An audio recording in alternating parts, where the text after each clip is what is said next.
Добрый день. Мы начинаем информационный день телеканала АТР. В эфире программа «Бугунь». Я Роман Спиридонов. И в ближайшие 2 часа мы будем говорить о самых актуальных событиях этого дня и подводить первые итоги этой недели. И начнем мы из новостей из оккупированного Крыма. Там оккупационный суд, точнее российский суд в Ростове-на-Дону, Южный окружной военный суд 29 октября, то есть сегодня, приговорил фигурантов 3-й Бахчисарайской группы сфальсифицированного ФСБ дела о терроризме к лишению свободы в колонии строгого режима на срок от 12 до 17 лет с отбыванием первых 3 лет и 6 месяцев в тюрьме. 4 крымских татар Сейтумера Сейтумерова, Османа Сейтумерова, Рустема Сейтмеметова и Амета Сулейманова приговорили к 17, 14, 13 и 12 годам лишения свободы в колонии строгого режима.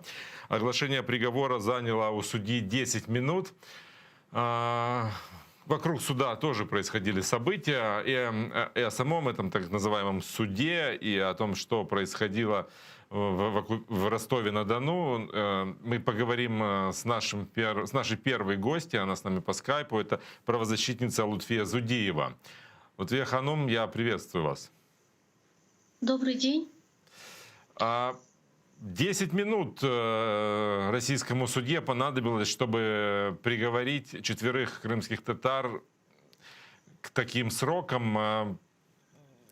Я так понимаю, что ему даже не пришлось вникать в суть дела и разбираться вообще, как это происходило. Расскажите. Сегодня действительно состоялось очень краткое оглашение приговора. Приговора обвинительного на оправдательный ни защита, ни сами подсудимые, ни их родственники не рассчитывали. К зданию суда и родственники, и активисты, и слушатели уже пришли с определенным манифестом в виде акций, в виде протеста. Люди пришли в белых накидках, люди пришли с плакатами для того, чтобы таким образом выразить свое отношение к обвинительному приговору. Этот приговор устоял в первую очередь потому и состоялся, потому что весь этот процесс происходит в такой абсолютно очевидной коллаборации между органами следствия, органами прокуратуры и судебными органами. То есть как только человек попадает под арест в СИЗО, с этого момента всем уже понятно, что приговор, скорее всего, будет обвинительным, и интриги в этом большой нет. А сколько прошло времени вот с момента задержания, сколько длилось это так называемое следствие, и сколько понадобилось времени этим судьям, чтобы отправить фактически ни в чем не виновных людей в тюрьму на такие сроки?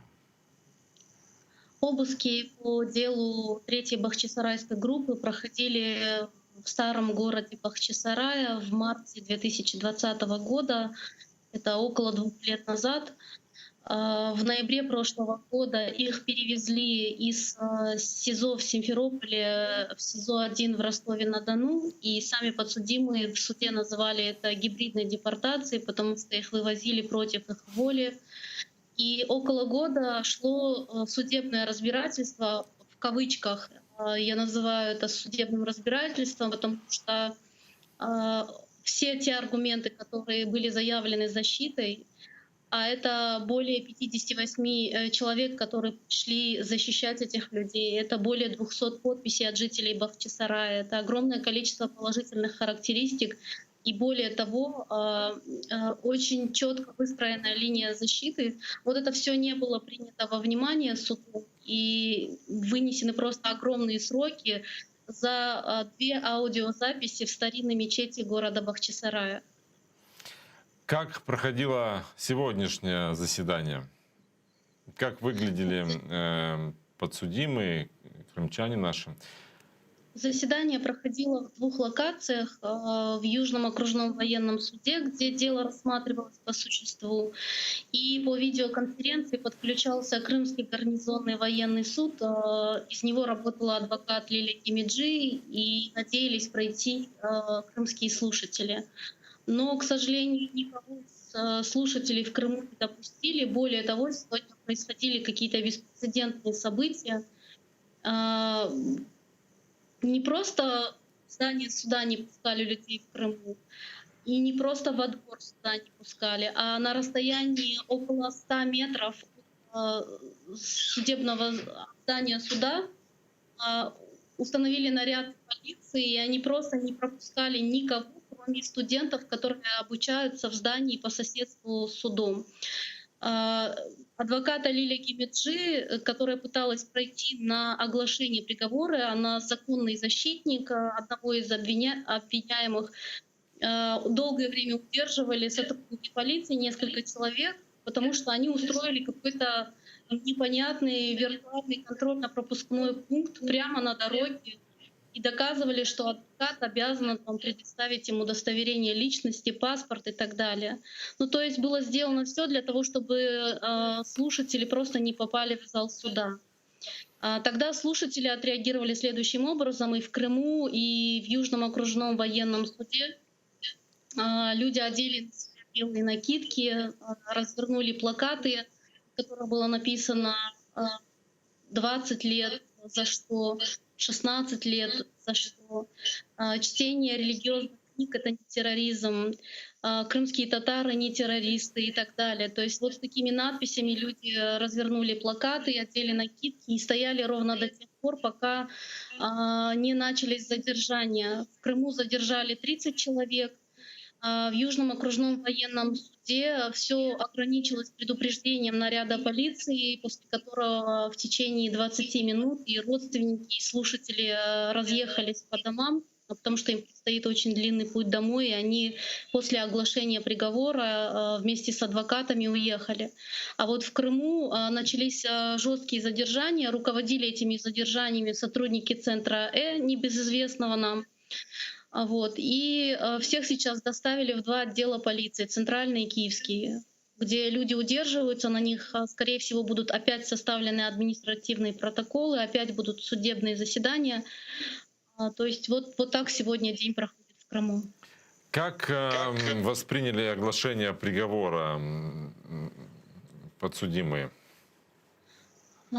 Сами подсудимые встретили приговор очень стойко, они улыбались, это видно и по видеосюжету, который снимали журналисты в зале суда. Они понимают, что это политически мотивированное дело. Более того, у каждого из них есть репрессированные родственники в предыдущих поколениях, и они морально готовились к тому, что здесь будет аналогичная ситуация, потому что они понимают, за что их преследуют. Родственники, я сейчас говорю о мамах, о женах, они, безусловно, гораздо тяжелее перенесли этот приговор. Они плакали, когда вышли из зала суда, потому что мать братьев Ситумеровых сегодня встретила приговор ее 2 сыновей. То есть ее старшему сыну вынесли срок 17 лет реального заключения в колонии, а ее младшему сыну вынесли срок заключения 14 лет в колонии строгого режима. И я думаю, что вот такие новости невозможно встретить, вот, несмотря даже на то, что ты готовишься к этому приговору, невозможно встретить без слез для матери. И ее родного брата тоже сегодня приговорили к 13 годам лишения свободы, то есть в одной семье сразу для 3 членов семьи вот такие очень жестокие, огромные приговоры. И я не считаю, что это, как иногда говорят отдельные правозащитники, что это несоразмерные сроки. Это преступление против человека, потому что людей сажают в колонию не за какое-то реально совершенное преступление, а за просто вот свои религиозные убеждения. Сейчас к нашему разговору подключится адвокат Эдем Семедляев, он с нами на связи по телефону. Эдем Ага, добрый день. Да, добрый день. Вы защищали кого из 4? Я защищал Ситумера, которого обвиняли в организации. Расскажите о том, как он воспринял приговор, каково его состояние, нуждается ли он в какой-то помощи, что с ним сейчас? Ребята все очень достойно восприняли этот приговор. Они понимают, что и считают, что эти все дела являются политически мотивированными. Поэтому эти дела в какой-то момент обязательно должны пересматриваться, и люди пройти реабилитацию, реабилитировать их должны.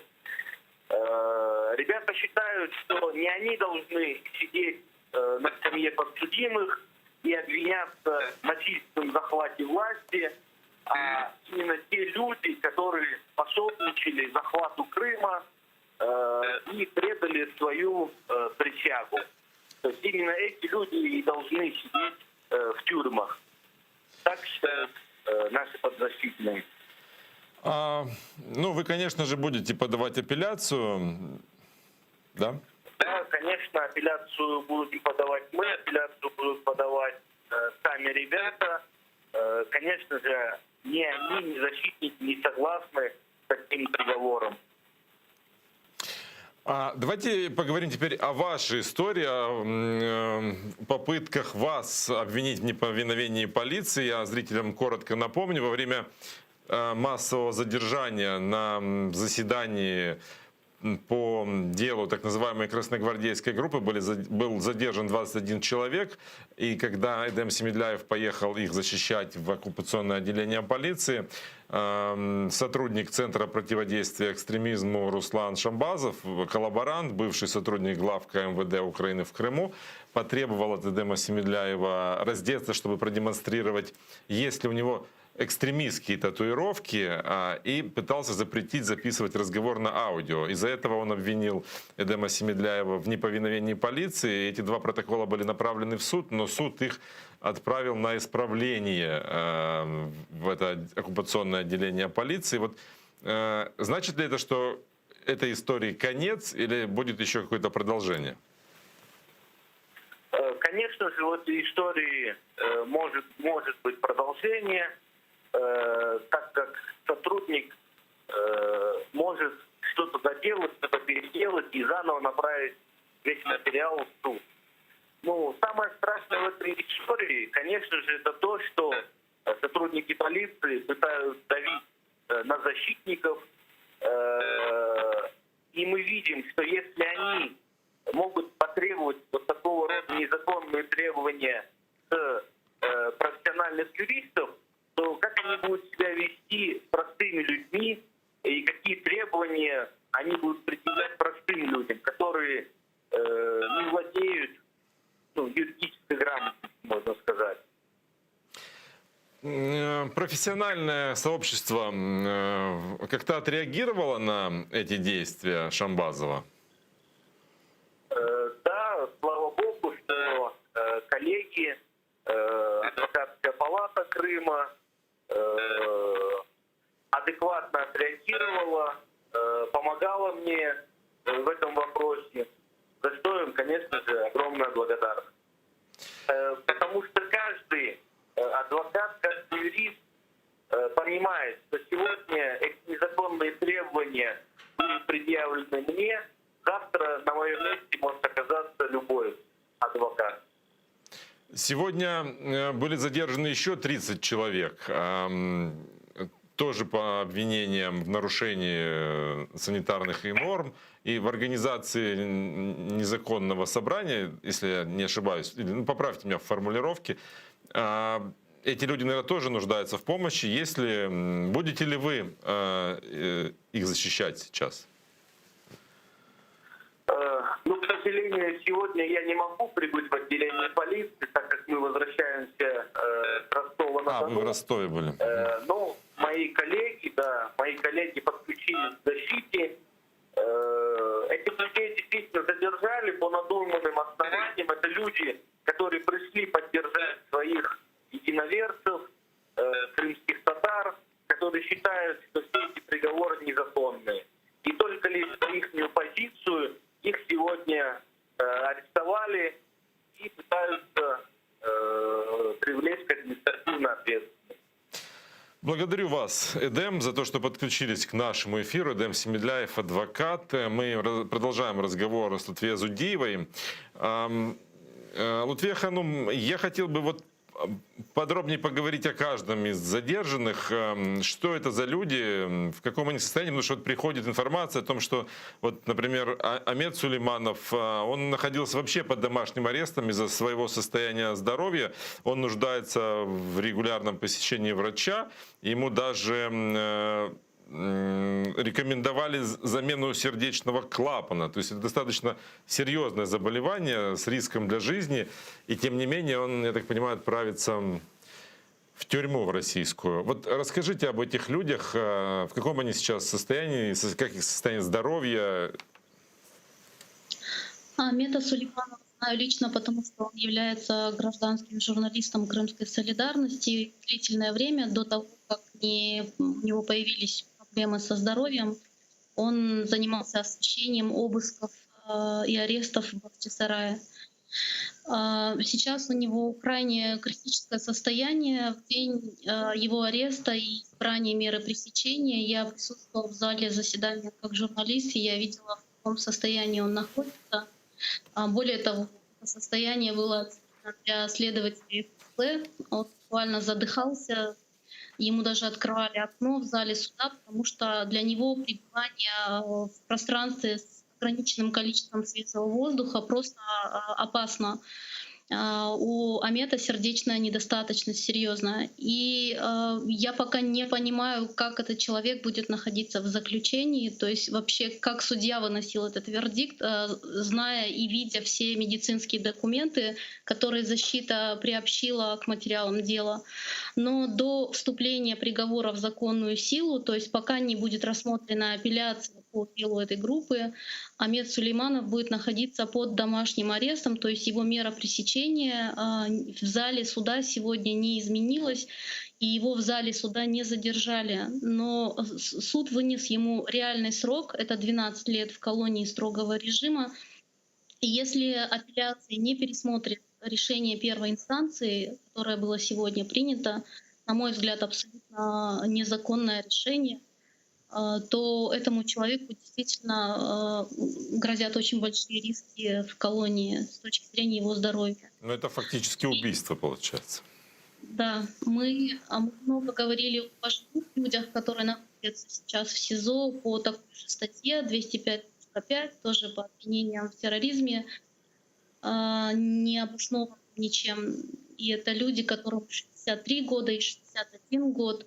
Но вот этот случай, он просто еще более критичен, потому что в данном конкретном случае у человека есть вполне очевидные подтвержденные медицинские документы, позволяющие ему отбывать наказание не в условиях заключения. Но даже это было проигнорировано сегодня судом первой инстанции.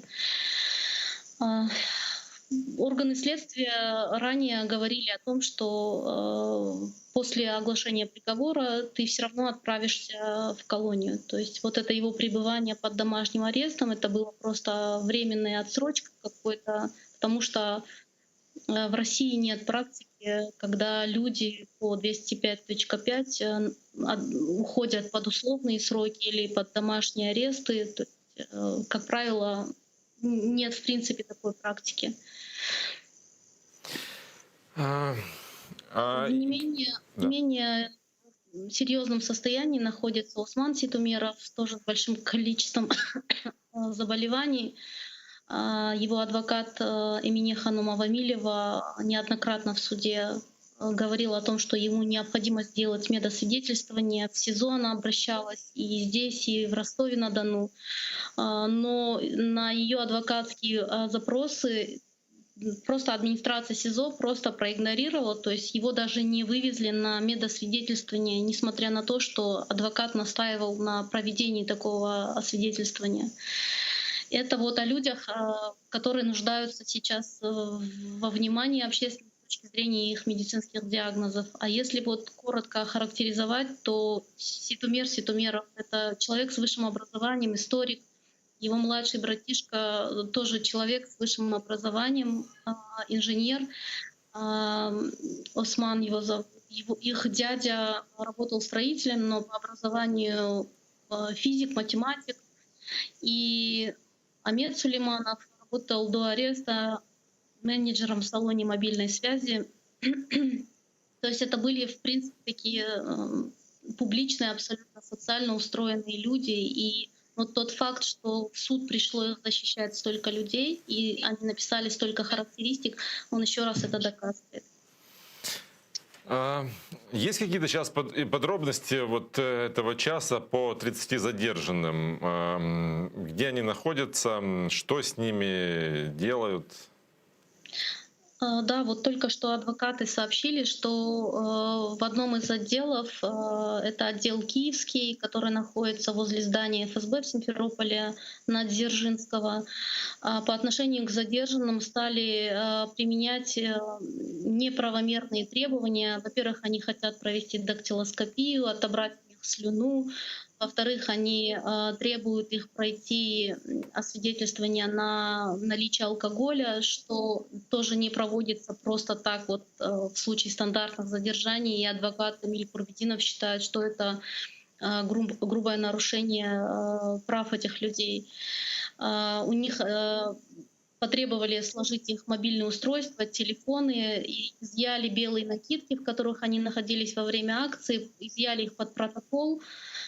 Скорее всего, это делается для того, чтобы в очередной раз говорить о том, что крымские татары организовали какой-то несанкционированный митинг, и их будут судить вот по какой-нибудь митинговой статье. Благодарю вас, Лутфия Ханум, за то, что были с нами на связи, рассказали подробности этих преследований, которые происходят в оккупированном Крыму. Лутфия Зудиева, правозащитница, была с нами на связи. А сейчас к нашему эфиру подключился Тарас Малышевский, генеральный консул Украины в Ростове-на-Дону. Добрый день. Здравствуйте, салям алейкум. Алейкум селям. Вам удалось поприсутствовать на этом так называемом заседании? Да, я был вместе с членами семей. Нас было 6 человек. Журналисты, ваши коллеги, к сожалению, остались за дверьми, но потом мы передали информацию, что происходило в зале. А как вы можете оценить то, что там произошло? Процесс, который шел довольно быстро в сравнении с несколькими другими процессами, в силу законодательства Российской Федерации именно в этой части обвинения и приговоров они, судьи, только провозглашать результативную часть приговора. То есть это так скороговоркой было быстро зачитано с этими ужасающими сроками, предоставили возможность задать вопросы уже осужденным. Кое-кто из ребят, Осман, кажется, и Рустем, спросили по поводу определенных аспектов уже тюремного заключения и его сопряжения с тем, что они уже, считайте, 1,5 года в тюрьме сидят, то есть называется это СИЗО, ну, здесь уже, так сказать, аспекты уже приговора. Но ребята стойко его выдержали, судебные приставы не позволили даже родным подойти ближе, они только смогли обвиняться несколькими фразами, идет речь о женах, о матерях, и на этом судебное заседание закрылось. Дальше мы уже работали, ну, вернее, оставались уже работать и журналистами, как в зале суда, уже суда как здание, и уже на улице возле непосредственно наших граждан, крымско-татарских активистов, которые приехали сюда, в Ростов-на-Дону, показать свое несогласие с этим приговором. Их было, я думаю, около 100, наверное. Есть ли у консульства какая-то возможность оказать помощь осужденным? И, в принципе, как мы будем реагировать официально на этот приговор? Безусловно, мы поинформировали Министерство иностранных дел, и будет, а может быть и есть, я сейчас, у меня несколько интервью, то я еще не засмотрел за новостной лентой, реакции официальные МИДа иностранных дел, Министерства иностранных дел Украины. А кроме того, на международных площадках об этом будут говорить и мои коллеги, и, я уверен, весь украинский политикум, депутаты Верховного Совета. Здесь же, в Ростове, наша работа заключается в том, что Генеральное консульство оказывает им непосредственную помощь и поддержку на местах. То есть я или мои коллеги будем у них в СИЗО. Думаю, уже не в этом СИЗО, а в СИЗО Новочеркасска, куда перемещают всех наших граждан, которые уже осуждены, и в ожидании апелляции, которая, как мы прогнозируем, будет этот процесс до полугода идти. Вот. Ну и непосредственная поддержка и коммуникация с родными, между ними, потому что когда даже происходит это небольшое этапирование с одной колонии или же с одного СИЗО в другое, то теряются вещи, изымаются предметы первой необходимости, молитвенные коврики, краны, например, даже лекарства. Вот такая же ситуация сейчас с ребятами красногвардейской группы, которых я посетил пару дней назад. А апелляция у них будет назначена на 1 ноября, то есть в ближайший понедельник. Вот так. Ну вот мы знаем историю Амира Сулейманова, у которого сердечная недостаточность, и этот приговор — это фактически приговор высшей меры наказания. Если он попадет в тюрьму, это фактически его может убить. Что мы можем сделать, что государство наше может сделать, чтобы этого не допустить? Наши возможности ограничены. Как цинично мне говорят здесь, скажем, мои партнеры консульства со стороны местных правозащитников, и все. А почему цинично? Потому что ответ таков, что в СИЗО и в колониях у нас и инвалиды, и на колясках. Иначе смотрите в Уголовный кодекс, какие возможности есть для того, чтобы человека можно было бы, так сказать, забрать с колонии. Но он насколько жесток в своих положениях, что это лишь ситуация крайней, так сказать, жизненной уже стези, последняя стадия рака, например, когда тогда лишь есть возможность осужденному быть, так сказать, избежать уже своей участи в заточении. То есть посмотрим, что мы сможем сделать в этом конкретном деле с Аметом. Вот. Но мои прогнозы неутешительные. Я боюсь, что эта система, она не жалеет никого. Благодарю вас за то, что подключились к нашему эфиру. Тарас Малышевский, генеральный консул Украины в Ростове-на-Дону. Мы продолжаем наш эфир. И я предлагаю всем, кто нас смотрит, подключаться к нашему эфиру. У нас есть звонки в студию. Вы можете задавать вопросы нашим гостям. В ближайшее время мы будем говорить о годовщине Турецкой Республики.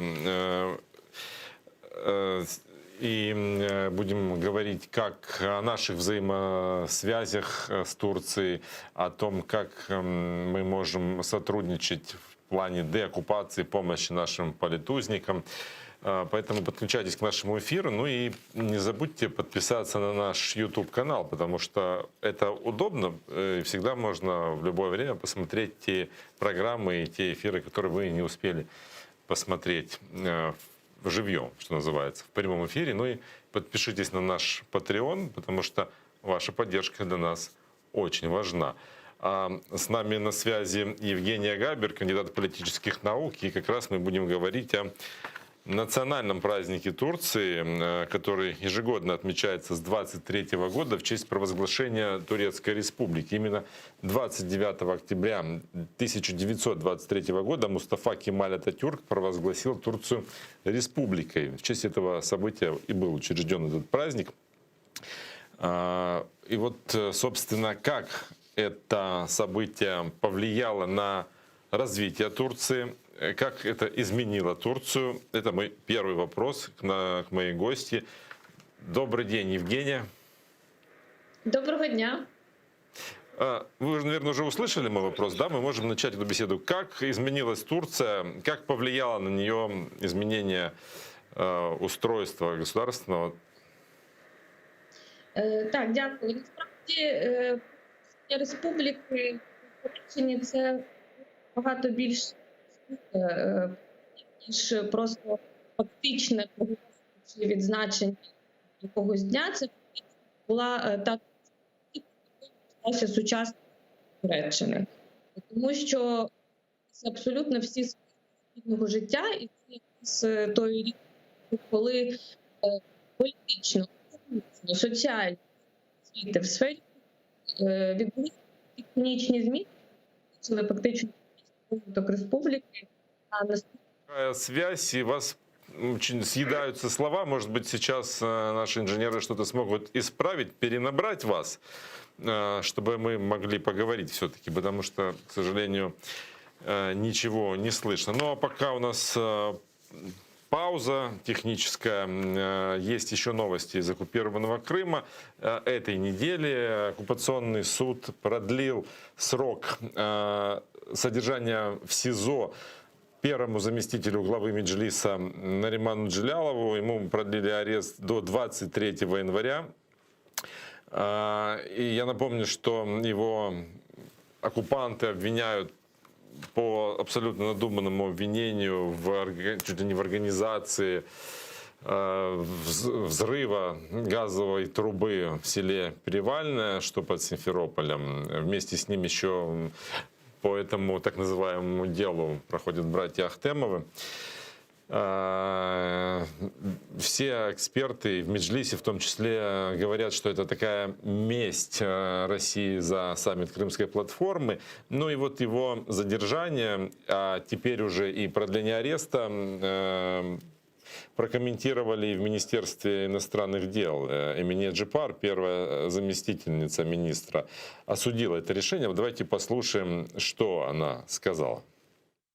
Російська Федерація має звільнити всіх незаконно затриманих та засуджених громадян України у тимчасово окупованому Криму. Ну и есть, если еще нет связи с Евгенией, то мы продолжим тогда вот такие информационные заявления, которые происходят. Есть уже и реакция на сегодняшнее задержание в Симферополе активистов, которые пришли поддержать ребят, которых судят по делу, так называемому делу о терроризме из 3-й Бахчисарайской группы. Уполномоченная Верховной Рады Украины Людмила Денисова назвала незаконным приговор, который сегодня огласили этим фигурантам. Давайте послушаем, что она сообщила по этому поводу. 56 років позбавлення волі на 4. Російські прокурори домоглися незаконного ув'язнення кримських татар за злочин, який вони не скоювали. Наші співгромадяни отримали тривалі терміни відбування покарання у колонії суворого режиму. Вражає нікчемність і надуманість доказів, наведених російським обвинуваченням.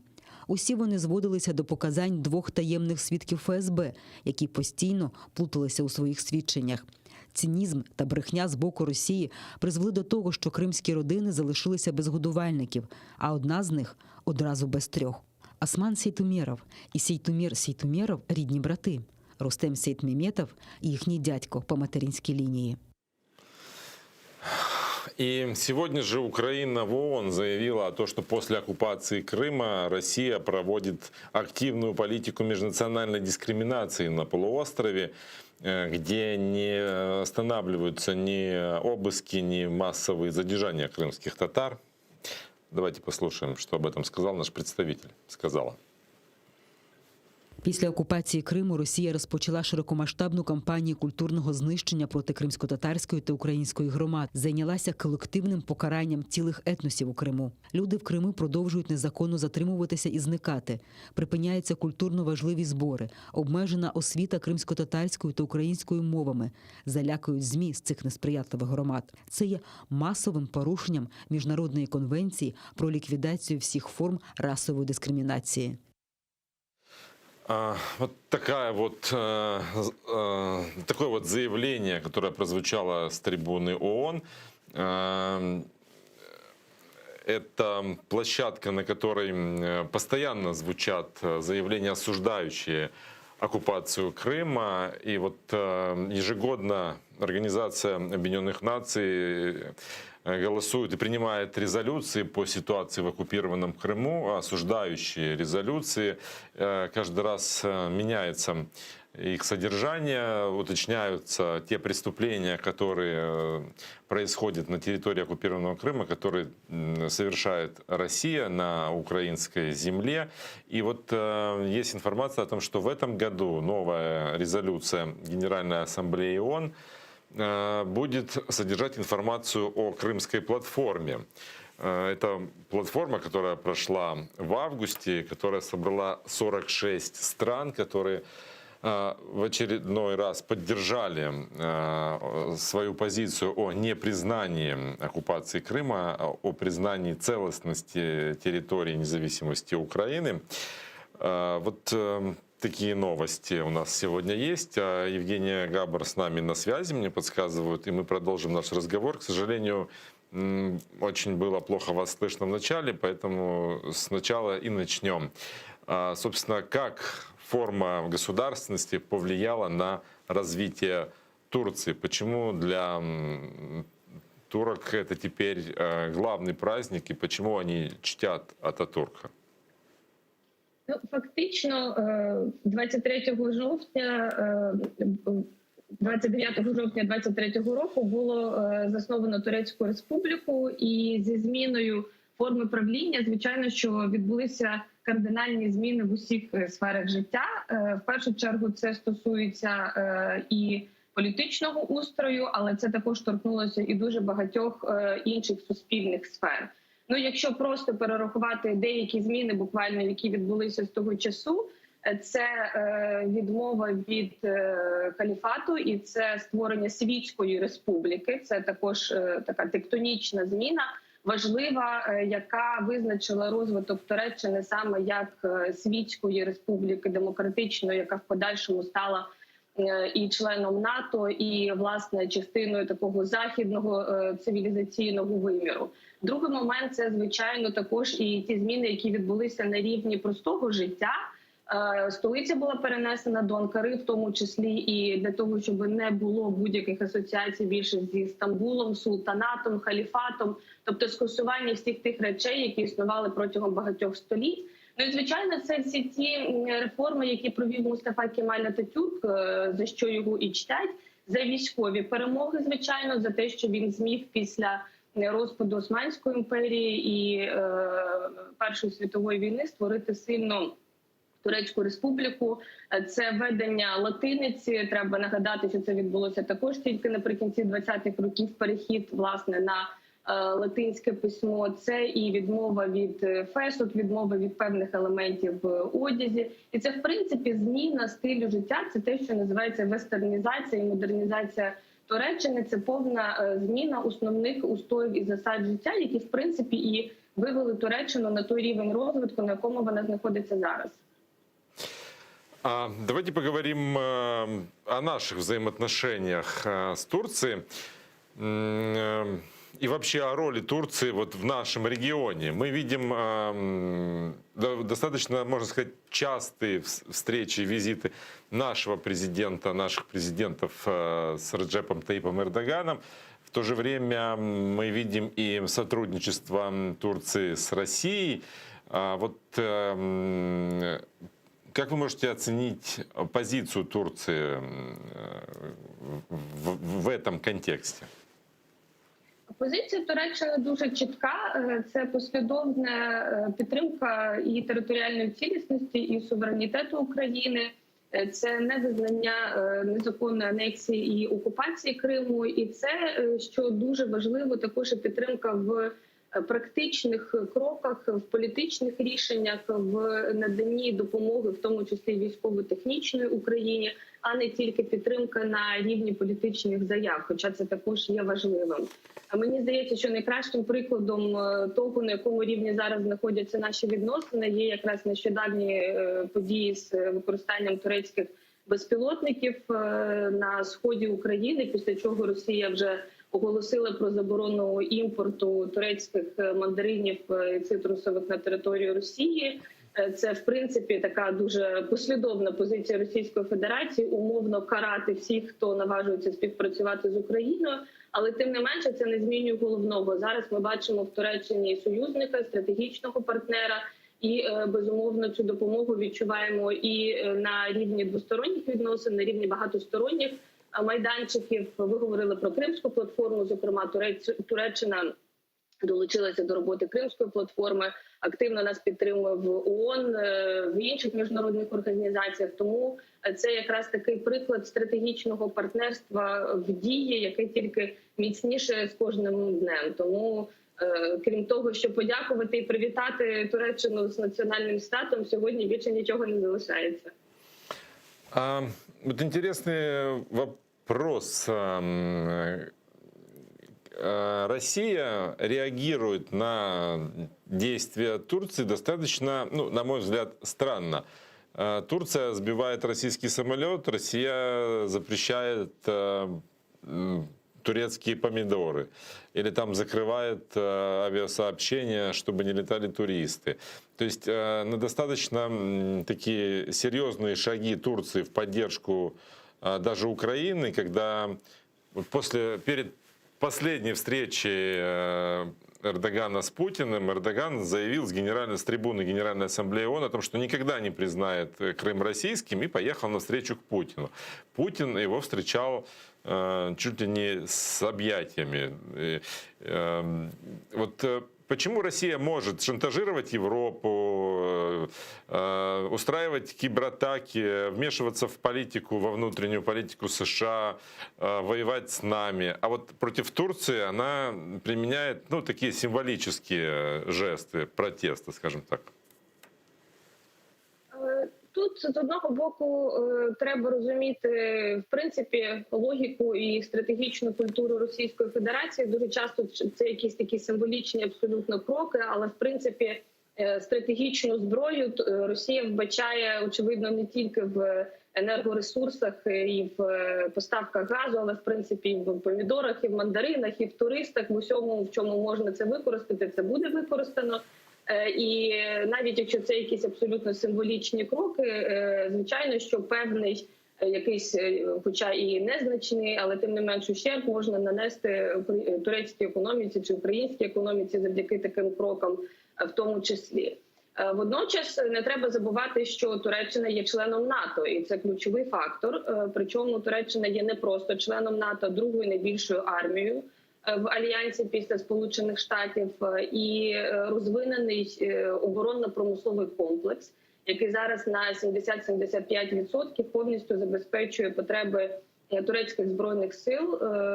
І, відповідно, ми бачили ефективність цих збройних сил в різних регіональних конфліктах в Сирії, в Лівії, в Нагірному Карабасі, відповідно. І турецькі безпілотники – це не просто якийсь черговий елемент співпраці між Україною і Туреччиною. Турецькі безпілотники – це той фактор, ті новітні технології, які дуже сильно можуть вплинути на перебіг будь-якого регіонального конфлікту, фактично змінивши перевагу на користь тієї сторони, яка має доступ до цих технологій. Тому, звичайно, з одного боку Росія посилає всі ці політичні сигнали і меседжі про те, що якщо ви будете продовжувати співпрацю з Україною, це, очевидно, негативно вплине на наш стан двосторонніх відносин. З іншого боку, Росія так само розуміє, що в разі якихось необдуманих кроків є дуже багато можливостей і дуже багато речагів впливу і у турецької сторони для того, щоб зіпсувати життя Російській Федерації. Тому якраз мені здається, що якоїсь такої ескалації у відносинах з боку Росії не варто очікувати, тому що Туреччина вже неодноразово доводила, що вона є впливовим гравцем в регіоні і дипломатично, і політично, але так само і військово-технічному плані. Если говорить о нашем стратегическом партнерстве с Турцией, то что в этом можно, так сказать, пощупать? Да? Ну, мы знаем публичную поддержку Турции. Мы знаем о том, что Турция защищает крымских татар в оккупированном Крыму, помогает освобождать пленных. Такой случай мы знаем, когда были освобождены заместители председателя Меджлиса Ильми Умеров и Ахтем Чейгоз. Мы знаем, что Турция поможет построить 500 квартир для крымских татар. Вот, а если говорить глобально, в таком стратегическом масштабе, о каком сотрудничестве конкретно мы можем говорить с Турцией? Мені здається, що ці моменти, які ви вже перерахували, це також є не малий список, і їх теж варто розглядати і в глобальному аспекті. Ці всі речі, вони є дуже конкретними, але, звичайно, що можна продовжувати цей список. В глобальному сенсі важливою є також підтримка Туреччини Україні в контексті нашої співпраці з НАТО. Зараз поступово, але ми бачимо формування позиції НАТО, я не хочу говорити стратегії, але принаймні більш такої зрозумілої чіткої позиції по Чорноморському регіону і єднання тих сил, тих країн, які можуть забезпечити певний рівень стабільності в регіоні, в тому числі і в плані морської безпеки. Тому співпраця по лінії НАТО з одного боку це, скажімо, Туреччина, Румунія і партнерські країни Грузія, Україна, військово-морська співпраця на рівні берегової охорони для моніторингу ситуації, в тому числі в західній частині Чорноморського басейну, співпраця в контексті, власне, прагнень України вступити до НАТО. Ми завжди маємо і політичну підтримку від наших турецьких партнерів. Це все є тими речами, які безумовно допомагають нам рухатись вперед, з одного боку стримуючи російську агресію, з іншого боку розбудовуючи власні спроможності. І мені здається, що якраз співпраця з Туреччиною по усіх оцих моментах, які ви перерахували, і знов-таки з акцентом саме на оборонно-промисловий комплекс, це не тільки безпілотники, це багато інших речей для зміцнення обороноспроможності і України, і Туреччини. Це той фактор, який допомагає утримувати ситуацію в регіоні, принаймні на тому рівні, на якому вона є. Тому що, знов-таки, Росія нікуди не ділася, і ми бачимо дедалі більшу ескалацію і на сході України, і навколо подій в Криму. Тому в цьому сенсі підтримка Туреччини для нас є важливою. Всі інші речі – це економічна співпраця, це прагнення підписати угоду про зону вільної торгівлі, якісь такі речі гуманітарного порядку, міжлюдські контакти, вони також присутні, вони тільки посилюють то стратегічне партнерство, яке у нас є на сьогодні. І, в принципі, в наступному році ми якраз будемо відзначати 30 років з моменту встановлення дипломатичних відносин з Туреччиною. Мені здається, що це така гарна нагода оцінити той шлях, який ми пройшли з 92-го року, і ті результати, які ми маємо на сьогодні, це достатньо успішна співпраця, яка динамічно розвивається і сьогодні. Спасибо вам большое за то, что были с нами в эфире. Евгения Габер, кандидат политических наук, о наших взаимоотношениях с Турцией. А с нами на связи Дмитрий Снегирев, сопредседатель «Право справа», организация «Право справа» и военный эксперт. Добрый день. Добрый день. Мы уже с Евгением начали говорить об Байрактарах. Я вот для наших зрителей напомню, что 26 октября возле Гранитного, это в зоне проведения ООС, наш боевой дрон, беспилотник, а точнее турецкий Байрактар, производства турецкого, нанес удар по расчету, артиллерийскому расчету российских оккупантов на Донбассе в ответ на обстрел наших позиций, и в результате которого был убит наш солдат. наш боец. Решение главнокомандующего было принято на уровне главкома Вооруженных сил Украины. И вот таким точечным ударом расчет был уничтожен. И этот же точечный удар вызвал такую волну реакции, в том числе и в Европе. Вот в Германии заявили о том, что очень взволнованы увеличением количества нарушений режима остановки огня. Во Франции тоже присоединились к позиции Германии. Германия даже осудила наши вооруженные силы за то, что мы использовали беспилотник. Правда, уже есть ответ нашего министра иностранных дел Дмитрия Кулебы, который предложил коллегам давать оценку в полном контексте ситуации. Давайте послушаем, что сказал Дмитрий Кулеба.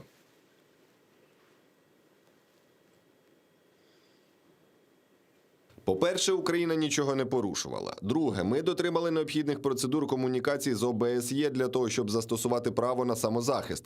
Третє, на місці партнерів я би був насамперед занепокоєний тим, що гаубиця, яка заборонена мінськими домовленостями, знаходилася там, де не повинна була знаходитися. Чомусь, коли гаубицю підтягують до лінії розмежування, обстрілюють наші позиції та вбивають наших солдатів, то цей факт залишається без належної оцінки.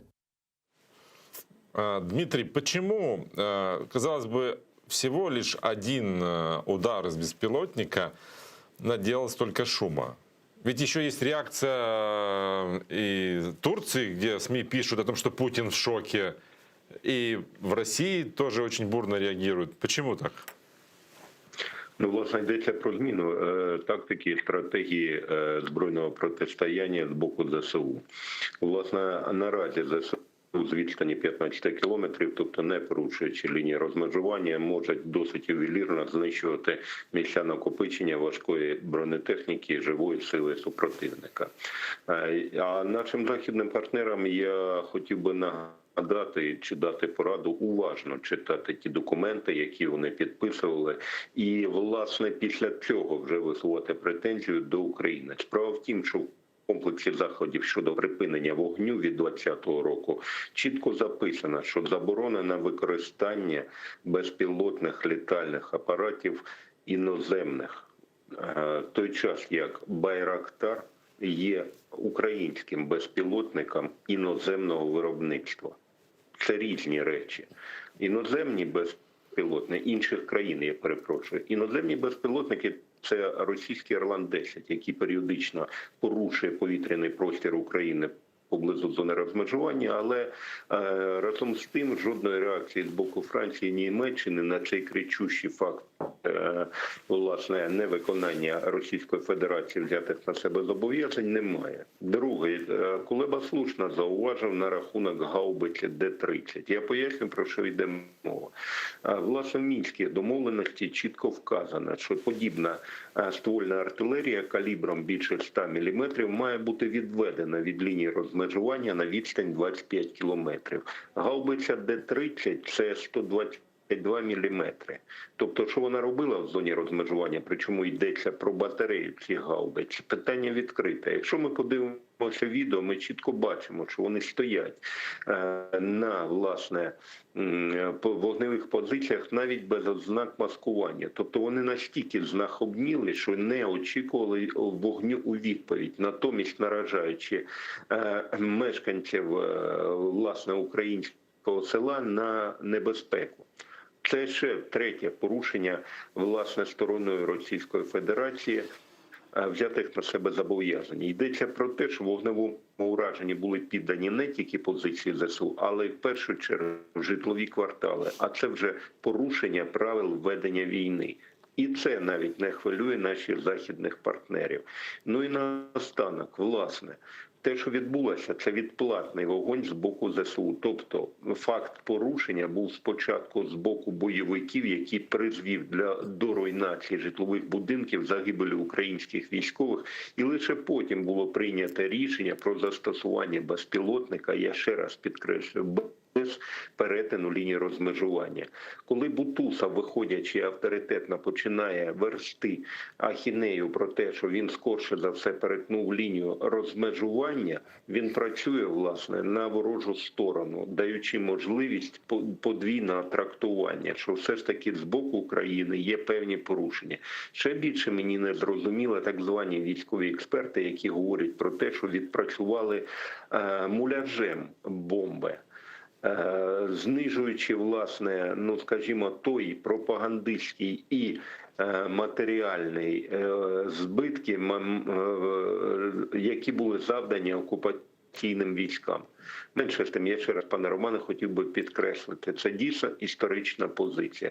Росіяни мають чітко усвідомити, що ЗСУ тепер залишає за собою право на превентивне нанесення ударів по місцях сукупчення важкої бронетехніки і ствольної артилерії, яка буде розміщена поза зонами розведення. Я нагадаю, наразі, за оцінками ОБСЄ, поза зонами розведення знаходиться критична кількість важкої бронетехніки бойовиків – 350 одиниць. Уявіть собі, в країнах Європи такої кількості немає. Плюс наразі, поки тривало пікетування ОБСЄ і блокували її роботу, власне, з території Російської Федерації зайшла нова техніка. Плюс було сформовано 2 нові батальйонно-тактичні групи, відповідно, поблизу Міусінська, це Луганський напрямок, і поблизу Тельманова, це Донецький напрямок. По 70 одиниць важкої бронетехніки на кожному напрямку. Тому застосування Байрактару – це холодний душ на голови росіян, власне, в можливості превентивних, я ще раз підкреслюю, ударів по місцях сукупчення цієї техніки, якщо вони вздумають її просто застосувати за прямим призначенням в моменті погіршення оперативної ситуації.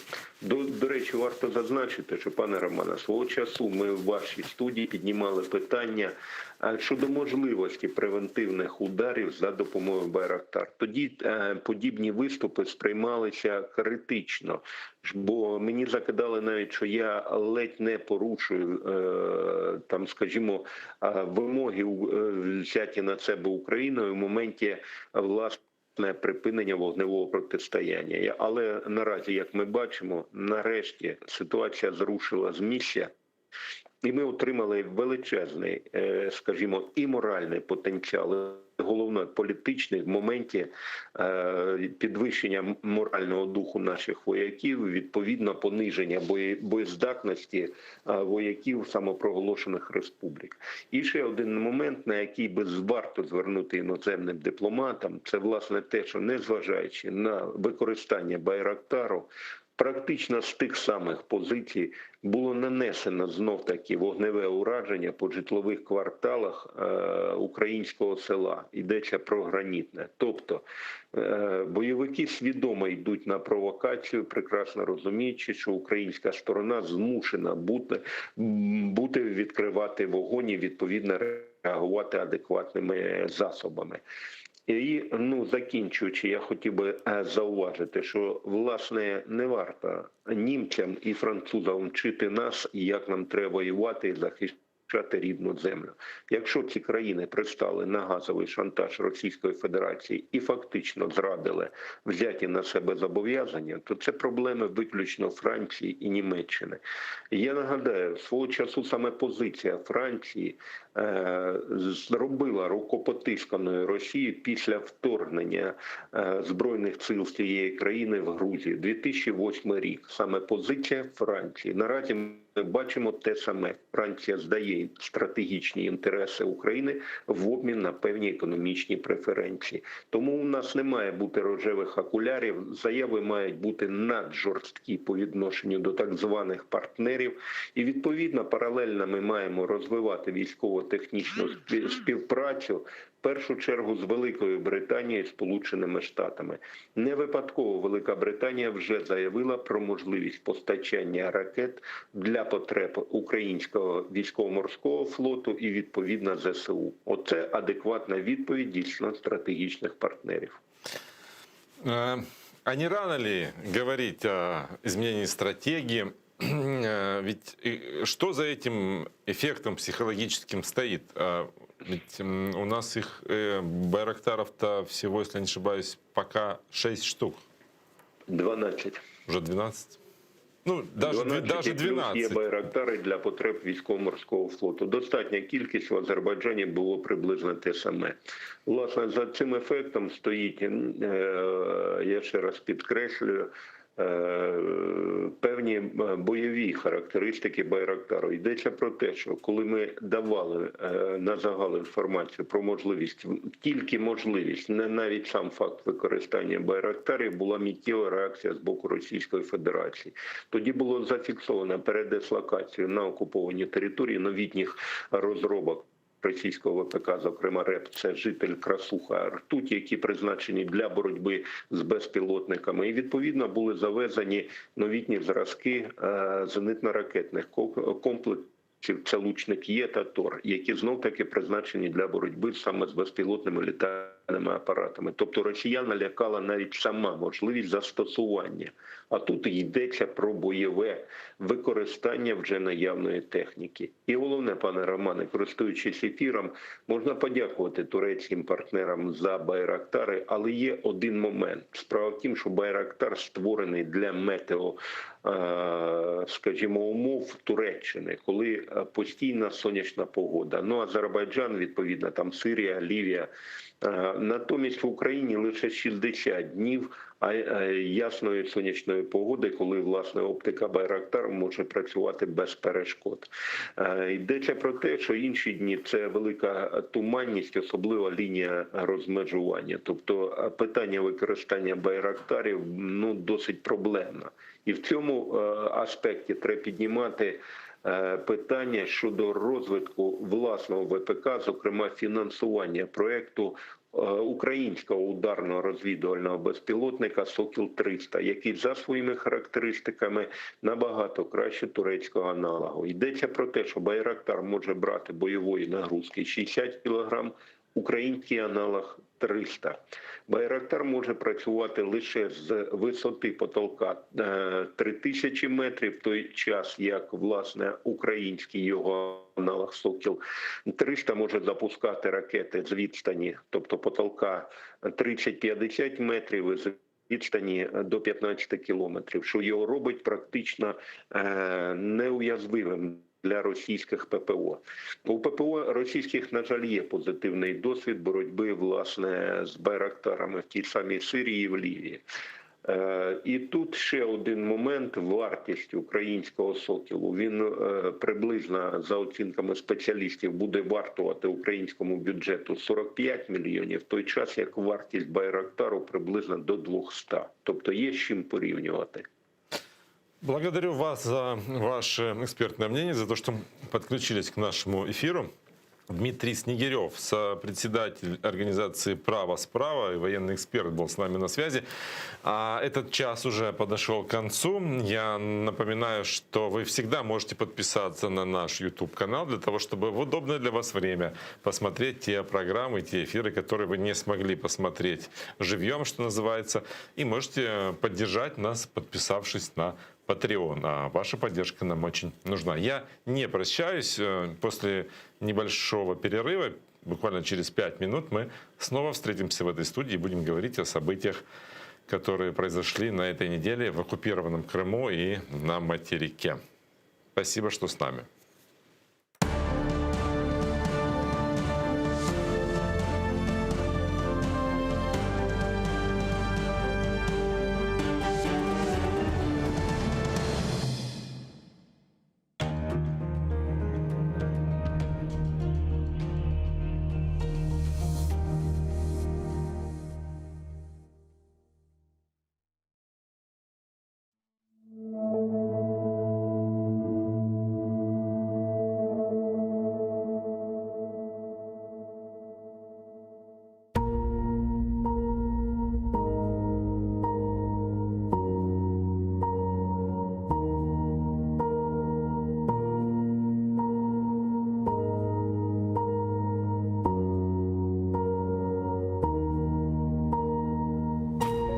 Taqdir merhametsiz, şefqatsiz kadi.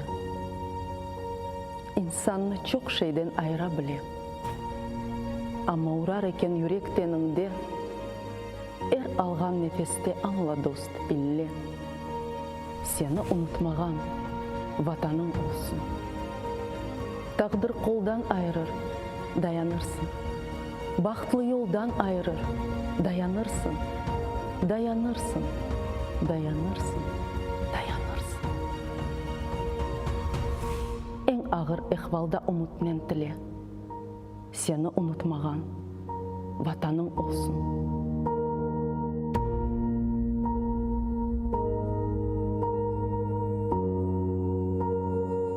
Ayaksız yürgenler yok mu dünyada? Bebeksiz korgenler yok mu dünyada? Açlıktan ölgenler yok mu dünyada? Ama baxtlı olar vatanı ile. Seni unutmagan vatanın olsun.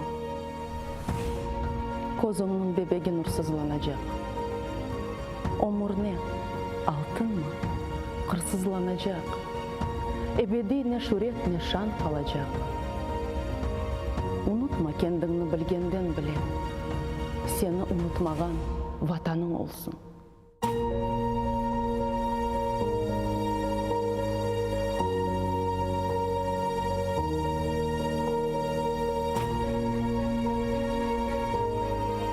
Kaydadır jürükке minip çapsan da, dumanlar артында yolsuz kalsan da, ecnebi toprakta Allah olsan da, kozunun o günde tursun os kullen, seni unutmagan vatanın olsun.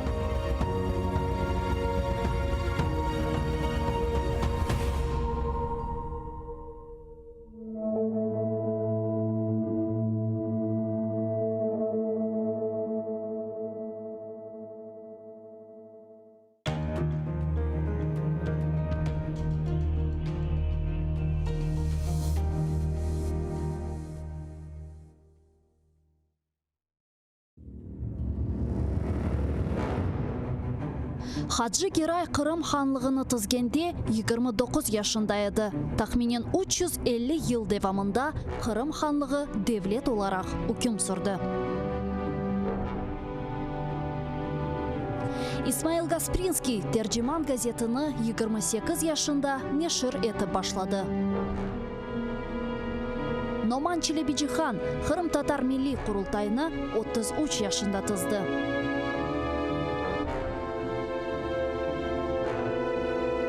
Bekir Çobanzade 27 yaşında profesör olarak Latin elifbesini Türkiye devletlerge teşvikat etti.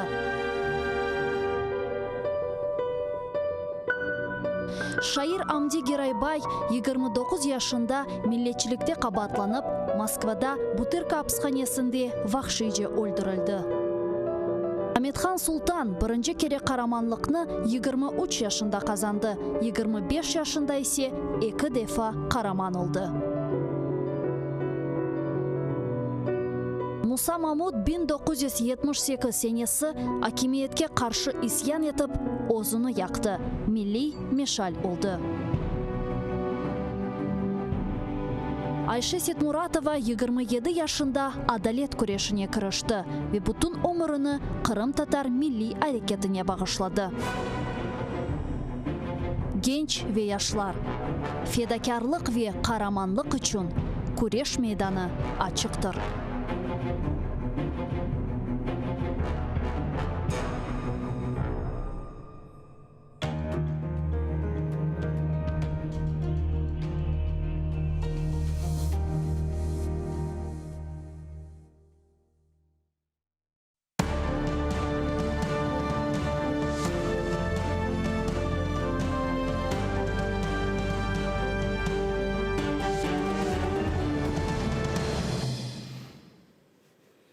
Добрый день. Эфир телеканала АТР продолжает программа «Бугунь». В ближайший час мы будем говорить о основных событиях этого дня и уходящей недели, которые произошли как в оккупированном Крыму, так и на материке.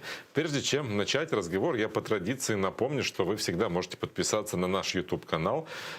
Вы сейчас видите наш адрес на своих экранах, для того, чтобы в удобное для вас время посмотреть то, что вы можете пропустить в прямом эфире. И подписывайтесь на наш Patreon, чтобы поддержать нашу работу для вас. Я представлю нашего гостя. Это Валентин Гладких, эксперт аналитической группы «Левиафан» и портала «Слово и дело» и политолог. Добрый день. Добрый день. Начнем мы с обсуждения скандала, который разгорается в Крыму. Там на месте, где предположительно находился дворец Калга Султана, построенный, по оценкам историков, в последней четверти 15-го, начале 16 веков, это в Симферополе, по улице Воровского, идет активная застройка. И она активизируется вот в это время буквально на наших глазах. И все попытки историков и активистов защитить этот участок не приводят ни к какому результату. Ни результаты раскопок, ни исследований ученых не помешали уже возвести построенные постройки огромные, даже часовню. И вот с нами на связи Эдем Дудаков, делегат Курултая, человек, который хорошо разбирается в культурном наследии нашего полуострова. Эдем ага, добрый вечер, добрый день. Добрый. А на данном моменте что происходит сейчас вот на месте, где предположительно располагался дворец Калга Султана, и какое он имеет историческое значение, и почему нужно охранять это место, и можно ли там что-то восстановить, найти доказательства того, что там было? Ну, давайте начнем с того, что не предположительно действительно находился Калга Султан. Это подтверждают очень много исторических документов. В настоящее время на этом участке, якобы в 2013 году, в чем я сильно сомневаюсь, были выделены участки, 2 участка, очень больших участка. По всей видимости, это под бизнес, потому что, судя по зданиям, это не жилые дома, это что-то связанное с бизнесом. И начиная фактически с 2015 года, общественность пытается достучаться до так называемой крымской власти, чтобы приостановить эти работы. Это сакральное место. Я хочу сказать, что очень многие, кто в 2013-2014 годах работал в администрациях разных местах, на фиктивных документах, якобы, которые сделаны при Украине, разрешение получено при Украине, перепродали очень много земли. Я почему-то хочу сказать, потому что никто бы в 2013 году на этом участке, зная, какой это будет общественный резонанс, не выделил тот участок. Я прекрасно знаю Агеева, поэтому в данном случае речь идет о подлоге документов. Начнем с этого. И, по всей видимости, заплачены определенные средства, и теперь тот, кто заплатил, наверное, требует от тех людей, которые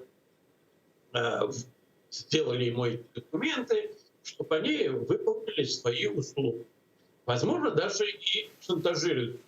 Потому что, смотрите, вокруг сделали еще, по-моему, в 2017 году первые раскопки были проведены, и там найден очень большой культ. Там были найдены керамические трубы, керамическая посуда, утварь. Там были названы эти керамика даже китайского производства. Говорят о том, что там, в этом месте, проходила большая бурная культурная жизнь. В XIX веке этот участок был передан пивзаводу. И вот после этого, когда пивзавод в начале 80-х закрыли, это место никто не пытался освоить, потому что оно было такое сакральное место, и оно ожидало вот этих археологических исследований. Потому что от Калга Султана сохранились зарисовки XIX века, сохранились литографии этих мест в конце уже 19 века, когда мы видели там развалин. Поэтому, ну, понимаете, господин Путин очень много говорит о скрепах и сакральных для русских каких-то исторических процессах, об исторических местах. Но, к сожалению, крымские татары сейчас низвергнуты до уровня безмолвной диаспоры. Ее нельзя назвать коренным народом современной России, и поэтому вот процессы и происходят, к сожалению. Поэтому власти играют такую определенную... Они иногда ее приостанавливают, это строительство. Затем через некоторое время втихаря, первое время, пока это была подземная часть, они делали втихаря, потом уже стали делать открыто. И вот эту часовню, она возведена не потому, что там кто-то осветил это место. Надо сказать, что глава Православной Церкви Крыма не освещал это место. Оно сделано в бизнес-интересах вот этих людей. То есть они таким образом как бы хотят показать, что церковь не разрушат, и поэтому, ну вот это вот такое издевательство. Кстати, ну нельзя на чужих, на другой религии, на местах священных для другой религии, как бы строить что-то из другой, то есть заранее рождать конфликт. Но, к сожалению, это действительно. Ну, это очень характерный пример такой, да, который говорит об отношении российской власти к истории, к историческому наследию крымских татар. Мы знаем множество примеров, когда идут раскопки, всякие строительства газопроводов прямо по старинным кладбищам, и в Бахчисарае, в том числе, не только в Симферополе, и не только. Да, совершенно верно. То есть, ну вот, как бы вам сказать, все-таки в украинский период был момент, когда можно было апеллировать к Киеву. К сожалению, сейчас апеллировать уже некому. Тут строится конкретно, не хочу никого не обидеть, но тут строит конкретно русский мир, и для других этносов тут места нету. Только сакральное, что-то связано с историей России, с Российской империей. Кстати, любой ее ипостаси, то православная империя, или коммунистическая, или гибридная, как сейчас. Но все сделается именно таким образом. Поэтому Путин здесь открывает много памятников тиранам, в том числе Сталину, Александру Третьему, Александру Второму. Это все вот и есть вот те мифы, которые создаются в любой империи. Благодарю вас за то, что подключились к нашему разговору. Дэм Дудаков, делегат Курултая, о том, что происходит на месте дворца Калга-Султана, который существовал в крымской столице, в Симферополе, в начале 15 и 16 веков. Благодарю за то, что были с нами на связи. Валентин, как можете прокомментировать то, что там происходит в оккупированном Криму? Так я просто можу нагадати, що були і більш кричущі випадки. Пам'ятаєте, коли росіяни під виглядом нібито реконструкції або реставрації, по суті, нищили ханський палац Бахчисарая. Тоді також це була дуже резонансна справа. Коли вони, по суті, старі автентичні конструкції заміняли на бетонні, перетворювали якраз об'єкт культурної спадщини, по суті, на новострой так званий. Тому тут нема що говорити. Є прекрасна книжка українського класика Олег Гончар «Собор» називається, яка з усією красотою показує про те, як Радянська імперія ставилася до культурних і історичних пам'яток народів, які входили до її складу. Абсолютно зневажливо, абсолютно без будь-якої цінності і просто йдуть бульдозером. Тут, до речі, наш гість говорив про те, що в часи, коли там була присутня українська держава, навіть в найгірші часи Януковича, коли гіпотетично могли роздаватися такі дозволи корупційним шляхом, завжди лишався бодай один інструмент. Це громадський протест, коли люди могли прийти і протестувати, і звертати увагу на проблеми. І змушували владу реагувати. А на сьогоднішній день, по суті, в судовому порядку, я думаю, вони це питання не вирішать. Які можуть бути права у народу, який перебуває під окупацією. В суді окупанта жодних. Шляхом якихось громадських протестів так само не вирішать, тому що просто будуть в силовий спосіб це розганятися, а організаторів притягати до відповідальності. Тому, і серйозно, це просто жахлива ситуація. І я сподіваюся, тут просто, щоб був досвід. Знову ж таки, пам'ятаєте, колись була ідея навіть Софії Київської зруйнувати. І тоді лише втручання міжнародної спільноти врятувало цю пам'ятку культури, історії від руйнування. Тому лишається сподіватися, що і українська сторона буде апелювати до міжнародних організацій, до ЮНЕСКО, зокрема, в тому числі. Я розумію, що ця пам'ятка не є об'єктом і не входить до списку об'єктів, які охороняються ЮНЕСКО. Але тим не менше треба це питання підіймати. Так само, як ми підняли і ефективно вирішили питання з так званим скіфським золотом. Тобто це, треба розуміти, що ми обмежені в своїх інструментах для того, щоб безпосередньо вплинути на ситуацію. Але ми маємо використовувати ефективно ті інструменти, які у нас сьогодні є. А наразі у нас є лише один найбільш дієвий інструмент. Це звернення до міжнародних організацій, які займаються, опікуються збереженням археологічної спадщини, міжнародної культурної спадщини. Більше того, Україна свого часу підписувала цілу низку конвенцій. Я впевнений, що Росія їх підписувала, бо я тоді ще працював в комітеті Верховної Ради України з питань культури і духовності, був причетний якраз до питань охорони культурної спадщини. І тиснути на Росію, змушувати їх, якщо вони не хочуть виконувати норми свого власного національного законодавства на окупованій території, то хоча б змушувати їх виконувати ті міжнародні норми, які, вони також визнавали і підписували. І в цьому аспекті також не треба забувати, що ця ініціатива президента і створення Кримської платформи також може бути одним з інструментів, які треба використовувати для того, щоб вирішувати, зокрема, і такі питання. А немного ли мы надежд возлагаем на Крымскую платформу? Потому что в каждом случае мы ждем какой-то реакции Крымской платформы по любому случаю. Но насколько это эффективно? Я би сказав так, наскільки це швидко. Тому що реакція, це ж міжнародна така доволі складна організація з доволі складною процедурою схвалення рішень.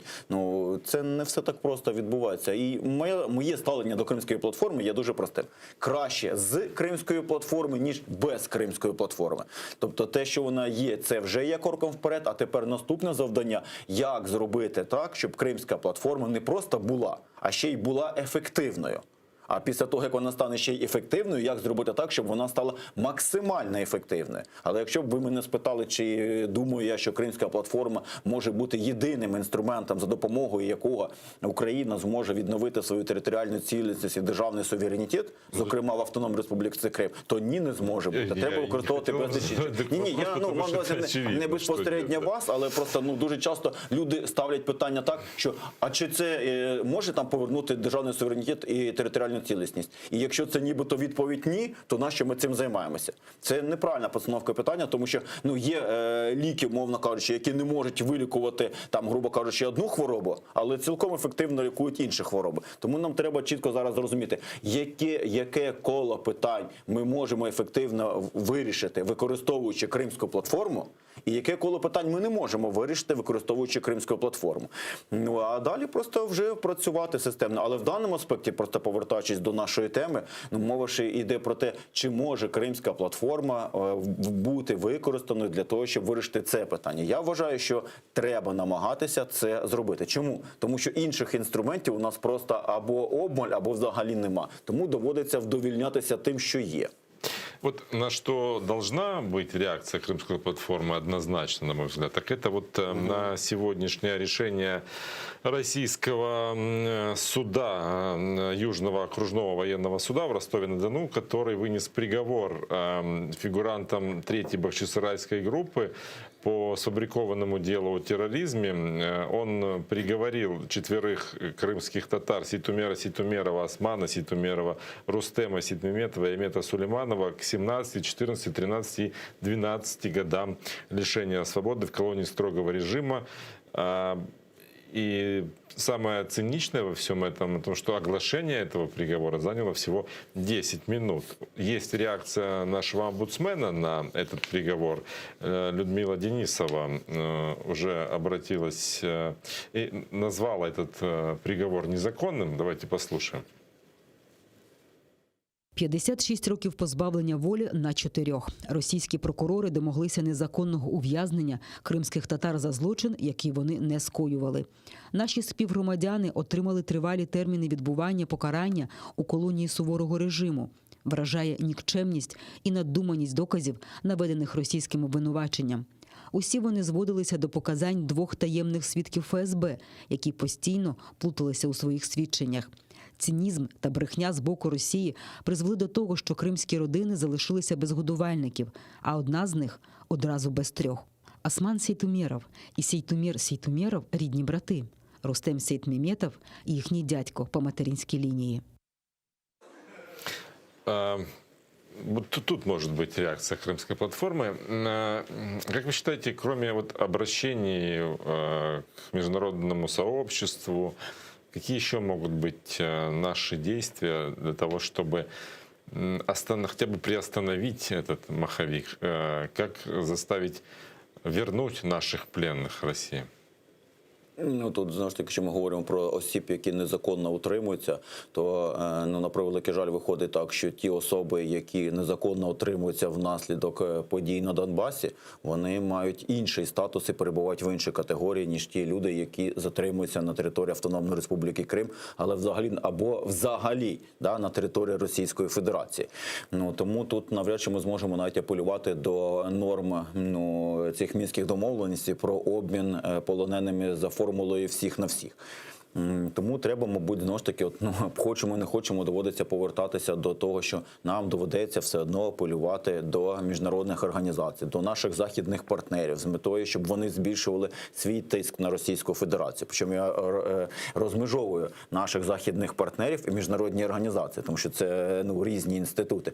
Одна історія, коли там Сполучені Штати, наприклад, будуть ставити питання, Туреччина буде ставити питання, Франція, і інші країни Європейського Союзу. Це один інструмент. І інший інструмент – це коли і міжнародні правозахисні організації також будуть ставити на порядок денний це питання і вимагати від Російської Федерації все-таки відкоригувати свою поведінку і припинити цей абсолютно беззастережний і безпардонний терор, який російська влада розв'язала проти кримських татар та і взагалі проти мешканців Автономної Республіки Крим і Кримського півострову.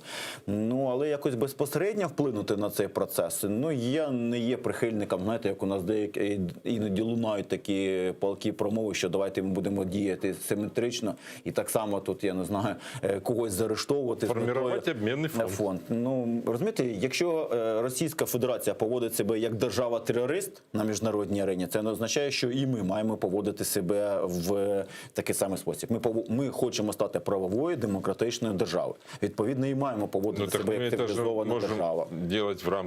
В рамках закону ми це і робимо систематично, тому що я підписаний на сторінку у Фейсбуці Служби безпеки України, і регулярно там читаю новину про те, що Служба безпеки України, їхні співробітники, оперативники постійно викривають і притягають до відповідальності тих осіб, які свідомо, я наголошую, за винагороду здійснюють діяльність в інтересах країни-агресора. Але ці люди порушують закони України і притягаються в законний спосіб. У них є адвокати тут, вони відкритий змагальний характер судового процесу відбувається. А якщо хтось хоче мене переконати в тому, що цей судовий процес, який мав місце над цими представниками кримсько-татарського народу, дійсно мав відкритий змагальний характер, де забезпечувалося рівність сторін, як це прописано і взагалі передбачається принципами навіть судочинства і справедливого суду, то я думаю, що ви зазначили, що коли 10 хвилин це триває розгляд, після чого просто можна, і це добре, що не хоч 10 хвилин розглядали, могли взагалі б не розглядати, на що цей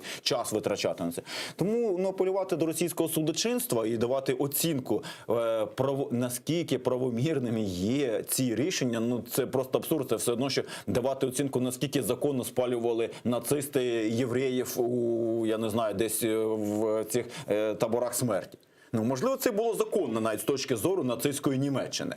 Але ми прекрасно розуміємо, що ті закони були абсолютно антилюдськими, вони були абсолютно злочинними.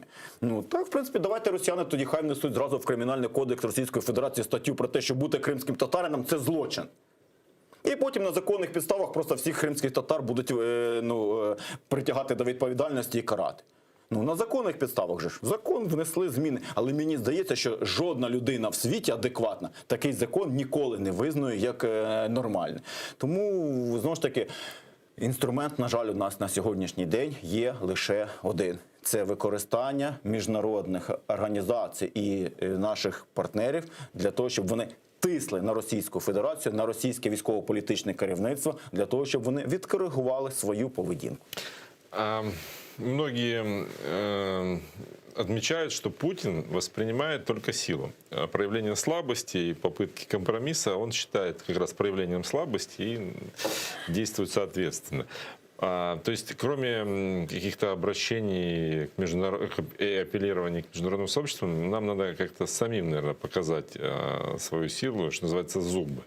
Вот история с применением боевого дрона Байрактаром 26 октября возле Гранитного. Можно считать, что мы эту силу показали?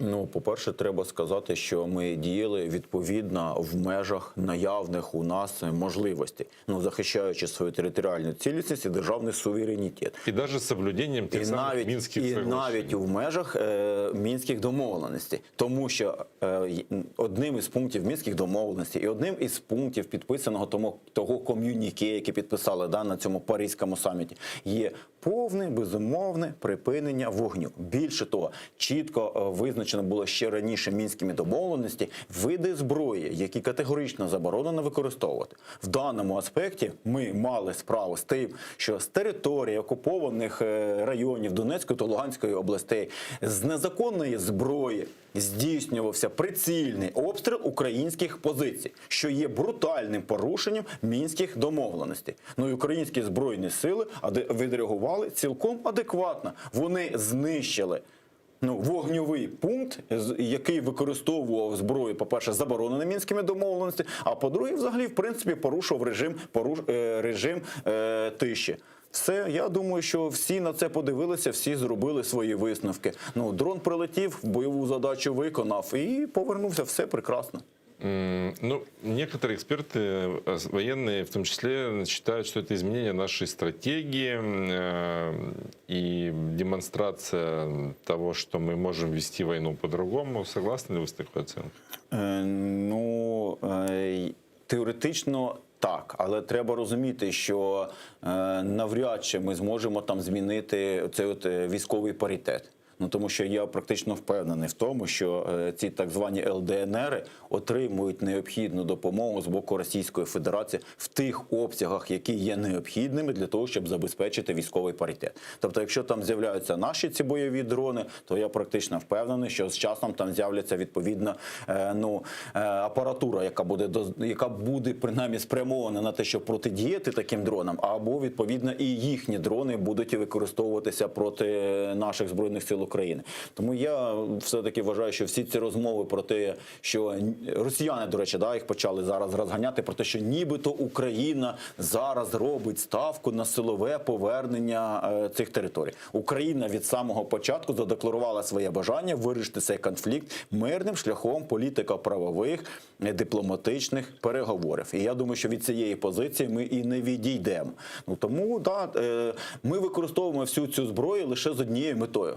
Для того, щоб забезпечити державний суверенітет і територіальну цілісність. Для того, щоб не дозволити просуватися їм на нашу територію. І жодним чином не йдеться про те, що ми збираємося в силовий спосіб повертати ті території. Ну, по-перше, наявна договірна база, яка існує, взагалі баланс сил у світі, навряд чи роблять реалістичним цей сценарій силового повернення. Більше того, треба також чесно визнавати, що нинішня влада чимало робить для того, щоб підтвердити у світового співтовариства свою позицію, що ми націлені на досягнення миру, і що єдина сторона або єдиний суб'єкт, який унеможливлює досягнення миру, це позиція Російської Федерації. Все. Тобто, як тільки росіяни змінять свою позицію, то в принципі ми відкриті і готові до будь-якого діалогу і до мирного врегулювання. Але позиція росіян і дія росіян, що найгірше, не лише в Криму, але й на Донбасі, з усією наочністю свідчить. Росія не зацікавлена в тому, щоб в Україні запанував мир, і в тому, щоб врегулювати міждержавні стосунки між Україною і Російською Федерацією. Тобто, і я, чесно кажучи, слабо собі бачу, як це може бути. Тому що дійсно подіями 2014 року, вже самим фактом анексії Криму, росіяни вже загнали себе в глухий кут. І я, чесно вам скажу, я дуже слабо собі можу намалювати сценарій, як з цього глухого кута вони збираються виповзати тепер. Ну вот есть заявление нашего Министерства обороны, точнее командующего объединенными силами вооруженных сил Украины Сергея Наева, о том, что наши ударные беспилотники «Байрактар» стоят на вооружении украинской армии и готовы к применению днем и ночью. Они уже полгода на боевом дежурстве. Об этом он заявил в интервью BBC News Украина. Вот давайте послушаем, что сказал главнокомандующий. Вони перебувають на бойовому чергуванні ще з весни цього року, коли було посилення батальйону тактичних груп Росії. Проводили розвідку і тренування. Коли Україна закупила ці комплекси, то відбулася і відповідна підготовка персоналу для них. Зараз усі екіпажі «Байрактар» готові до розвідки вдень та вночі, а також бойового застосування також вдень і вночі. Но у нас их, насколько я понимаю, вот сегодня мы разговаривали с Дмитрием Снегиревым, экспертом, их всего 12. Насколько это может быть достаточно? И насколько мы можем эффективно их использовать? Я би сказав так, можливо 12, а можливо не 12. Тому що це також є предметом військової таємниці, інформація з обмеженим доступом. Тому що коли ведуться якісь такі збройні конфронтації, то кількість зброї, якість зброї, види зброї, або інформація про все це, також використовується як стримуючий фактор. Тому я не знаю, скільки у нас є цих комплексів і що у нас взагалі там ще є. А росіяни хочуть перевірити, можуть спробувати перевірити. Тобто може раптом виявитися, що їх там не 12, а 120. І все так само, як, власне кажучи, ці історії з цими протитанковими комплексами. Де вони перебувають, скільки їх перебуває, які ще різновиди зброї є чи нема. Якщо ми в ефірах будемо про це все розказувати, говорити, то нащо тоді потрібна росіянам розвідка?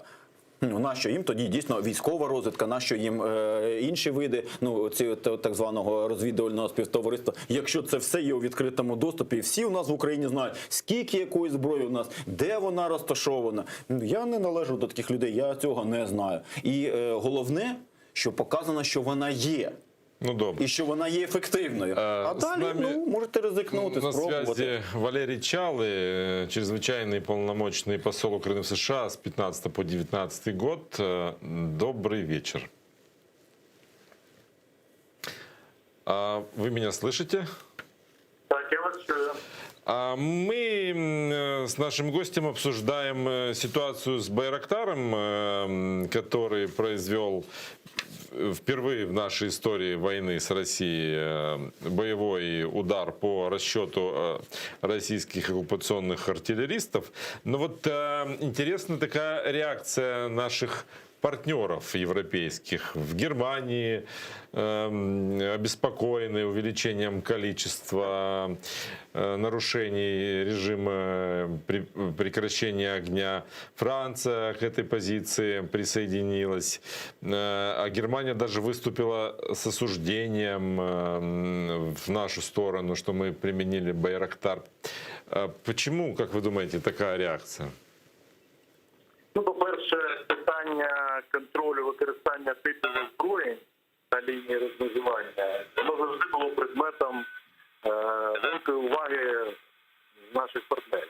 Тому що за їх підходами, чим менше буде взагалі, як вони кажуть, провокативних дій, тоді це веде до миру.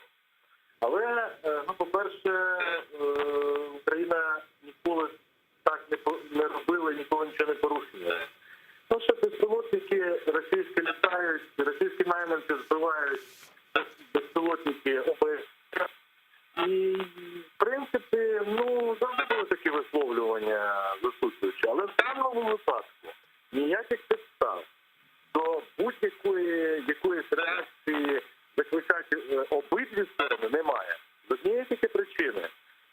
кодексом розташована в порушенні всіх, абсолютно всіх документів, які тільки є, вона не могла бути приведена в інший спосіб місії ОБСЄ. Виходячи навіть з того, що ця місія зараз не допускається до повноцінної роботи на лінії розмежування. Відтак дії України абсолютно адекватні, нічого не порушують. І наскільки я знаю, вони всі дії робили з попередженням саме моніторингових. Соединенные Штаты Америки, которые уже помогают нам и предоставляют нам летальное оружие, обратились к союзникам и нашим партнерам для того, чтобы снять ограничения для поддержки, такой поддержки вооружениями.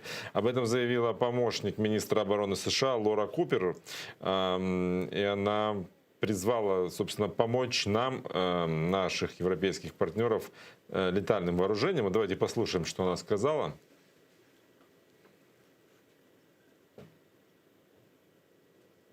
Найперша річ, яку б хотіли б згадати, це те, що всі союзники мають зняти свої обмеження на постачання летальної оборонної допомоги.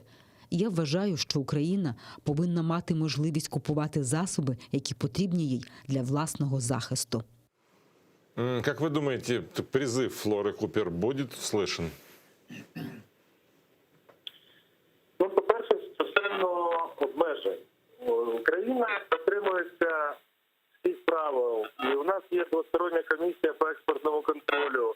У нас є з американцями відповідні механізми.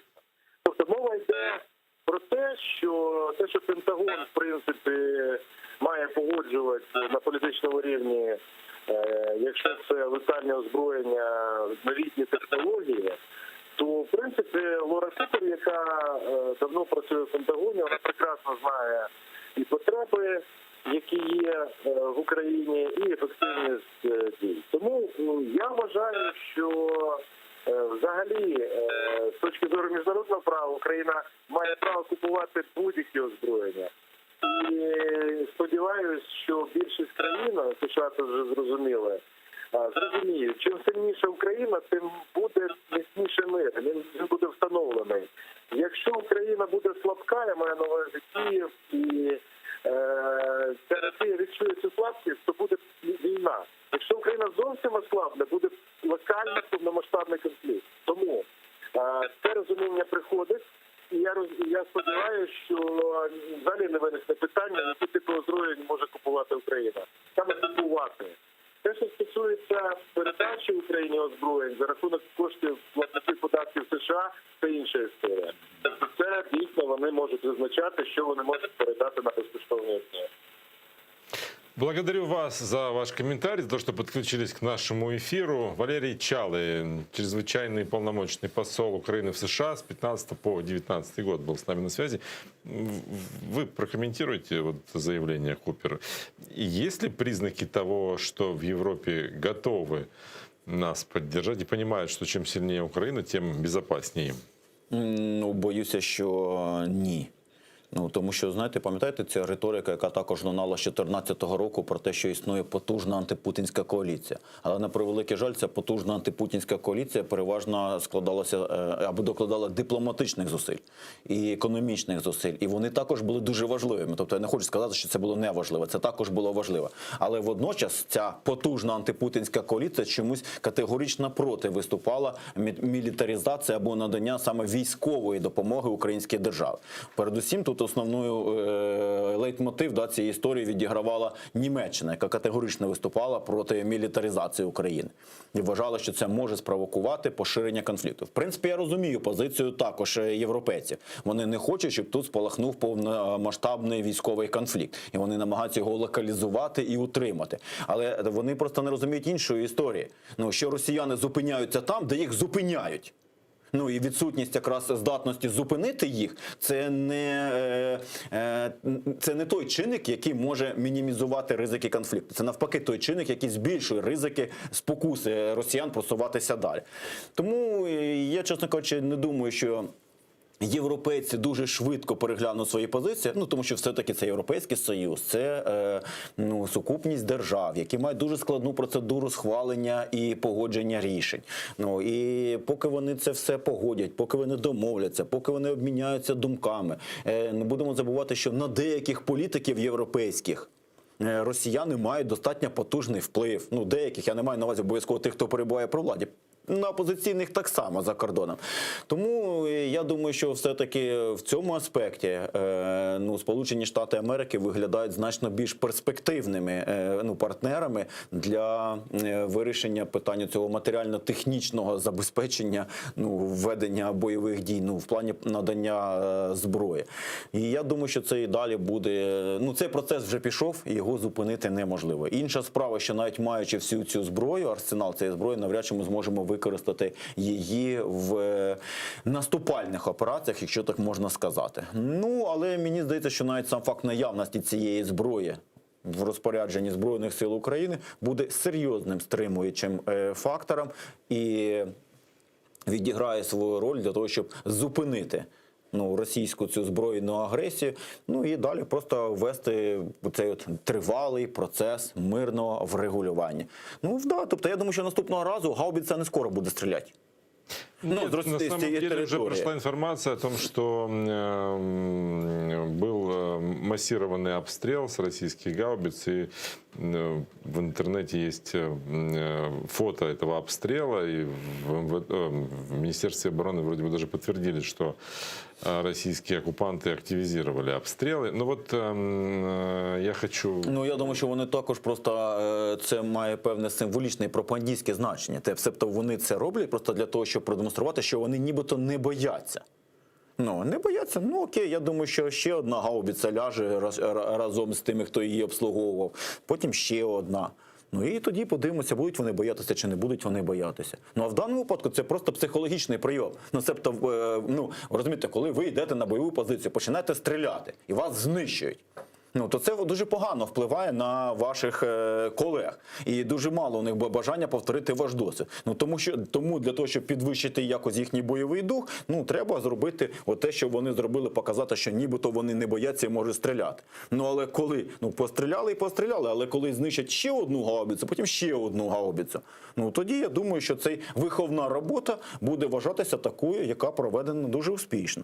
І наступного разу бажаючих буде вже дедалі менше, для того, щоб повторювати такий досвід.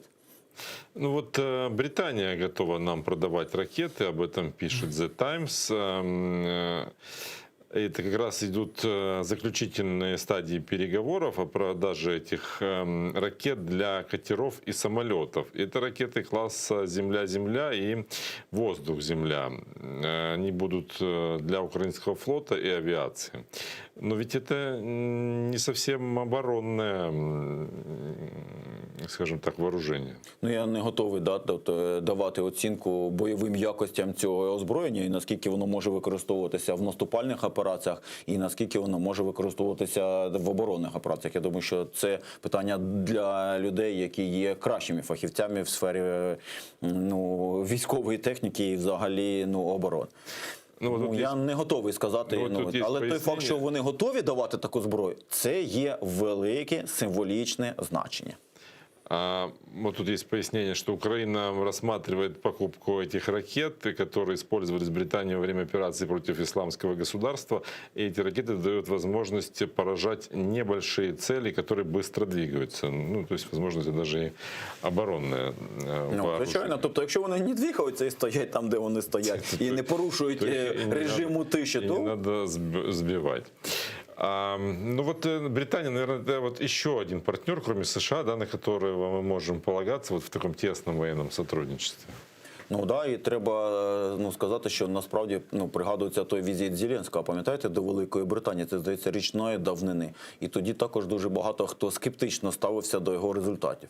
Але як бачимо, що ці результати мають місце, просто вони трошки відтерміновані в часі, тому що це взагалі, якщо хочете, вада з одного боку, з іншого боку, це перевага демократичних режимів, що всі політичні рішення, вони довше і складніше розробляються, погоджуються і реалізуються, ніж це трапляється в автократичних режимах, але все одно вони відбуваються. Тому я щиро вітаю таку готовність Великої Британії сприяти розвитку обороноздатності української держави. Так само і Сполучені Штати Америки, візит їхнього міністра оборони, який також відбувся після візиту нашого президента до Штатів. Тобто це дуже складна, марудна і тривала робота. Тобто також не треба думати, що це все справа 1 року або 2 років. Це робота української дипломатії впродовж, я не знаю, цих 7 років, починаючи там з 2014 року. Я думаю, що пан Чалий також міг би дуже багато розказати, з яким опором тоді доводилося стикатися українським дипломатам для того, щоб пояснювати і європейцям, і американцям, і британцям, чому Україна потребує того чи іншого виду озброєння, чому ми потребуємо посилення санкцій проти Російської Федерації. Тому це все, не треба дивитися на це з позиції винятково сьогодні на сьогодні.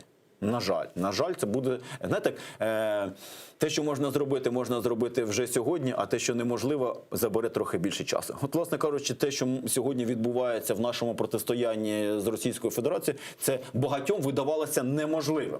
А неможливо забирає трохи більше часу. І я впевнений, що ми зробимо це неможливе можливим. І побачимо, як агресори заберуться з нашої території. У нас остается буквально 5 минут до конца эфира. И я предлагаю обсудить еще одну тему. Конечно, у нас не получится ее рассмотреть, что называется, подробно и глубоко. Но вот это касается энергетики и зимнего отопительного сезона. Мы столкнулись, впрочем, как и весь мир, с газовым кризисом, устроенным в том числе и Российской Федерации. И теперь мы сняли запрет на покупку энергетики из Беларуси. Вот нацкомиссия, которая занимается регулированием в сферах энергетики и коммунальных услуг, не будет продолжать запрет на импорт электроэнергии из России и Белоруссии в ноябре.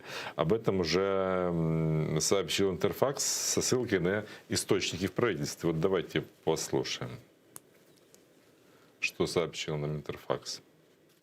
Регулятор вже визначився з рішенням. Він не заборонятиме імпорт із Росії та Білорусі на листопад. Коли у вересні приймали рішення про заборону імпорту на жовтень, говорили про те, що це не становить загрози енергосистемі та споживачам. А надалі визначатимемося в залежності від рівня підготовки до опалювального зимового періоду.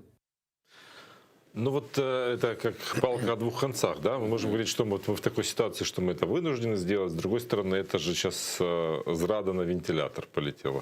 Да, але просто ті, хто буде кидати зраду на вентилятор, нехай згадають, що в 2015 році так само Україна імпортувала електрику з Білорусі.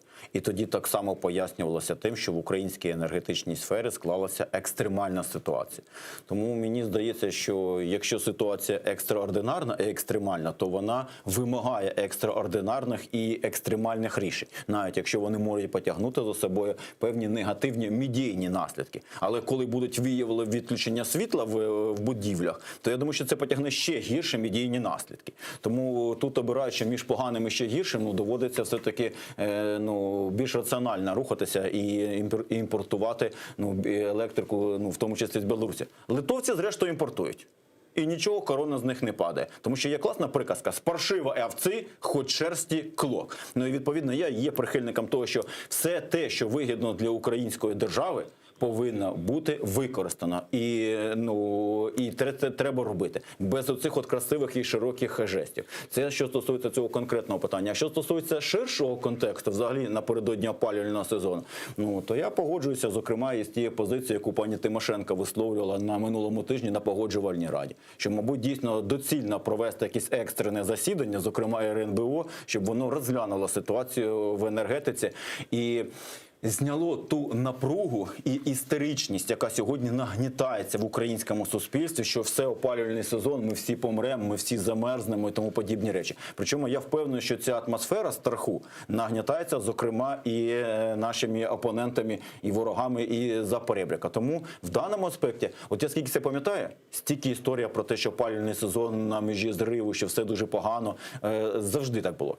І цей рік не є виключенням. І завжди, коли опалювальний сезон закінчився, то, слава Богу, все завершилося нормально. Сподіваюся, що і цього року відбудеться так само. Але для того, щоб так відбулося, треба системно, наполегливо працювати і завжди мати запасні варіанти. Ну, для того, щоб була альтернатива. Бо коли ти тільки опиняєшся в безальтернативній ситуації, то да, ти стаєш заручником чужої ласки. І мені наразі скидається, що такі плани все-таки є. І як не дивно, але українська влада демонструє іноді свою здатність у цих асиметричних відповідей. Да? Як пропозиція, наприклад, зменшити плату за транзит. І вона ставить в дуже незручне становище російське керівництво. Ну, тому що ви говорите про те, що вам невигідно прокачувати через Україну, бо дуже дорого. Ми вам говоримо, окей, ми готуємо зробити знижку, прокачуйте. І тоді, понятно, що Росія і коли ви відмовляєтеся, всім стає зрозуміло, що насправді ви керуєтеся не економічною логікою. Ви керуєтеся винятково політичною логікою. А це означає, що газ для вас не просто бізнес, як ви розказуєте. Що газ для вас є зброя, яку ви використовуєте для того, щоб нав'язувати свою волю іншим державам. І європейці це також мають зрозуміти і відреагувати адекватно. Ну, я сподіваюся, принаймні, на це. Благодарю вас Дякую за вам. то, что пришли к нам в студию. Валентин Гладких, эксперт аналитической группы «Левиафан» и портала «Слово и дело». И политолог был с нами. Я прощаюсь, потому что наше время в эфире подходит к концу. И напоминаю традиционно, что у нас есть у телеканала АТР свой YouTube-канал, на котором мы выкладываем наши эфиры. Там все самое интересное, что вы могли пропустить. Поэтому, чтобы не пропустить, просто подпишитесь и смотрите в удобное для вас время. И можете еще поддержать нас на Патреоне, потому что наша поддержка всегда для нас очень важна. Я этот час завершаю. Сейчас в студии буквально после короткого перерыва будет Осман Пашаев. Не переключайтесь. Спасибо, что с нами.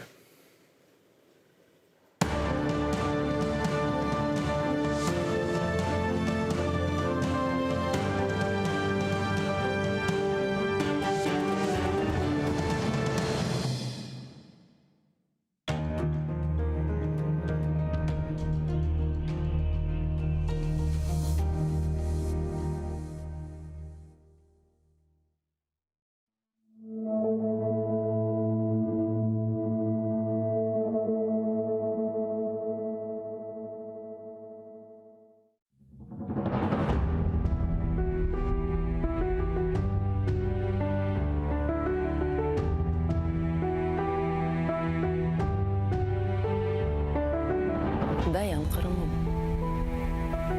Biraz daha sabır eyle. İraden büyük. Qar tübünde algul olup açasın. Sel olup ufak tüfek taşını yoldan yuvasın. Dakkaya gibi susup dursan bile. Dayan. Tış sıkıp. Yumruklarını topla. Sevgine, dülberligin, çeberlikке тең yo'qdir. Tamırsız quru quray gibi kechganlar cho'qdir. Ketejeklar. Teningga o'z tikanini saplab. Savushur yarang. Seni güzel baqcha yaparmiz.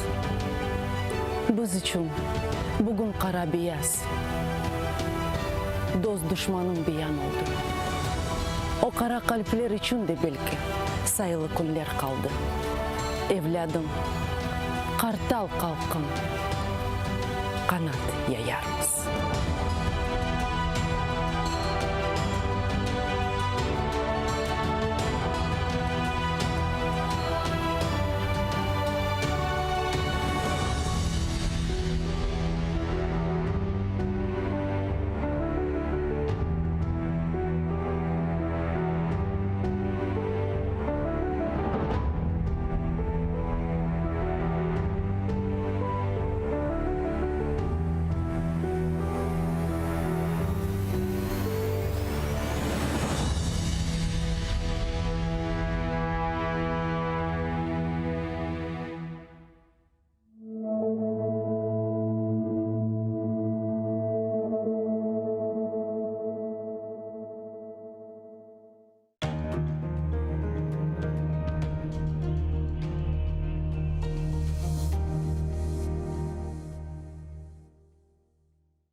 басқаныңыз ерлерні топырақ деп кечмеңіз. О топырақларда сіздің адыңызды сақламақ үшін ниже құрбанлар берілді. Бинлерже шейітлерінің қанлары бар о топырақларда. Құруды деп беллемеңіз. Алида синмеді шуқан топырақның ішіне. Кечкеніңіз ерлерні соқақ деп кечмеңіз. О соқақларда ниже жесур аскерлер жүрді. Ватанымны қорчалайым деп қылычлар салланды.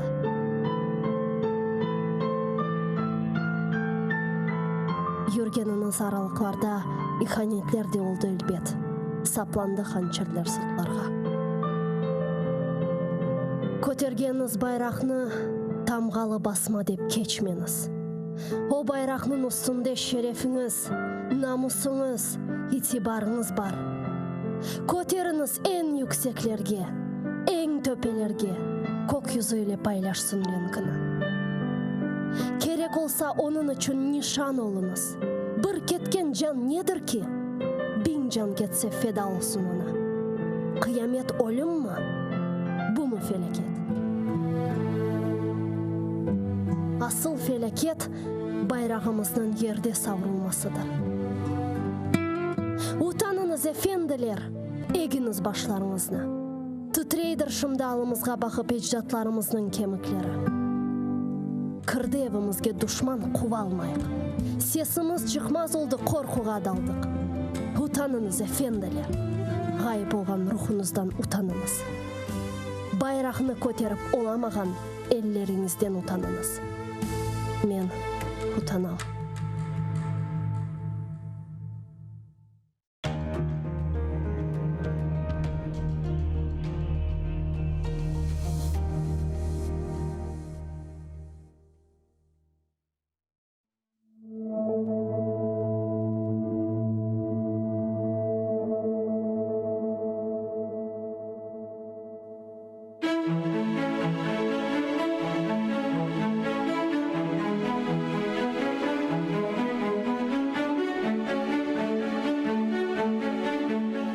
Бір чөл чечегіні қоқлап бақсан, онда да назик бір із дуярсың сен, диққатыңа қаршылық.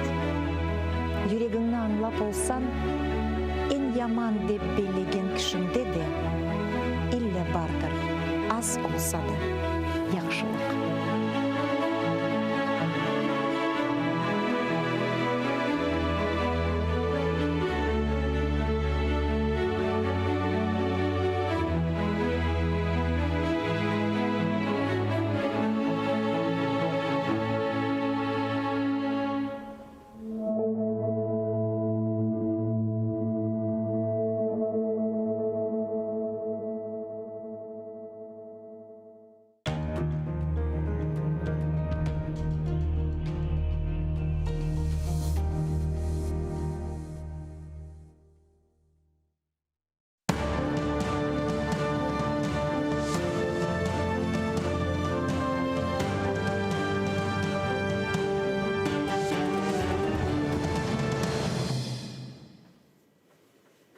Гарних акшамлар, доброго вечора. Заман Бугуні на телеканалі АТР.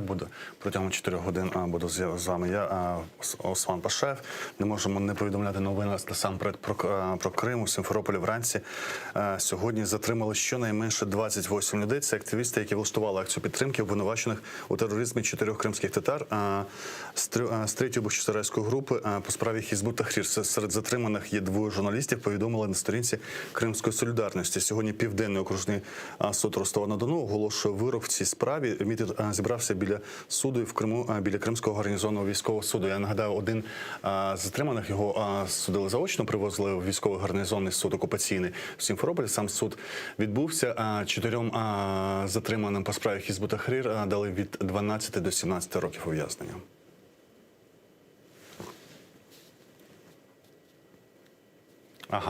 І далі серед новин, які ми будемо вже говорити з кандидатом політичних наук Андрієм Ковальовим. Доброго вечора, вже вечір можна говорити. Це перейдемо і згадаємо про Крим.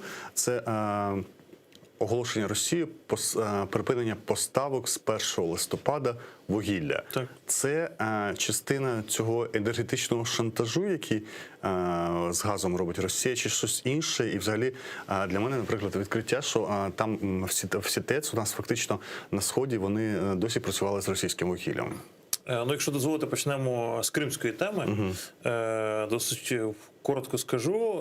Я не раз вже на деяких телеканалах говорив про цю свою думку і цю позицію, і наголошую знову ж таки тут, що у Російської Федерації зараз є план перетворити в очах міжнародної спільноти кримських татар на не те, що кримські татари борються за свою свободу, за свою волю, а що це терористи. І вони... Якщо ви хочете про це, ми можемо, я думаю, я досить швидко ми перейдемо на енергетичну. на це, бо в мене по цій темі теж питання, якраз по цьому перетворення, бо є оці справи України в міжнародному суді кримінальному, да, здається, в Гаазі по 2 конвенціях міжнародних протидії тероризму і фінансування тероризму і протидії всім формам расової дискримінації, які 17-го року, по яких проміжне рішення було. І от там Росія зараз дає свої заперечення якраз таки в тій частині, де міжнародний суд зобов'язав Росію відновити роботу Меджлісу як представницького органу. І тепер, після справи Нарімана Джеляла, виявляється, росіяни надсилають аргументи, що це не якийсь представницький орган, а терористична організація. Тобто це частина однієї такої кампанії. Але це однієї великої кампанії, при тому, що я не раз говорю, що потрібно просто дивитися в історію Росії. Росія не вигадує нічого нового. Вона завжди намагається таврувати свого противника, який, очевидно, бореться за незалежність, таврувати його терористом, таврувати його бандитом. Не треба так далеко ходити. Ми зараз в Києві. Київщина 100 років тому. Українці активні перейшли до підпільного збройної боротьби проти російських окупантів. І зрозуміло, що ця підпільна боротьба координувалася державним центром УНР на вигнанні, який тоді знаходився в Польщі. І влада Української Народної Республіки входила в контакт з усіма, з французами, з німцями, з усіма європейськими державами. І Совєтський Союз, тогочасна Росія чи Совєтська імперія, намагалася входити в контакт з іншими державами і пояснювати, що не потрібно мати ніяких справ з УНР. УНР – це терористи. І наводили приклад у цієї боротьби. Те саме стосується і кримських татар. Тобто зараз задача максимум для путінського режиму перетворити кримських татар в очах міжнародної спільноти просто на терористів. От і вся відповідь, для чого це зараз робиться. Це важливо не теж, а не намагання Росії, а як буде Захід сприймати, чи буде він погоджуватися з цим. І бачите, ще яка ситуація, що я прогнозую найближчим часом рішення, наприклад, Верховного суду Російської Федерації про те, що Меджліс – терористична організація. І якщо вони зараз про це вже заявляють в Гаазі, потім вони будуть показувати всьому світу рішення свого суду і про те, що це цілком законне рішення, хоча ми розуміємо, що воно має таку саму вагу, як в Совєтському Союзі. Знаєте, вони ж, наприклад, садили дисидентів і всьому світу говорили, так ми ж їх посадили по закону і показували свій кримінальний кодекс, що дійсно дисиденти порушували кримінальний кодекс, вони виступали проти там територіальної цілісності Совєтського Союзу. Здається, в 70-х, 80-х вже судили не по політичних статтях, а по звичайних кримінальних. Там. Бачите, але все одно вони мотивували це своїм кримінальним кодексом, і коли будь-яка країна вводила санкції чи, наприклад, засуджували ці дії, Совєтський Союз пояснював, що все по закону. Те саме вони зараз намагаються зробити в Криму. Андрій, але тут є ще одна більш глобальна проблема, про це не так багато говорять, а ми, здається, з вами порушували. По справах Хізбут-Тахрір і Заходу, мені здається, недостатня реакція, бо якийсь є такий екзистенційний страх перед ісламом. І коли людей, які віруючі мусульмани, які дотримуються канонів релігії, їх засуджують, якби Захід на це ставиться, не те, що поблажливо, але без особливого такого втручання. Абсолютно погоджуюсь. І як це долати? Це є певний стереотип. Це стереотип і просто незнання європейських політиків, які не орієнтуються в ісламі, по-перше. А по-друге, коли вони чують Хізбут-Тахрір, зразу у них малюється картинка пан-ісламської імперії якоїсь. І зрозуміло, що вони прогнозовано... Там різниці немає. Хізбут-Тахрір, Хізбалла, там всякі якісь хізб. Абсолютно. І ніхто не хоче, найголовніше, більше це розуміти і не намагається з цими стереотипами боротися, на превеликий жаль. І у Європи є певний страх, і, зокрема, це пов'язано, знаєте, в електоральному вимірі, можливо, з великою такою кризою міграції у Європейському Союзі. І, попри все, тому Росія на цьому грає. Росія грає фактично на цих нотках, на цих страхах Європи. І те саме стосується, насправді, можливо, нашої наступної теми, що, на превеликий жаль, з одного боку через певну бездіяльність влади на дипломатичному рівні, а з іншого боку, з бажанням... бездіяльність української влади? Так, бездіяльність української влади. А з іншого боку, через бажання певних європейських політиків повернутися назад до Росії. Ви знаєте, що багато європейських політиків вже виступають за те, щоб скасувати санкції проти Російської Федерації. Я нещодавно повернувся з Іспанії, там серед політиків абсолютно побутує думка, що потрібно ці санкції скасовувати, тому що ми зараз продовжуємо про це говорити, бо у нас на прямому зв'язку з Сімферополя Едем Смідляєв, адвокат, якого нещодавно затримували. Про це затримання навіть говорили в всіх адвокатських колах. Добрий вечір, Едем Бей. Добрый вечер. Сегодня задержали 28 человек. Вы пережили задержание вообще такое беспрецедентное. По-моему, я помню Эмиля Курбединова, у него был административный арест. С вами это было, по-моему, если не ошибаюсь, вы поправьте меня, первый раз. И было много, кстати, комментариев, видел даже в Фейсбуке от адвокатов, которые не крымско-татарские адвокаты, которые писали о том, что в этой ситуации надо обращаться в адвокатскую палату. Во-первых, чем закончилось ваше задержание? Обжаловали ли вы его, и в каком состоянии сейчас вот те 28 человек, которых задержали сегодня перед военным гарнизонным судом? Да, начну с первого. Действительно, сегодня возле Крымского гарнизонного военного суда задержали это количество людей. Это люди, которые пришли поддержать своих знакомых, близких. Несмотря на то, что люди пришли на открытое заседание и хотели поприсутствовать при оглашении приговора, их наглым образом, очень жестко начали задерживать и автобусами разводить по двум отделениям полиции. Это отделение полиции центральное и киевский.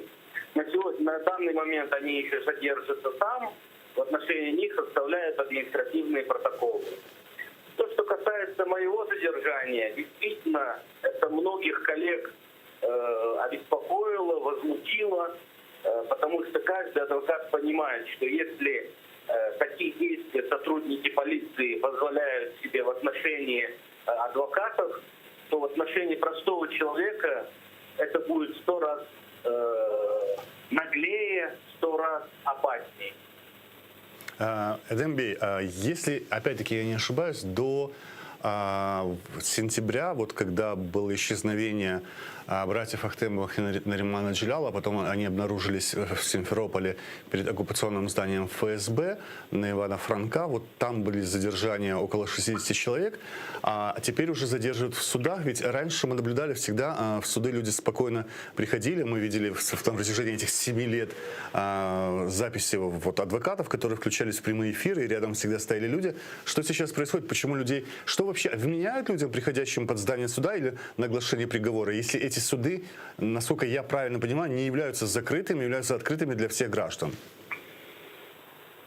Да, это открытые судебные процессы, на которые может прийти слушатель, поприсутствовать, послушать, посидеть. Каждый раз сотрудники полиции придумывают разные нарушения. Если первый раз это было нарушение масочного режима во время ковида, то сегодня это нарушение шествий, собраний, митингов. То есть каждый раз они что-то новое придумывают. Давайте немножко и по сегодняшнему делу. Об этой третья бахчисарайская группа, 4 человека, и от 12 до 17 лет, да, приговоры там даны. Это уже окончательное решение, или можно будет это обжаловать, и есть ли шанс хотя бы на уменьшение сроков? Да, конечно, с таким обвинением и с таким приговором ребята не согласны были с первого дня. Тем более не согласны с таким приговором. Ребята считают, что на скамье подсудимых должны сидеть другие лица, которые действительно способствовали захвату власти в Крыму, изменению своей присяги, а то обвинение, в котором их обвиняют, они, конечно, с этим не согласны и намерены данный приговор обжаловать. И, Дмитрий, давайте вот такой, если возможно, это навскидку, я понимаю, вы в дороге сейчас из Ростова в Крым, вот подведем баланс, более 120 человек по делу Хизб ут-Тахрир были задержаны, все они в Украине признаются практически политическими заключенными. Какое количество людей уже получило сроки, какое количество людей ожидает их? Около 20 человек уже отбывают наказание. Это 15 человек в Салавате, 3 в Ставрополе. Еще около 40 человек под следствием, либо уже в суде рассматривают в отношении них уголовные дела. Сам Садым Смедляев, адвокат, который включился с нами по дороге из Ростова в Крым, где 4 крымским татарам огласили сегодня приговор. Это так называемая 3-я бахчисарайская группа Хизб ут-Тахрира, сроки от 11 до 17 лет. И, пан Андрію, я вас перервав якраз на нерозуміннях. І дивіться, найголовніше, що, попри все, Україна повинна захищати своїх громадян, і тому потрібно повернути, знову ж таки, до тез дипломатів, до тез наших політиків ось цей кримсько-татарський кейс і активно про нього говорити. І це наш обов'язок боротися за цих в'язнів у Криму. Але знаєте, я просто дуже добре знаю інсайди із МЗСу, із Офісу президента.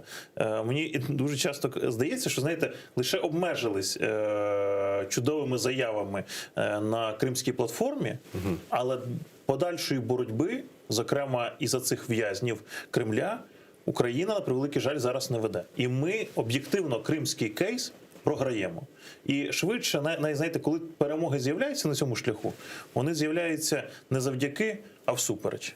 Пане Андрію, давайте, цікаво, до речі, про ці інсайди по кримському кейсу дізнатися. Моє розуміння, тема правозахисту кримськотатарського, вона не капіталізує нікого з політиків. Тобто нікому не цікаво, скажімо, лобіювати тему, пришвидшити, наприклад, хоча б такі нагальні речі, як фінансова підтримка цих родин, бо у всіх є адвокатська підтримка, є дружини, діти, і взагалі це релігійні сім'ї, пропрацювали чоловіки, і ці родини залишилися без підтримки. Навіть закон, який на підтримку цих політв'язнів, так і називається, скорочено, він про фінансову підтримку політв'язнів, він цього року його не ухвалять. І оці поки рішення міжвідомчої групи Мінреінтеграції, те, що дають 100 тисяч на рік, це рахували це на 3-4 місяці адвокатської підтримки в Росії. Треба розуміти, чому такі суми, бо навіть ці дороги від Криму до різних регіонів Російської Федерації, вони просто забирають час і гроші, а не капіталізує, не цікаво, тому у нас є 2 або 3 дати, коли Крим згадується. 26 лютого – День Кримського спротиву, 18 травня – День депортації кримських татар, і можна ще на День Незалежності і на Новий рік згадати, що є ще в Україні можна ще на День кримсько-татарського прапору. Президент Зеленський, його СММники можуть написати пост. Знаєте, тут є, я вам скажу відверто, те, що знаю з оточення президента Зеленського, з Офісу президента, що зрозуміло, що є його певна політична ревність. Як тільки інші політики починають брати на щит, на прапор кримсько-татарське питання, як тільки, наприклад, для прикладу наведу, як тільки Порошенко заявляє про те, що він виділяє фінансову підтримку котрійсь із кримсько-татарських родин в'язнів, це вдаряє, знаєте, по такому певному заздрості Зеленського чи когось з його оточення. І тому знову питання кримсько-татарських в'язнів відходить на другий план. Це головний секрет просто політичної ревності. Я не кажу, що, скажімо, підтримка опозиційними політиками шкодить, але шкодить спільній справі оця ревність, яка є в Офісі президента. Це перше. А друге, відсутність стратегічного бачення, що взагалі, як сучасна українська влада бачить розв'язання кримського питання і в комплексі з цим окупованих територій Донбасу. Це ключове питання. Тому що, розумієте, коли, скажімо, багато років випрацьовувалось стратегічне бачення і, знову ж таки, намагалися утворити, знаєте, такий певний союз України, Грузії, Молдови по питанню, скажімо, ну, по суті, і в Україні, і в Грузії, і в Молдови. По суті, один і той самий кейс – окуповані території. Там Придністров'я, там Абхазія, Осетія, Крим, Донбас. І, по суті, ми могли об'єднатися і говорити спільним голосом. Але президент Зеленський, ну, можливо, не він, але його оточення, методично за ці роки розсварилося з Молдовою. Тут найяскравіше видно просто це кейс Чауса. І фактично я зараз бачу, ось, знаєте, спроба через газову допомогу залагодити відносини з Молдовою. А з іншого боку, кейс Саакашвілі і Грузії. От, це два таких кейси, які розсварили нас з нашими союзниками. І тому, коли ти ставиш конкретне питання, скажімо, ну, навіть не аналітикам, а, скажімо, політикам, які ухвалюють рішення, а які, скажімо, бачення по Криму. Боротися.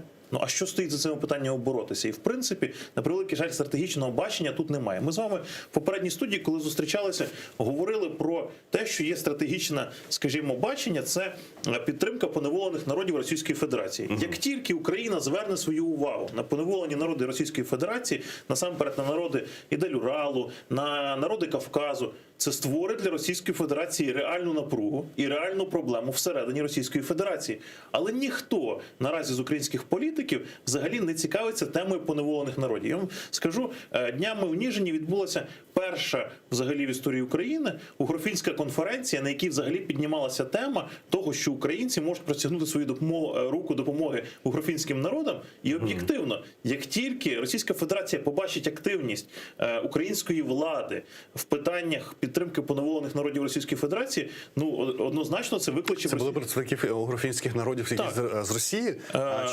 Ні, зокрема, ті діаспори, які зараз перебувають в Україні. І насправді дуже багато поневолених народів розглядають Україну, як, знаєте, як такий пункт, де можна, в принципі, сховатися від російського переслідування. Не всі вірять, тому що ми бачили, наприклад, кейс з чеченцями, коли просто українська влада на догоду ФСБ видає чеченських борців за незалежність назад в Російську Федерацію, де їх судять як злочинців. Але, наприклад, лідер азерського народу мешкає у Києві. Скажімо, гірша ситуація, наприклад, з казанськими татарами, тому що лідери казансько-татарського опору – це брати Кашапови, вони потрапили в Україну, але зрозуміли, що, по-перше, українській владі не цікаво кейс боротьби казанських татар, а з іншого боку, їх переслідували в Російській Федерації, їм продовжили погрожувати в Україні. І вони змушені були виїхати у Велику Британію, де Велика Британія надала їм якраз політичний притулок. Тобто системно Росією в Україні, на превеликий жаль, ніхто з влади не займається. Для того, щоб перед тим, я згадую цю річ про поневолені народи і про звернення увагу на них в Російській Федерації, що створить проблему дійсно до них. Україна ще не планувала бути з кримськими татарами. Я зараз наведу такі неповні цитати двох українських публіцистів, обидва з Криму походженням. Павло Казарін, один з них, відомий досить широкому загалу, який колись, ще з 15-го року, пояснюючи Крим і кримських татар українцям, в своїх текстах писав, що в Україні, за Крим йде боротьба двох міфів – кримсько-татарського і російського. І українського міфу про Крим нема, і тому українцям не треба з цього приводу жалітися. Український, кримсько-татарський міф і є український. І українці мали б його приватизувати. І мова йде про те, що, скажімо, це як в питанні колись Євросоюзу, НАТО, західної інтеграції. Які б протиріччя не були більш різними політичними силами, є речі, які мають об'єднувати зліва направо весь політичний бомонд. І от кримсько-татарська тема могла б бути, ну, незалежно від того, Порошенко з Зеленським ненавидять один одного чи люблять один одного. Я не хочу, Османе, хочу вас розчаровувати, але українські політики, по-перше, недооцінюють, а по-друге, не розуміють кримсько-татарського кейсу. Це стосується... А що таке нерозуміння кримсько-татарського кейсу? І можливо, докладніше, що треба розуміти про кримських татар, щоб розуміти сам кейс? Ви знаєте, мені просто видається, що Володимир Зеленський досі перебуває, знаєте, в полоні своїх, він же розповідав про те, як він їздив в Крим, в полоні своїх юнацьких спогадів про Крим. Як він їздив в Ялту відпочивати, як вони там познайомилися з дружиною, він, здається, це розповідає, як вони на Чорне море їздили. І він колись в одному зі своїх інтерв'ю, до речі, говорив, що він бачив, як кримські татари захоплювали якісь там поля, як поліція їх розганяла, чи міліція тогочасно їх розганяла. Тобто він досі перебуває в полоні своїх юнацьких мрій і спогадів, і він не розуміє, що таке в політичному вимірі кримські татари. Наприклад, я думаю, якщо запитати зараз у президента стосовно кримсько-татарської автономії, він не зможе сформулювати свого питання. Він скаже, що йому треба порадитися. Але є дуже проста відповідь. Якщо українці зараз не використають можливості і кейс кримсько-татарської автономії, його використає будь-хто, крім українців. Російська Федерація, хоч це мало ймовірно, Туреччина, будь-хто використає, але не українці. І ось проста відповідь. Я навіть, знаєте, думаю, що організатори Кримської платформи, даруйте, знову ж таки повертаємось до цього, вони теж по-різному бачили, скажімо, зміст, мету кримсько-татарської платформи. Володимир Зеленський, його оточення перебувало, знаєте, там в певних своїх мріях.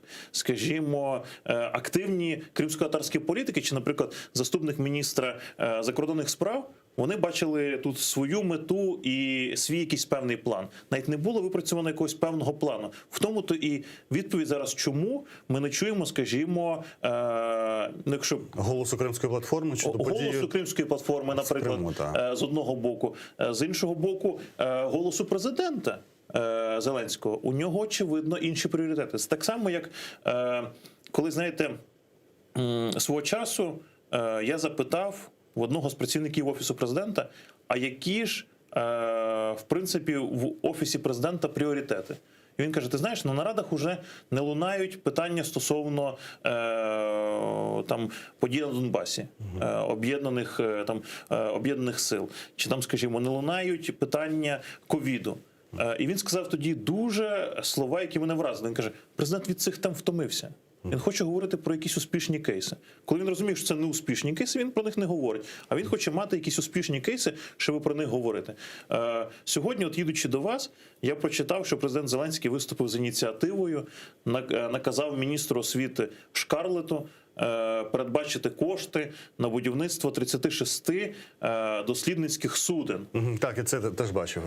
Відновити за 5-10 років ці дослідницькі судноплавства. Дослідницький флот, український дослідницький флот. Так, був хороший кейс, успішний кейс з тим, що Україна придбала у Британії дослідницьке судно, яке тепер буде перевозити, зокрема, наших дослідників на нашу українську станцію «Академік Вернадський», яке теж буде займатися Криголам, який буде займатися дослідницькою діяльністю. Це успішний кейс.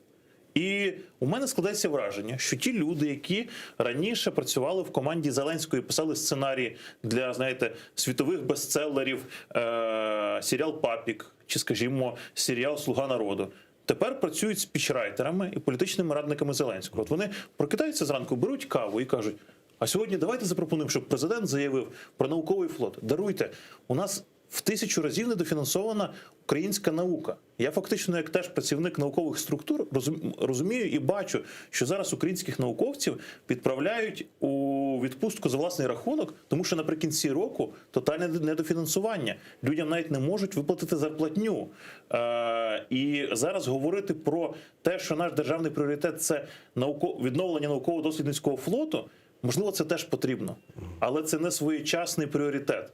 І за цими, даруйте, популістичними гаслами ми якраз втрачаємо найголовніше – боротьбу за життя українців у боротьбі з пандемією ковіду, війну на Донбасі і ту саму питання Криму. Це просто все заговорюється іншими хорошими, цікавими гаслами. Саме тому я на всіх ефірах, даруйте, говорю, така поведінка Зеленського, вона безвідповідальна, я його називаю президент хороших новин. Коли немає нічого хорошого сказати про Крим, то він просто і не говорить про нього. Хіба це не свідчить про те, що екватор президентської каденції 2,5 роки, з 5, і є замислення того, що буде відбуватися далі? Я так розумію, що А оця обіцянка йти на один термін – це вже застаріла інформація. І словами секретаря РНБО Данилова ми почули про те, якщо йдеться мова про можливість перетворення де-факто України тобто в де-юре вже в президентську республіку, вона де-факто і так така вже є, то це йдеться про те, що людина розглядає другий термін. Ні, абсолютно.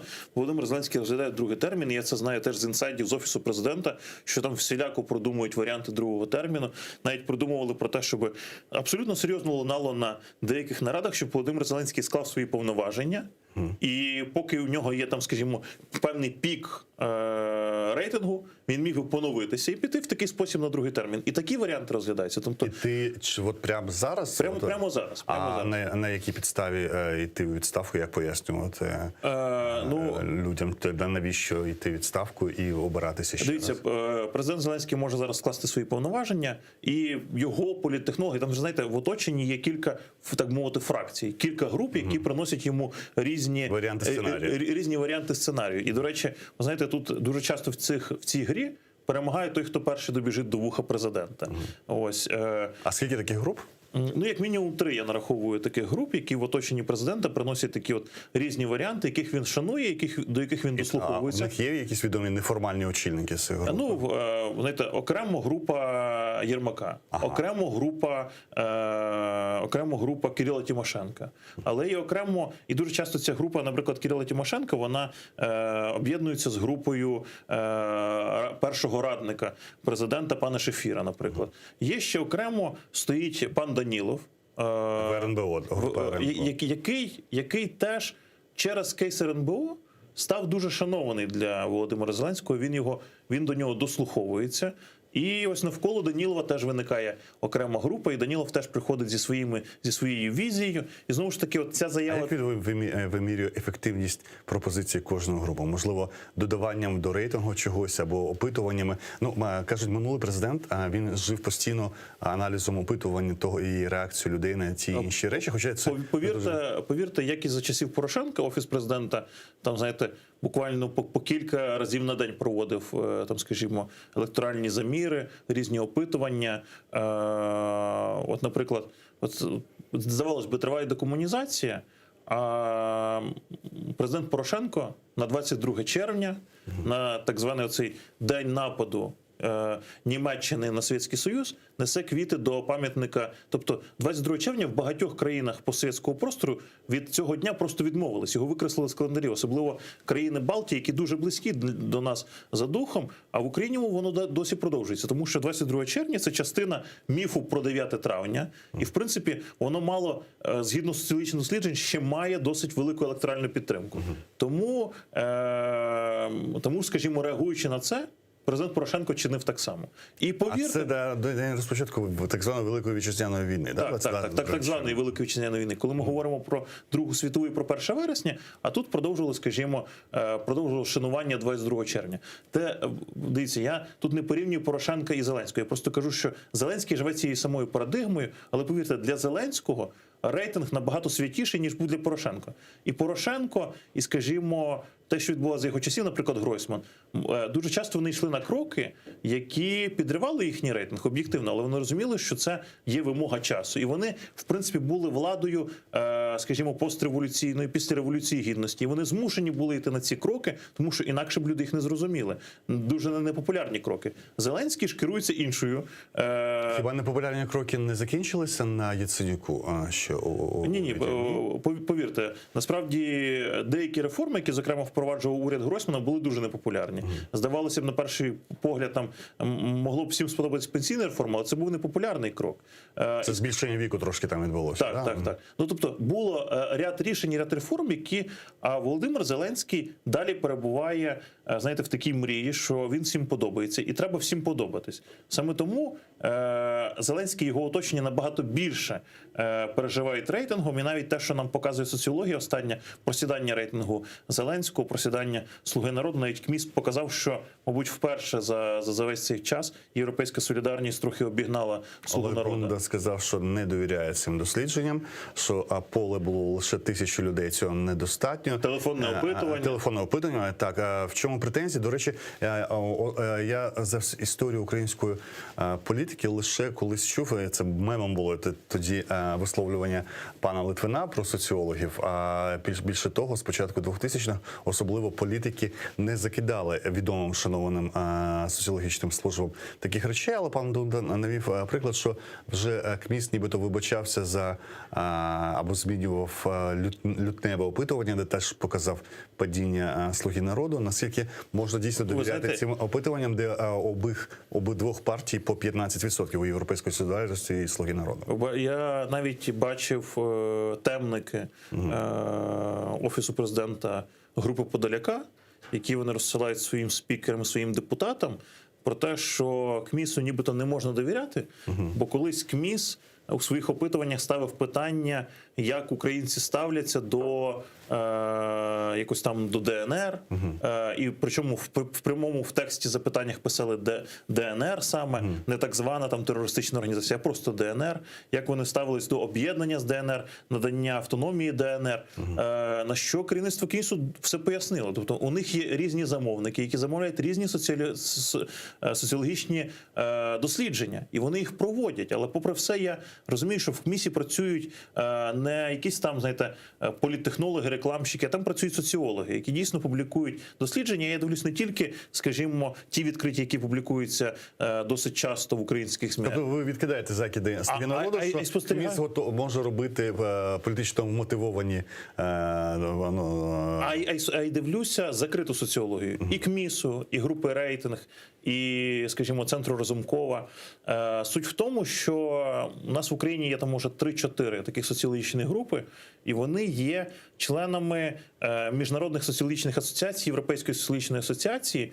І повірте, що ось ці асоціації, європейська і всесвітня, вони стежать за всіма цими соціологічними групами нашими українськими. І якби вони бачили систематичне порушення, скажімо, правил гри на соціологічному ринку, то цих би соціологічні групи вже викинули просто із цих асоціацій. Тому тут є, наприклад, час від часу з'являється опитування від таких соціологічних груп «No Name». Я розумію, що ці ноунейм-групи – це просто політична технологія, щоб дійсно показати якийсь там, якусь гарячу новину, якийсь там, умовно кажучи, теж політичну рекламу. Але оці 3-4 політичні групи, соціологічні групи, які ми постійно обговорюємо в ефірах, вони, попри все, намагаються зберігати незаангажованість. І навіть коли, скажімо, беруть у політичних сил гроші за дослідження, вони ніколи не йдуть на те, щоб зробити рекламу для цих політичних партій у своїх дослідженнях, тому що вони бережуть свій статус. Сьогодні вони візьмуть гроші, а завтра їх просто... про закриті опитування, що вони показують, якщо ви зможете говорити. У нас на зв'язку Андрій Ковальов, Артем Олійник, політолог з Риму, який буде брати участь, прилетів до Риму на саміт G20. Доброго вечора, пане Артеме. Добрий вечір, всі мене бачать, чують? Так, бачимо і дуже добре чуємо. Бачив з літа, коли збиралися в Італії міністри закордонних справ країн G20, що основний порядок денний пов'язаний з кліматологічними змінами, спробою оцих країн, які виробляють там 80% світового ВВП, якось досягнути до якогось терміну, казали до 35-го року, потім до 50-го, зменшення загальної температури на 1,5 градуси в світі. Взагалі, що основний порядок денний, розкажіть нам, який все ж таки буде, і що цікавого для України в цьому саміті? Добре, я буду тоді дуже коротко. Самі зустрічі на рівні міністрів тривають із кінця весни, тобто із травня, в різних містах Італійської Республіки. Вони присвячені дуже широкій проблематиці. Сама історія Великої Двадцятки – це така довготривала історія форматувань цих групи країн, яка розширилася із Великої Сімки, із провідних найвпливовіших політично і економічно держав, і з тими країнами, які розвиваються. І за період її існування виділялося кілька варіантів їх співставлення, коли долучалися і більша кількість країн, і менше. І сьогодні це 19 національних економік плюс одна колективна у вигляді Європейського Союзу. І відповідно представлені ті країни, які є в Європейському Союзі, але не представлені окремо. Широка дуже проблематика обговорюється, і сьогоднішня тема клімату, вона є ключовою у зв'язку з тим, що ми зустрічаємося, світові лідери зустрічаються в Римі напередодні саміту Глазго. Саміт Глазго в Шотландії – це найважливіша кліматична конференція останніх років, яка відбудеться, як я сказав, у Шотландії, і буде присвячена можливим реальним крокам світових економік по відношенню до змін клімату. Що це означає в першу чергу? Це вживання тих заходів тими країнами, які намагалися її уникнути. Ви правильно сказали, що ставлять дуже різні рамки і часові там дати. Європейський Союз хоче стати карбонно-нейтральним до 2050 року, Індія там мовчить, Китайська Народна Республіка також не дуже точно уявляє, як це буде. І буквально 1 годину тому перед нами виступав генеральний секретар Організації Об'єднаних Націй Антоніо Гутеррич, який заявляв про ці проблеми. Але клімат тут є одним з ключових. Тут є 3 такі стовпи. Перше – це відновлення економіки після пандемії. Друге – це намагання поширити вакцини, які виробляються провідними економіками світу, на країни третього світу, тому що якщо цього не зробити, вірус циркулюватиме постійно і пандемія will never end. Да? І третє – це клімат. Дійсно, хочу до 1,5 градуси зупинити до кінця цього століття, але, як показують останні дані, цього зробити не можна. Але при цьому ці заходи є важливими не тільки через це. Скажімо, 2 години тому ми зустрічалися з Олафом Шольцем. Це наступний, по суті, наступний канцлер Федеративної Республіки Німеччина. Він сюди приїхав разом з Ангелою Меркель, яка є виконуючим обов'язки канцлера. І вони намагаються познайомитися із провідними лідерами світу, в такому числі президентом Джозефом Байденом, президентом Французької Республіки Еммануелем Макроном, президентом Туреччини та іншими лідерами.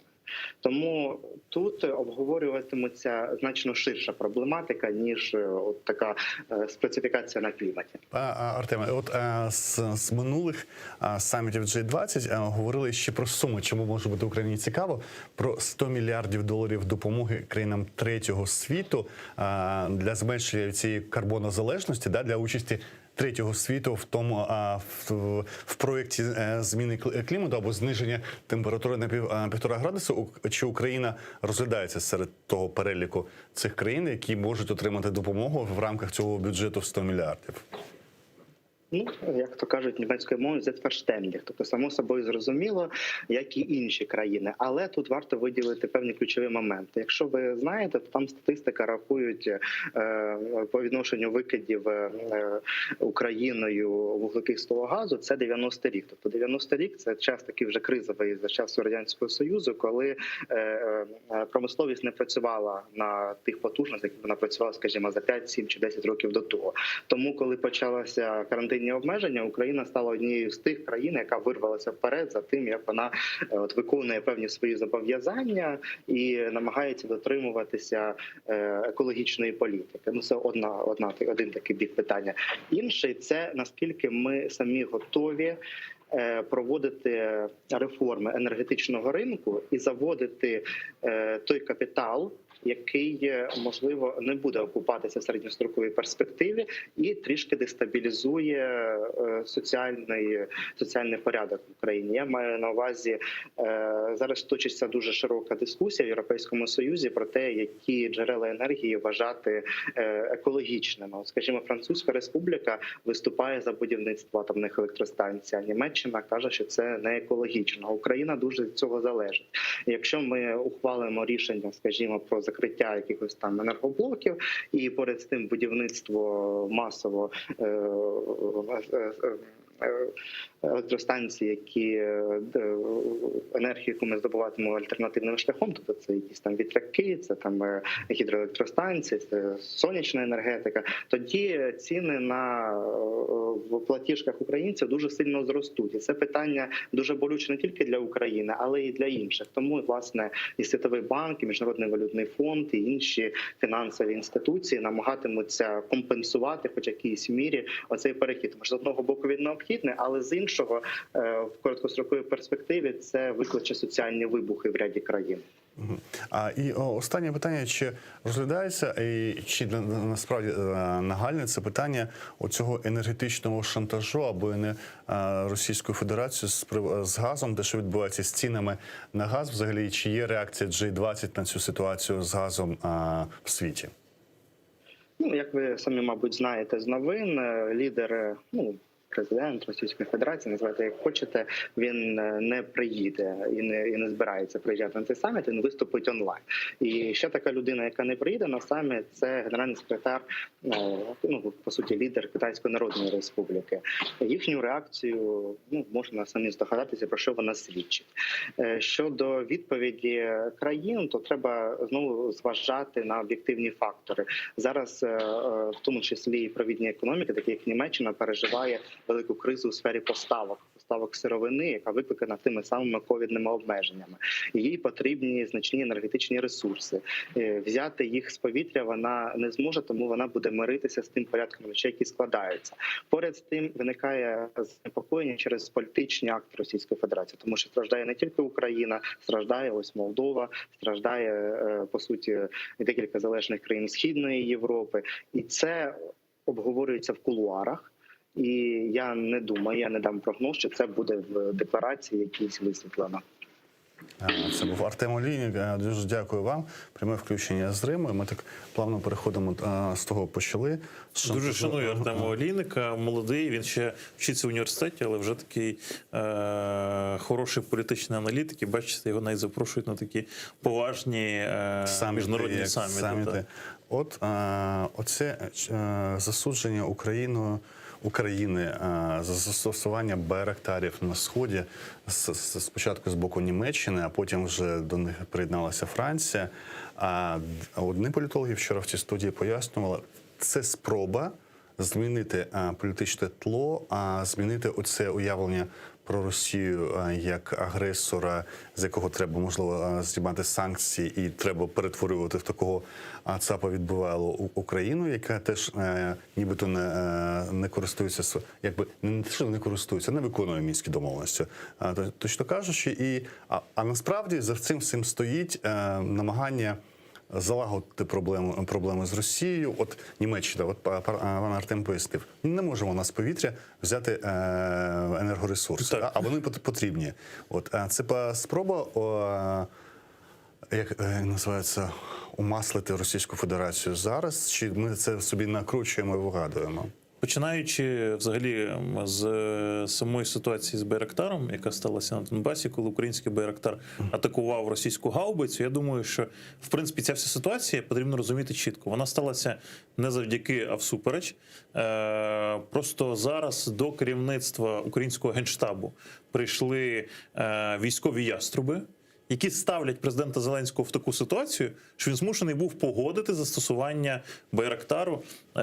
Наступне. Наскільки мені відомо... Він привів до Генштабу? Він їх призначив. У нього склалася інша критична ситуація. У нього склалася ситуація, коли, по-перше, запропонований йому, до речі, скажімо так, з осередку Коломойського був запропонований попередній начальник Генерального штабу, до речі, у якого, в принципі, будемо так казати, була така піар-криза, тому що це людина, яку називають наряду з Корбаном, Філатовим, зокрема і генерала Хомчака теж називали відповідальним за Іловайську трагедію. Але, попри все, Зеленський тоді у домовленості з Коломойським вирішив призначити його головою Генерального штабу. Нам він запам'ятався насамперед постійним триваючим конфліктом з міністром оборони Тараном. Тобто, уявіть собі, у нас уже не перший рік триває війна, а в нас не можуть помиритися начальник Генерального штабу і міністр оборони, хто з них головніший, хто кому має підлягати, хто з ким має узгоджувати. Уявіть собі, польоти на літаках, тому що Тарана обурило те, що Хомчак літав на літаку і не узгоджував ці польоти на літаках з міністром оборони. Хомчак вважав, що він цього не повинен робити. І склалася така ситуація у Зеленського, що він змушений був цей конфлікт їх замирювати. Я знаю точно, з Офісу президента він влаштовував їм зустрічі, викликав їх на килим. Різні ситуації там складалися, він пробував різні моделі спілкування з ними. Врешті-решт звільнив Хомчака, тому що для нього це найлегше. Він може своїм указом його звільнити. Тарана важче звільнити, тому що його призначає Верховна Рада. І все-таки йдеться зараз за те, ну, президент Зеленський, попри все, образився на Тарана. І ця відставка рано чи пізно відбудеться. Я думаю, що вона відбудеться в найближчі тижні. Президент Зеленський вже робив, так би мовити, підбір майбутніх міністрів оборони. І він розглядав і пані Верещук, депутатку з його президентської фракції. Вона довгий час служила у Збройних силах. Вона, в принципі, має уявлення про Збройні сили. І вона вже примірює на себе активно піджак чи портфель міністра оборони. Так нібито її ж на міністра реінтеграції, да? А з іншого Резнікова боку, на міністра оборони. розглядають також і Резнікова на міністра оборони. Я схиляюсь більше до того, що пана Резнікова призначить міністром оборони. Насамперед для президента Зеленського це потрібно, тому що він неконфліктний. Ось. Чому Резніков міністр оборони? І ось в продовженні цього. І фактично Зеленському призначили, щоб замінити Хомчаком, пана Залужного, який фактично от представник в Збройних силах, якщо ми подивимося, в армії, він якраз представник оцих самих ястребів, які готові були б зараз наступати. Ось. І саме в Генеральному штабі Зеленського просто поставили перед фактом, що ми змушені застосувати Байрактар. Байрактар, який, до речі, не перетнув лінії розмежування. Тобто, по суті своїй, Україна нічим не порушує мінські домовленості, але ключове питання, яке потрібно ставити Франції і Німеччини. А що ця гаубиця, заборонена мінськими домовленостями, робила на лінії розмежування? Тобто там же перед тим, як вона була знищена, Байрактар чітко зафіксував на відео цю гаубицю. Ми можемо зрозуміти, що це за, скажімо, що це за калібр, тому що вони б'ють по українській території. І українські солдати чітко відрізняють, чітко розуміють, якщо, скажімо, ОБСЄ не помічають цих гаубиць, то Україні потрібно чітко говорити і насамперед нашим міжнародним партнерам, що це була за гаубиця, яка вела обстріл навіть не наших військових позицій, а мирних кварталів. Фактично обстрілювала мирних мешканців. Зараз прошу спочатку, перед тим, як пояснити партнерам про гаубицю, спробуємо для себе пояснити, з чим пов'язана така реакція партнерів. Це от частина великої гри з замірювання Росії, чи це просто... Якщо ще дозволите, мені видається, що більше, я вже це говорив тут перед початком нашого ефіру, що більше цій атаці Байрактару зрадів президент Ердоган, тому що Байрактар – це все-таки безпілотник турецького виробництва, ніж Володимир Зеленський. Я думаю, що, в принципі, в оточенні Зеленського не дуже раді тій ситуації, яка склалася, тому що вони, в принципі, знаєте, як ставляться до цих міжнародних проблем, що саме якось по собі розсмокчиться, а воно ніяк не розсмоктується. В принципі, вони зайшли у глухий кут з перемовинами з Путіним, тому що Путіну просто не потрібні перемовини з Зеленським. І Путін всіляко останній рік просто Зеленського тролив. Опублікував цю статтю про походження українського і російського народів, де чітко пише, що українського народу не існує. І пропонує Зеленському зустрітися, обговорити оцю статтю про єдиний народ. Тобто відбувається тролінг Зеленського, і фактично зараз ситуація набрала нового розвитку. І зрозуміло, що просто потрібно зрозуміти, у Європейському Союзі чим далі, тим більше зростає скептицизм щодо України. І Франція, і Німеччина уже давно би відмовились від оцих антиросійських санкцій, антипутінських санкцій. І насправді час зараз грає на руку Путіну, не на руку Україні. І через те, що, бачите, 2 роки фактично Зеленський сповідував переконання, що можна з Російською Федерацією замиритися, це у Європи знайшло підтримку європейські політики. Повірте, що італійські, що іспанські, що французькі, що німецькі в більшості своїй вже були готові підтримати Зеленського на замирення з Путіним. Тому що ось ці санкції... Замирення в якій частині? Як можна замиритися на яких підставах замирюватися? Це ми з вами говоримо як громадяни України. Для нас не зрозуміло, як можна помиритися з Путіним, який вбиває щоденно українських громадян, віддає накази своїм Збройним силам вбивати українських громадян. Це для нас ключове питання. А для європейських політиків, очевидно, знаєте, є певні позиції, по яких Україна і Росія змушені домовитись. І Європейський Союз, ну навіть не скажу Європейський Союз, це якраз оця от солідарність європейських держав Європейського Союзу якраз і змушує їх утримувати антипутінські санкції. Але в більшості, я думаю, що і Німеччина, і Франція, і Іспанія, і Італія вже відмовились від антипутінських санкцій. І повірте, що їхні внутрішні політики-популісти, які дуже часто працюють за російські гроші, дуже активно працюють з електоратом і насаджують їм ідею, що нам потрібно замирюватися з Російською Федерацією.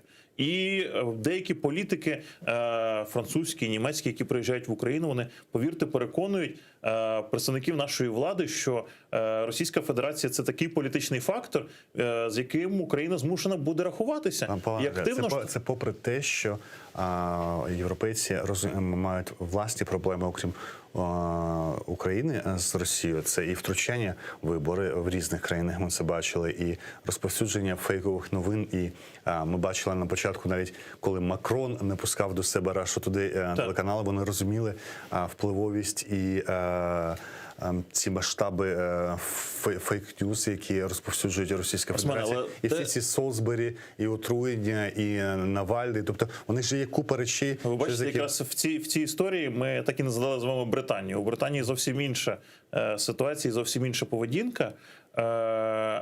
І, до речі, ми тут з вами не обговорили також такий фактор, як Nord Stream 2. Те, про що говорив Артем, про що ми почали в цій частині програми говорити, це Німеччина прекрасно розуміє, що вона ні звідки не зможе взяти ці енергоносії.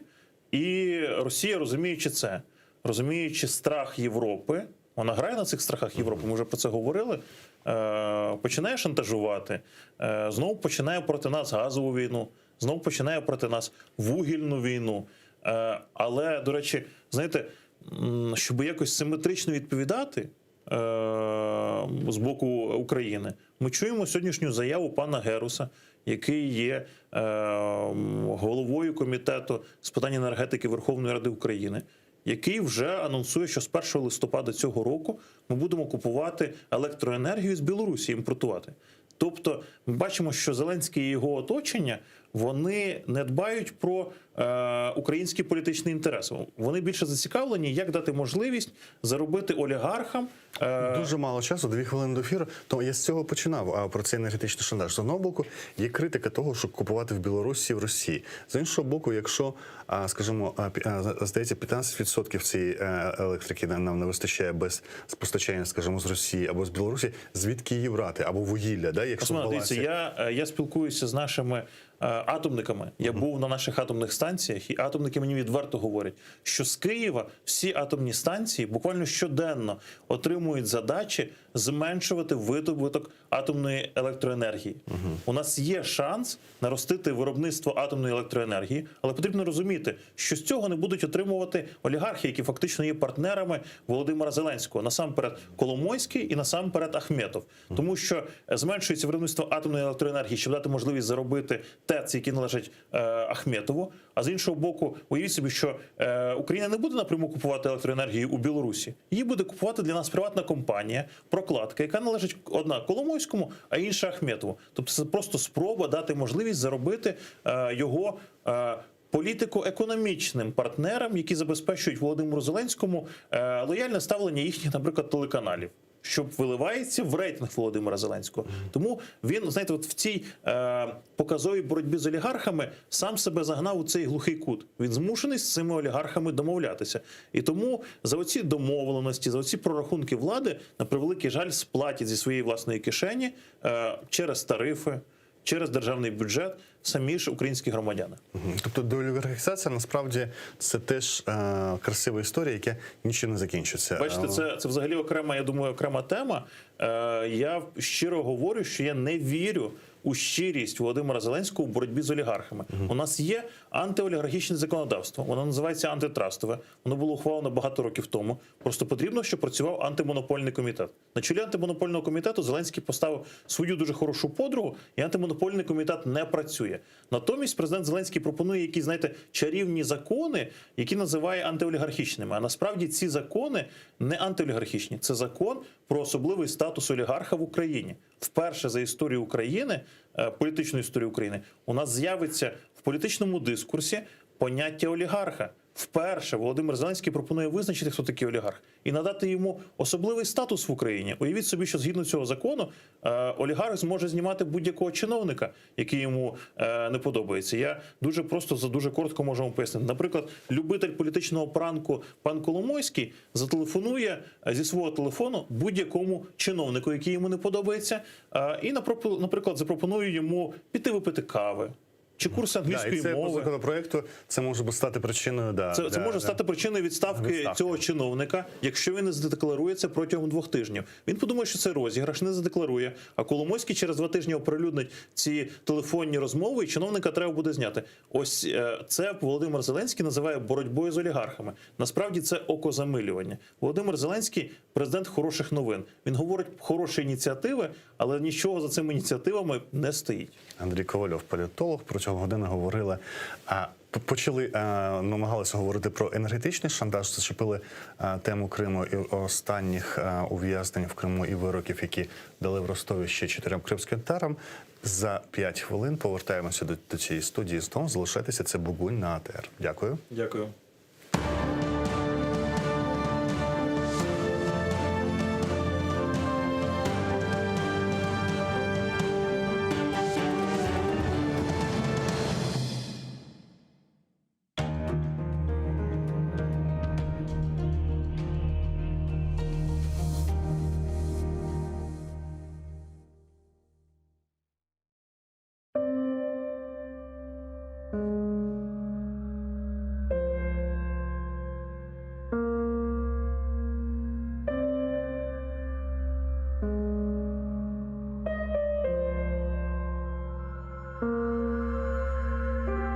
Nasıl bir kunlerge kaldık kardeşler. Bu uzun yollarda taldık kardeşler. Aman aman bitip yandık kardeşler. Kozumuz o günde sabiler öyle. Dünya bizge bakıp bir koznen ağlay, bir koznen güle. Dünyaga nam bergen bir millet edik. Asırlar tubundan tirilip keldik. Vatanға koz tıkıp kurbanlar berdik. Bizni kene boleler bir şına ile. Dünya bizge bakıp bir koznen ağlay, bir koznen güle. Kalmadı aramızda birlik kengeşi. Şunun için kızdırmay vatan güneşi. Şunun için yürüşme ey halkım işim. Şunun için bağrını hancerler tile. Dünya bizge bakıp bir koznen ağlay, bir koznen güle. Hepimiz habardık mingen kamırday. Karışıp kalmayık bir top çamurday. Kesilip başladık kurgan tamırday. Yaşayımız bularını bile. Dünya bizge bakıp bir koznen ağlay, bir koznen güle. Bizni kene bir evler oynatmak istey. Kene damsız bir şorba kaynatmak istey. Kenardan koşlanıp bir bakmak istey. Бар, ойна көз яшыңны сіле. Dünya bizge bakıp, bir көзнен ağlay, bir көзнен güle. Sanki düşman olduk bir-birimizge. Urmet yok ne ölü ne tirimizge. Ne oldu kardeşler? Ne oldu bizge? Kene dersin bir belalar bastırıp gele. Dünya bizge bakıp bir koznen ağlay, bir koznen güle. Allah'dan berilgen güzel bu toprak, gözlerimiz gibi korlangan çokrak, tereklerimizde sarargan yaprak, Бізікі бічекмекте феріат венале. Дүния бізге бақып бір көзнен ағылай, бір көзнен күле. Эй, Фелек, ішіңе ақыллар етмей, татарның башында düşünce бітмей. Бір күчік арзым бар, ақылымдан кетмей. Өмірлер біте, ве өмірлер келе.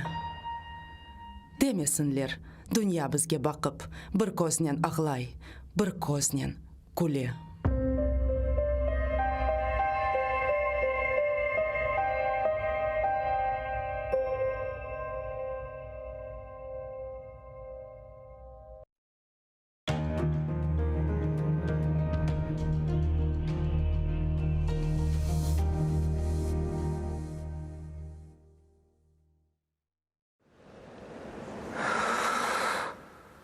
Ешітесіңіз ма?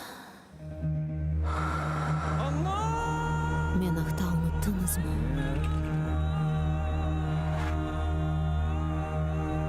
Мен мұндамын.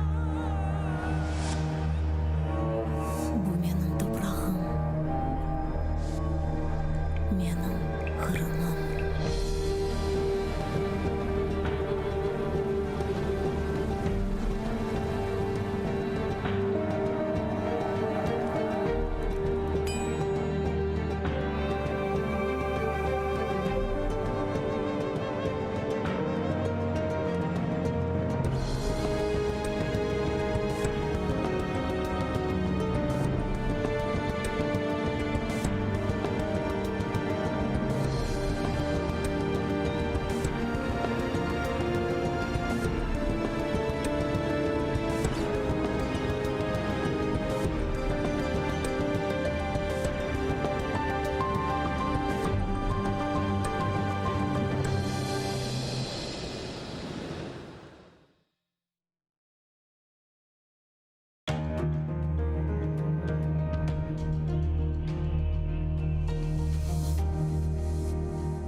Доброго вечора, хайырлы акшамлар.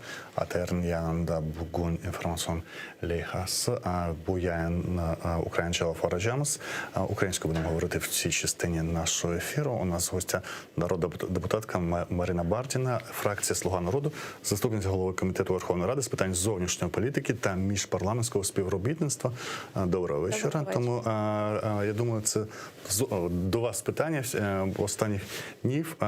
Реакція українська на реакцію західну на використання безпілотників. До речі, вже з'явилася реакція президента Зеленського. Коротко, якщо відео ще нема, але коротко його цитата, не наступаємо, але відповідаємо. Франція, Німеччина. Здивувала вас їхня реакція на, скажімо, стурбованість застосуванням безпілотників? Ви знаєте, тут для мене однозначно можна сказати, що я також часто висловлюю це глибоке занепокоєння, коли відбуваються обстріли української армії на сході нашої країни з позицій Російської Федерації, з позиції бойовиків. Я між ними ставлю, в принципі, знак рівності.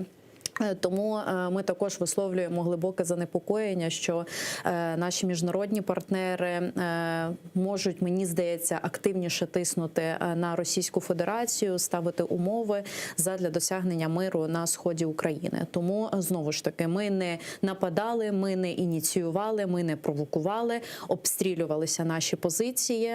Україна вкотре понесла втрат. Для нас найцінніше життя наших захисників і захисниць на сході України. Тому Україна може і має всі можливості гідно давати відсіч будь-яким провокаціям або агресії з боку Російської Федерації чи її бойовиків на сході України. Марино, загиблі є з української сторони, з російської і зі сторони найманців. Їх нема. Там була зруйнована ця гаубиця. Міжнародні партнери могли б отримати не тільки інформацію про використання як бойової одиниці безпілотника «Байрактар», а те відео і фото, які «Байрактар» зафіксував, показавши поставивши цю гаубицю, яка не мала бути впритул до лінії розмежування. Якщо це країни, друзі і партнери, вони ж могли спочатку отримати інформацію з української сторони, а потім висловлювати і не висловлювати стурбованість.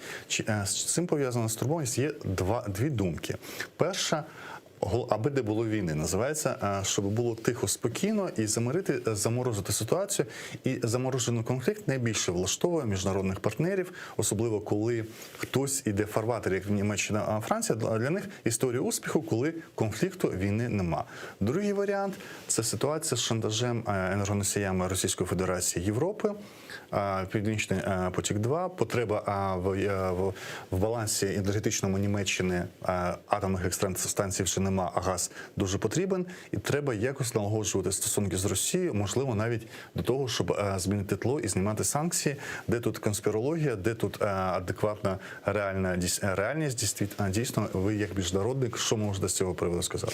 Я не думаю, що це ситуація, яка конкретно може стосуватися безпосередньо енергетичного тиску Росії в Європі. Мені здається, що все-таки це ситуація, яка стосується України і цього міжнародного збройного конфлікту. Тому в свою чергу Франція і Німеччина висловили от таке занепокоєння, що нібито ми використовуємо не ті байрактари, які мали б право використовувати, або щось таке. Хоча натомість ми неодноразово бачили, як Російська Федерація стріляла із заборонених мінськими домовленостями озброєнь. Навіть та артилерія, яка використовувалася цього разу, вона також не допускається мінськими домовленостями. Тому, знову ж таки, такий певний нейтралітет, він не є для мене сильною позицією. Але з іншого боку, ви називаєте ці заяви нейтралітетом, французькі і німецькі?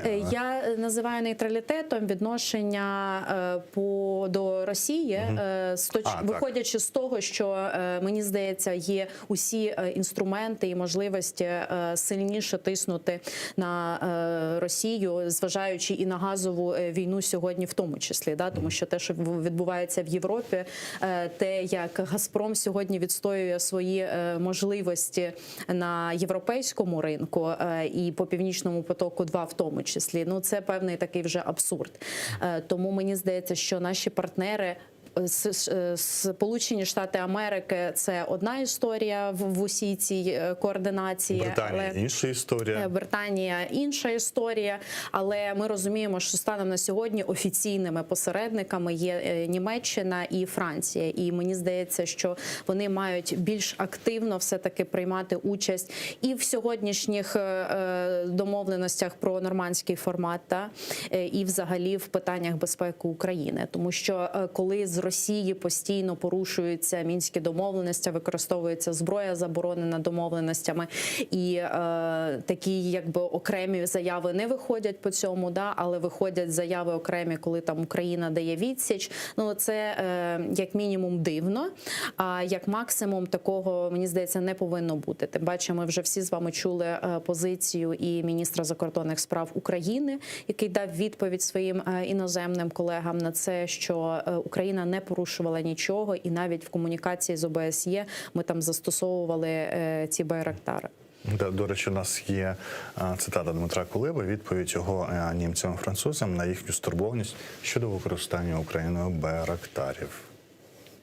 По-перше, Україна нічого не порушувала. Друге, ми дотримали необхідних процедур комунікації з ОБСЄ для того, щоб застосувати право на самозахист. Третє, на місці партнерів я би був насамперед занепокоєний тим, що гаубиця, яка заборонена мінськими домовленостями, знаходилася там, де не повинна була знаходитися. Чомусь, коли гаубицю підтягують до лінії розмежування, обстрілюють наші позиції та вбивають наших солдатів, то цей факт залишається без належної оцінки. І до того була заява дуже потужна посла України у Німеччині, пана Мельника. Я не знаю, чи відреагувало наше посольство у Франції вже на приєднання французів до цієї німецької стурбованості. Але тут був Андрій Ковальов, політолог, який повернувся з Іспанії. Він каже, і І справді Італія дуже відчувається це в Південній Європі, і в центральній такі провідні країни. Настрої потужно проросійські. Це тиск виборців, такі в їхньому розумінні. Є багато симпатій до Росії, є скептицизм лише на рахунок України. Чи відчуваєте ви на рівні міжнародного міжпарламентського співробітництва, що є скепсис до України і що є бажання вже втома від цих економічних війн з Росією і бажання повернутися до торгівлі, до співпраці, до от як з Китаєм, є проблеми з уйгурами, є проблема там з Гонконгом, є проблема навіть загрози Тайваню, але є світова торгівля і бізнес. Я хочу сказати, от зважаючи навіть на нашу там роботу нашої делегації в парламентській асамблеї Ради Європи, що дуже багато залежить від України в першу чергу. Поки ми тримаємо руку на пульсі, поки ми змушуємо світ звертати увагу на нашу війну, допоки ніхто не втомлюється і допоки інтерес в тому числі є.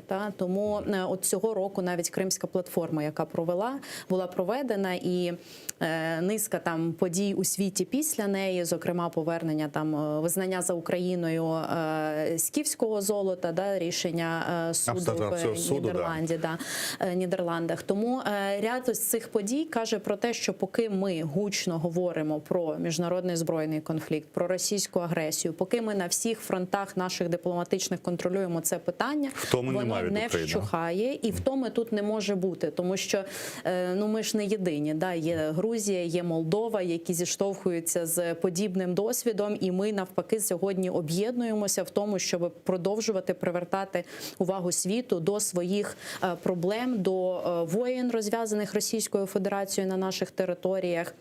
Тощо. Тому, знову ж таки, багато залежить від нас і від того, як ми комунікуємо це в світі. Станом на сьогодні по парламентській асамблеї, наприклад, де представлена низка різних країн, в тому числі і Італія також, ми комунікуємо і є почутими колегами. В багатьох дуже рішеннях, голосуваннях Україна набирає максимальне число підтримки, максимально заручається голосами від наших інших колег. І це не стосується тільки близьких і відданих наших друзів Литви, Латвії, Естонії, наприклад, але йдемо далі географічно. Я не вважаю, що світ втомлений, можна втомлюватися, але який сенс від цього, якщо зрозуміло, що Україна не мовчатиме і буде далі наполягати на тому, що... який сенс, яка мотивація підтримувати, якщо, скажімо, війна Німеччині, Італії або Франції, вона не загрожує, їхнім кордонам нічого не загрожує. Перетину кордону з Європейським Союзом або країнами НАТО нема. Що може запропонувати Молдова, Грузія або Україна, окрім своїх людських ресурсів, дешевих, давайте російськи звучить, білих, але дешевих ресурсів, які краще, ніж брати з Азії, з Африки. Це зрозуміліше. Там в цій же Італії до українців дуже добре ставлення, тобто хороші працівники. Оце людський ресурс. Росія – інша справа. Член Великої Двадцятки. Скажімо, не найбільша економіка, але на рівні з іспанською економікою. Країна, яка може надати дешеві ресурси, які потрібні Європі. Яка мотивація далі підтримувати Україну?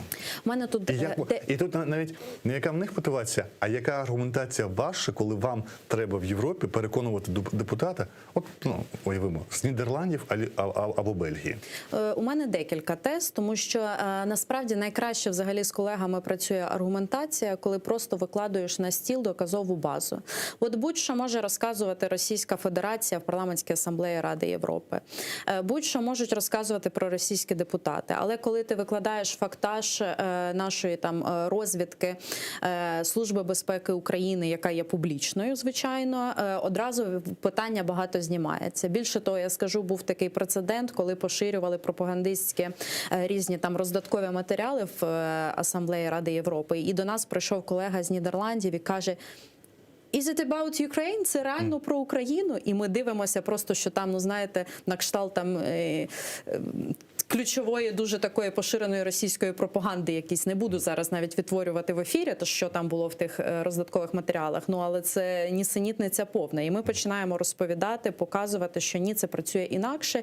І в людей тоді спрацьовує, напевно, щось тут не так. Напевно, все-таки Росія займається дійсно пропагандою. Далі, коли відбувається ситуація сьогодні сьогодні з енергетичним ринком в світі, така з газом, та коли світ реально переконується в тому, що Газпром не є ніякою там комерційною організацією, а ручною путінською компанією, яка в ручному режимі абсолютно регулює поставки газу, да, або там спричинює тиск з приводу «да запустіть нам Північний потік-2 або лишитися без газу». Ну також тут вже іде переоцінка, а чи дійсно Росія може бути там надійним, да, партнером, або чи можна досягнути якихось домовленостей з Російською Федерацією. І тут світ, тобто Путін, мені здається, використовує це з бажанням на свою користь, але воно навпаки грає проти нього, тому що країни бачать реальну політику, яка відбувається. Далі, як Україна може бути цікавою світу? Ми сьогодні дуже багато, часто і в різних місцях говоримо про ті новації, які Україна пропонує в сфері діджиталізації. Тому що за нами реально лідерство в світі. Ніде немає такого потенціалу величезного, такої включеності в електронізацію послуг, в електронний паспорт, всю цю документацію в телефоні. Тому що майбутнє за технологіями, майбутнє за смартфонами. І вже сьогодні Україна робить те, до чого світ ще не доріс. Це перше. Друге, наприклад, ми сьогодні вперше говоримо так публічно, дуже сильно про м'яку силу, про м'яку дипломатію, яку запроваджує там наша перша леді, в тому числі, і саміт, який відбувся перших леді і джентльменів України. Це теж для світу дещо нове, і це цікаво світу. Вони звертають увагу на нас і так, знаєте, за цим стоїть Україна, ну цікаво. Там це через дружин і чоловіків політиків впливати на тих, хто говорить. Ні, впливати через новації, нові пропозиції на арені міжнародної дипломатії, це справді працює, на це звертають увагу, і коли цікавляться, а хто ж це пропонує і так далі, то це дуже позитивно сприймається, абсолютно. Це такий дуже приклад, знаєте, про дипломатичний він абсолютно, да, і не може бути не всім зрозумілий, але те, як міжнародники це сприймають, воно працює. Тому Україні дуже багато фішок, якими ми можемо привертати до себе увагу і не лише говорити про збройний конфлікт і російську агресію, але й пропонувати світу, а як може виглядати та ж діджиталізація або ж там яка дипломатія. А сьогодні в Римі завтра починається цей саміт G20, вже прибув Ангела Меркель, яка вже виконувачка обов'язки канцлерки, Отто Шольц, лідер соціал-демократів, який розглядається як вже майбутній канцлер Федеративної Німецької Республіки. Це відбувається знайомство його з ключовими гравцями світової політики: Байден, генсек ООН. Отто Шольц і соціал-демократам Німеччини – це більше проблеми для України, бо соціал-демократи завжди були прихильні більше до співпраці з Російською Федерацією. Кінець кінцем партія дала такого лідера, як Герхард Шрёдер, газпромівського лідера в Німеччині. З іншого боку, частиною коаліції можуть і мають стати зелені, якщо ми розуміємо. А це найбільше... не можна, можливо, сказати, давай використаємо штамп «проукраїнська партія» в тому сенсі, що вона найбільша противниця Північного потоку-2, і Лена Бербок найбільше виступає і публічно виступає за те, щоб де відбувалися сертифікації, застосовувався повний пакет, цей третій енергетичний пакет, і можливість, якщо не тільки «Газпрому», а інших гравців тоді брати участь.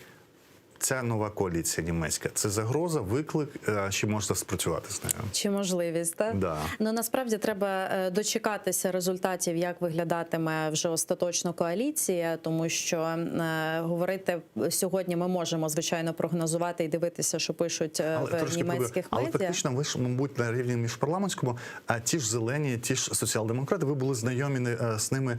Це ж не нові сили, да? Це не «Слуга народу», яка вся нова прийшла до влади. Це політики, яких ви вже як «Слуга народу» могли знати по попередніх. Вони всі були і вільні демократи, вони всі були в політичній арені, просто вони взяли більше місць. Чи є у вас з ними контакти, чи є якісь вже розуміння, як все буде відбуватися? Більше того, представники «Зелених» приїздили до України свого часу, тому певна комунікація, вона відповідно є.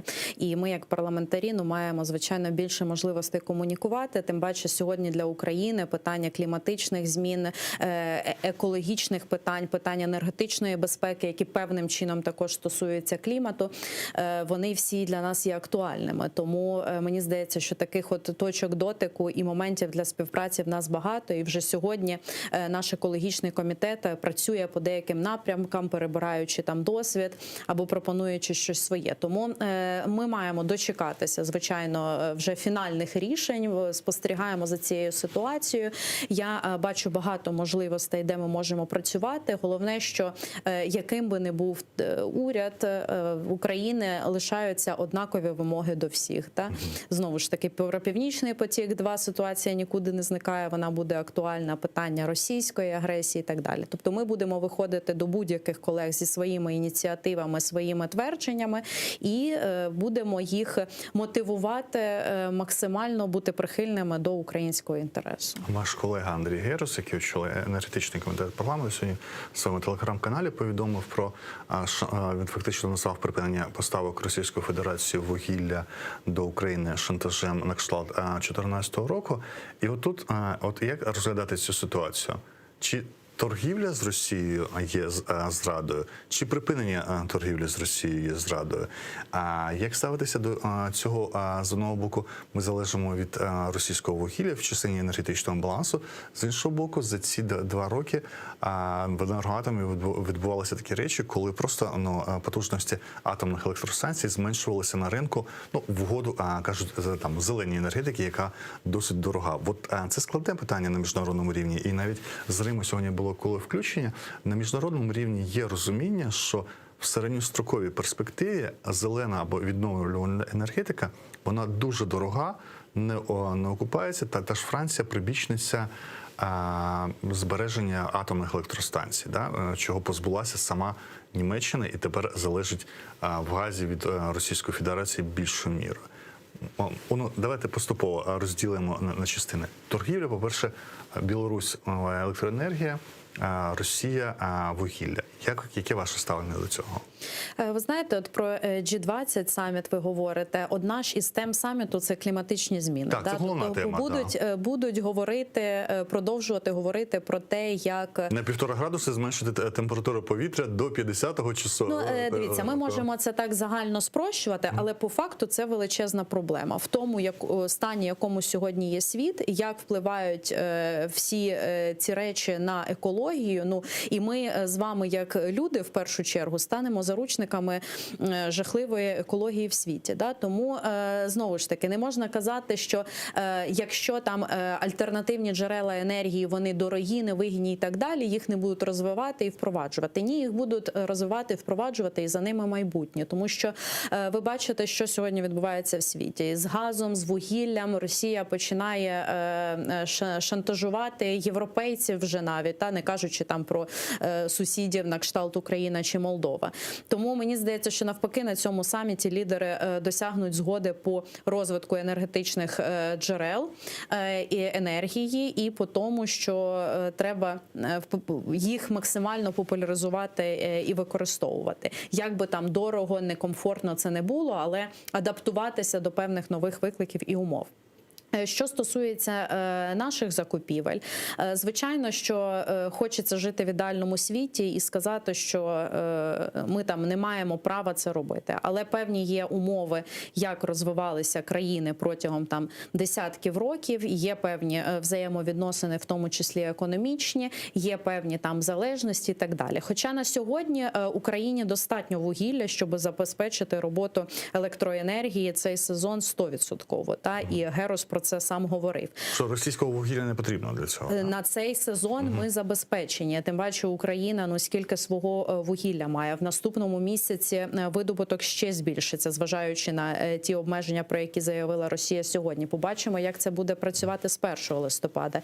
Чи не є це якийсь черговий шантаж і так далі. Тому ми тут свідомі того, що завжди можна розраховувати на себе і точно не на сусідів, які приходять і забирають наші території. Мені здається, що ситуація сьогодні вона є контрольована і стабільна. На цей ні опалювальний, ні енергетичний сезон, так сказати, це не вплине. Тому ми свідомі і працюємо над цим.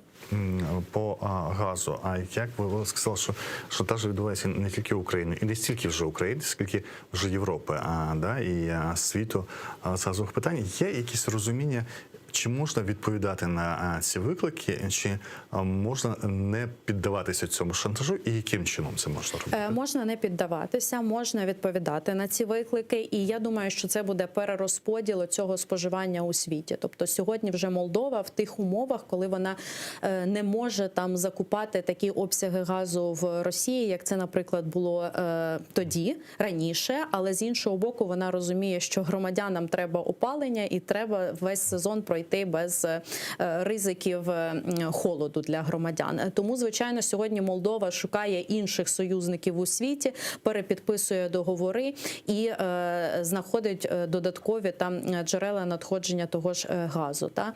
Ми розуміємо, що для України і по питанню вугілля, наприклад, оскільки в нас там може бути імпорт з тієї ж Південно-Африканської Республіки, Польщі, Казахстану, наприклад, так само і для інших країн. Тобто нам треба сьогодні сідати, дивитися карту світу і перерозподіляти ресурси між собою, не розраховуючи, мені здається, на оті всі традиційні поставки там газу, вугілля в Росії, які Росія поставляє світу. Тому що ми бачимо, що вона починає це використовувати не як там ресурс, яким може допомагати світу, отримуючи, звичайно, економічні блага за це, а як ресурс, яким вона може тиснути політично на світ. І мені здається, що це в такій кон'юнктурі міжнародних взаємовідносин просто неадекватна і неправильна політика російської влади. Але, знаєте, влада теж може змінюватися. Не знаю, наскільки швидко це може відбуватися в Росії, але те, як сьогодні використовуються енергетичні спроможності Росії, це банальний якийсь тероризм. Торкнулися ми теми байрактарів, то теж Андрій Кульов сказав, що зараз в команді в Генштабі у Зеленського яструби, яких він же привів, і ці яструби отак налаштовані жорстко відповідати на російські провокації. Тобто ця політика дворічної до не стрілять, вона не зовсім діє в нинішньому Генштабі. Але давайте поговоримо про кадрові речі. Як доконаний факт, кажуть вже про відставку пана Тарана і про те, що буде Олексій Резніков, ймовірно, міністром оборони. Розглядали і Ірину Верещук, вашу колегу, але якщо він на міністра оборони, то вона на міністра реінтеграції. Зрозуміло, що всі ці речі неможливі без проведення через парламент. І, відповідно, ключова роль буде вашої фракції. Чи обговорювалися ці питання? Чи що ви знаєте, чи можете ви говорити про кадрові зміни в уряді на рівні Міністерства оборони і Міністерства реінтеграції? Ці питання будуть обговорюватися на фракції в понеділок. Я хочу сказати, що міністр оборони – це, звичайно, відповідальність президента, і кого він запропонує, якого кандидата, ми, звичайно, підтримаємо. Якщо це буде Олексій Резніков, я абсолютно без вагань 100% підтримую цю людину. Мені здається, що реально міністр оборони України сьогодні повинен виглядати так, мати ті можливості в роботі, той професіоналізм, який має Резніков. Мені дуже імпонує взагалі його робота на посаді міністра з питань реінтеграції, тому абсолютно я готова підтримувати цю людину. По іншим міністрам також будуть зміни, вже тривалий час вони анонсуються в суспільстві. Я думаю, що на наступному тижні такі голосування відбудуться, а вже в понеділок ми з вами більш відверто поговоримо про кандидатів. А Ірина Верещук розглядалася на міністра оборони? Ірина Верещук, я думаю, могла би справитися з цією посадою. І пам'ятаєте, м'яка сила, про яку я раніше говорила?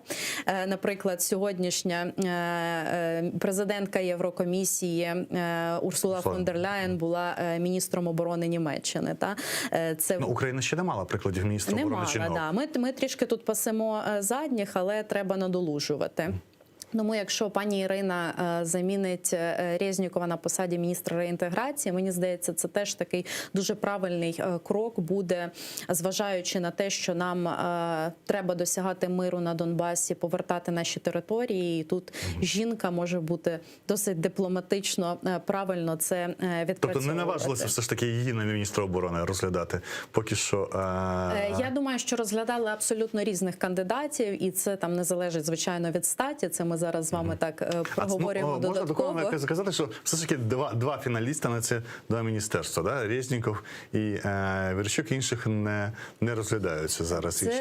Це точно ті люди, яких розглядає президент, оскільки міністр оборони і міністр закордонних справ його відповідальність абсолютно. Тому кого би президент не розглядав або не радив, ну ми будемо підтримувати. Президент дуже хотів зустрічі з Путіним, але все це перетворювалося дійсно на тролінг путінської сторони останнім часом. Чи влада вже відмовилася від цих ідей, чи взагалі вважаєте, що ця зустріч потрібна, доречна і що на неї могло б обговорюватися? Це взагалі така ситуація дуже цікава, тому що президент України заявляє про те, що він готовий до зустрічі з президентом Росії в абсолютно різних форматах. Чи це нормандський, чи це тет-а-тет, чи це там за посередництво Сполучених Штатів Америки. Тобто ми готові до всього. Нам головне говорити про досягнення миру на сході України. Ніхто ж не сліпий у світі, і всі бачать роль Путіна в ситуації воєнній на сході України. Можна це змінити, ви думаєте? Дивіться, це ми зараз говоримо про факт зустрічі як такий. Що в свою чергу кажуть всі можливі представники пана Путіна в Росії, що там не на часі, є інші питання, які треба обговорювати, мир ми не будемо обговорювати і так далі. Ну, як мінімум, це виглядає таке намагання сховатися від зустрічі з президентом України. Мені здається, що це слабка позиція. Наш президент зі свого боку готовий до зустрічі, готовий говорити. Це треба говорити, тому що питання життя людей, питання наших політв'язнів, питання цивільного населення, не лише військових. І, звичайно, що всі люди на окупованій території, вони ці 8 років просто в ситуації невизначеності живуть. І ми, коли їздили на лінію розмежування і говорили з українцями, які проживають на окупованій території, ми це все усвідомлюємо, як важко там відбувається життя. Тому президент Зеленський, звичайно, що буде робити всі можливі кроки, щоб лише виходячи з інтересів України досягнути миру на Сході. А от тут у нас є на прямому зв'язку Леонід Оніговський, генеральний директор ООО «Нафтогазстройінформатика», доктор технічних наук.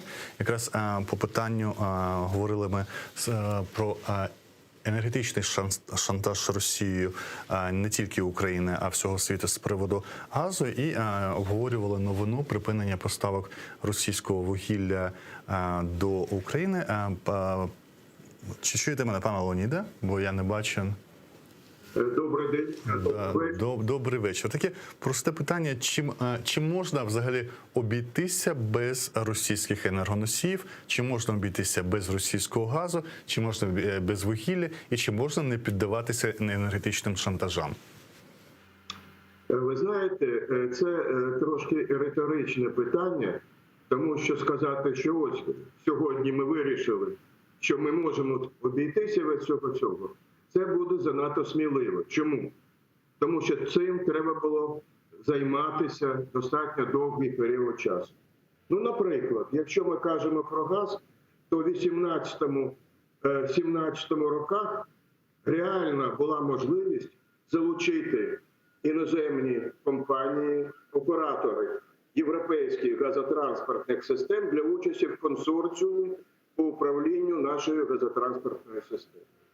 Але так трапилося, що певні політичні сили протидіяли цьому, а уряду не вистачило сміливості все ж таки наполягти на своєму. Якщо б це було, у нас була б значно більш краща позиція, в тому числі і стосовно шантажу «Газпрому». Далі, чи є шантаж «Газпрому»?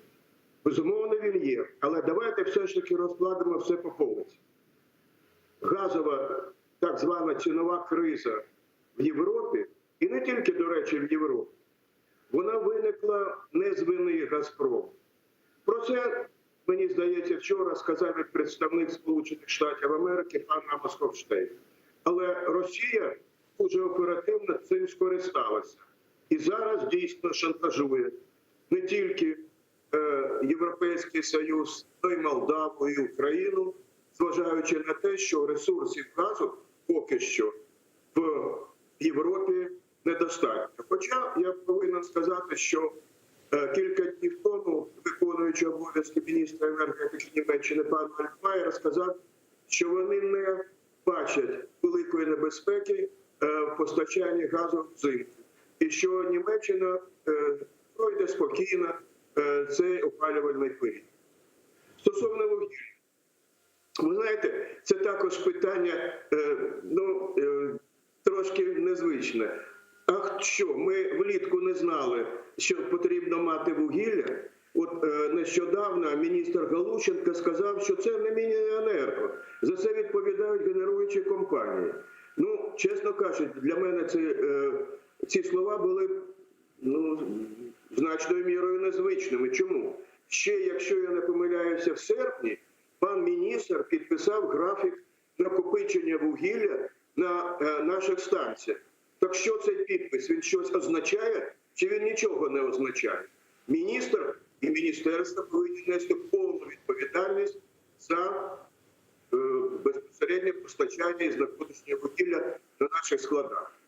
Тепер відповідаю на питання, чи достатньо того, що є. Безумовно, ні. Якщо вірити першому заступнику міністра енергетики, то в нас є реальні графіки постачання вугілля на наші склади. Тобто вони законтрактовані. Це Казахстан, це, можливо, Північноафриканська Республіка, інші. Тобто ми тут можемо не зважати на заборону постачання вугілля з Росії. По його словах, 85% наших потреб вугіллю зараз вже задовольняється за рахунок вітчизняних ресурсів. Тут головне інше. Ми будемо працювати взимку майже з коліс. І тут дуже важливо, як спрацює Укрзалізниця і як будуть, якщо будуть морози, як буде розвантажуватися це вугілля на складах. Це достатньо технічно серйозна проблема, тому що значно уповільнюються темпи вигрузки цього вугілля. І коли ти працюєш з коліс, то в тому буде небезпека. Повертаючись до газу. На мою думку, це моя особиста точка зору, населенню, скажімо так, не треба хвилюватися. Я не кажу про ціну цього газу для теплокомуненерго, хоча те, що зробив НАК, я це підтримую, і постачання і для населення, і для інших цінах, але тут питання, чи вистачить коштів у місцевих громад, для бюджетних організацій, для лікарень, але це питання вирішено. Питання головне – це промисловості. Тому що поки що реальних ресурсів, достатніх ресурсів для всіх, я кажу про Європу, Молдову, нас, ну і, до речі, і про Туреччину, достатніх обсягів газу поки що я не бачу.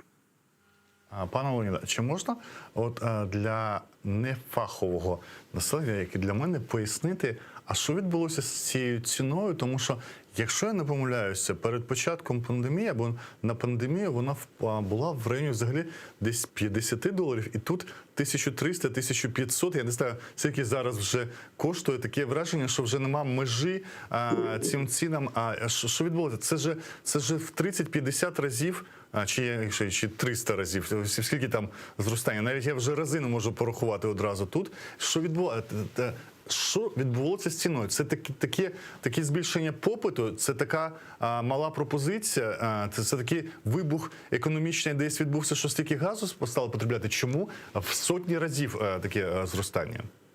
Пане Осман, у мене є 5 хвилин. Тому що є. Добре. Спочатку.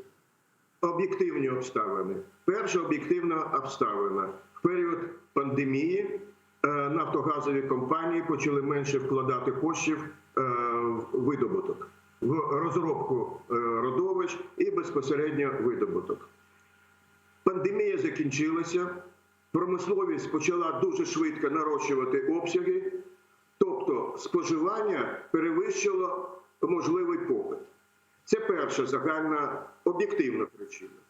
Друга об'єктивна причина, я назвав все ж таки її об'єктивною, трошки може спекулятивна, це значно вищі ціни в Азії на природний газ. І от, наприклад, ми кажемо про Сполучені Штати, чому вони не постачають газ. А все дуже просто. Видобувачі газу дають його на термінали скраплення, а потім його купують всі, хто хоче.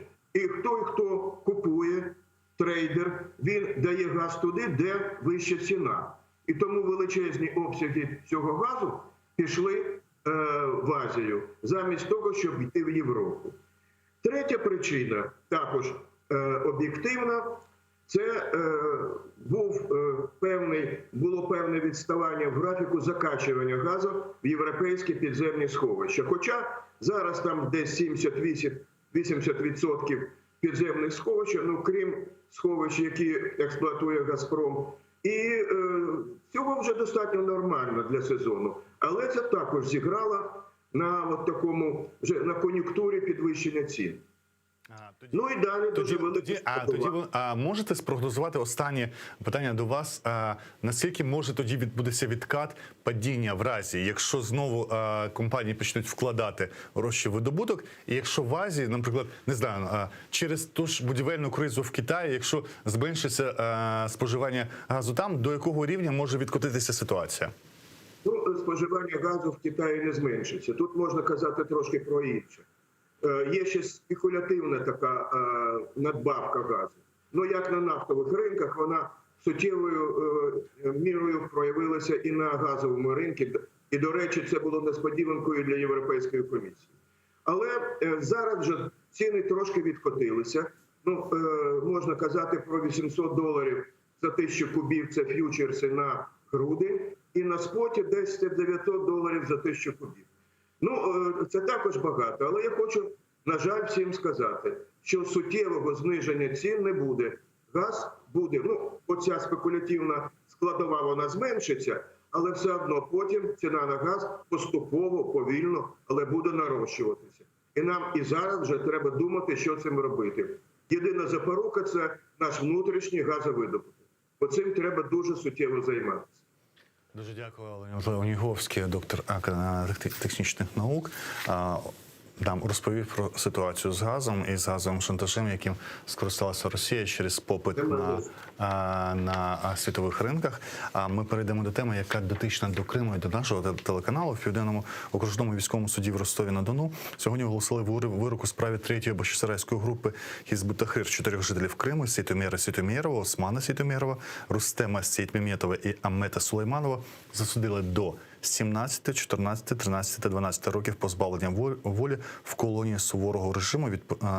І оголошували лише 10 хвилин, воно вже було ухвалено. А сьогодні вранці в Сімферополі люди, які прийшли до так званого окупаційного гарнізонного суду в Сімферополі, туди привезли просто одного зі звинувачених Російською Федерацією, хоча саме рішення ухвалилося в Ростові, воно було на відеоконференції. Так от 28 людей сьогодні затримали просто під будівлею суду. Це продовження репресії. Всі суди, навіть за російським законодавством, є відкритими, але людей закидають їм порушення масочного режиму або взагалі звинувачують, закидають в тому, що вони проводять мітинги несанкціоновані і таким чином влаштовують адміністративні затримання і потім протоколи. Зазвичай це закінчується штрафами. Ми бачили це в день зникнення Нарімана Челяла, коли люди шукали і підійшли його під будівлю ФСБ, там затримали майже 60 людей, штрафи від 10 до 30 тисяч рублів. Отак поповнюється російський бюджет за рахунок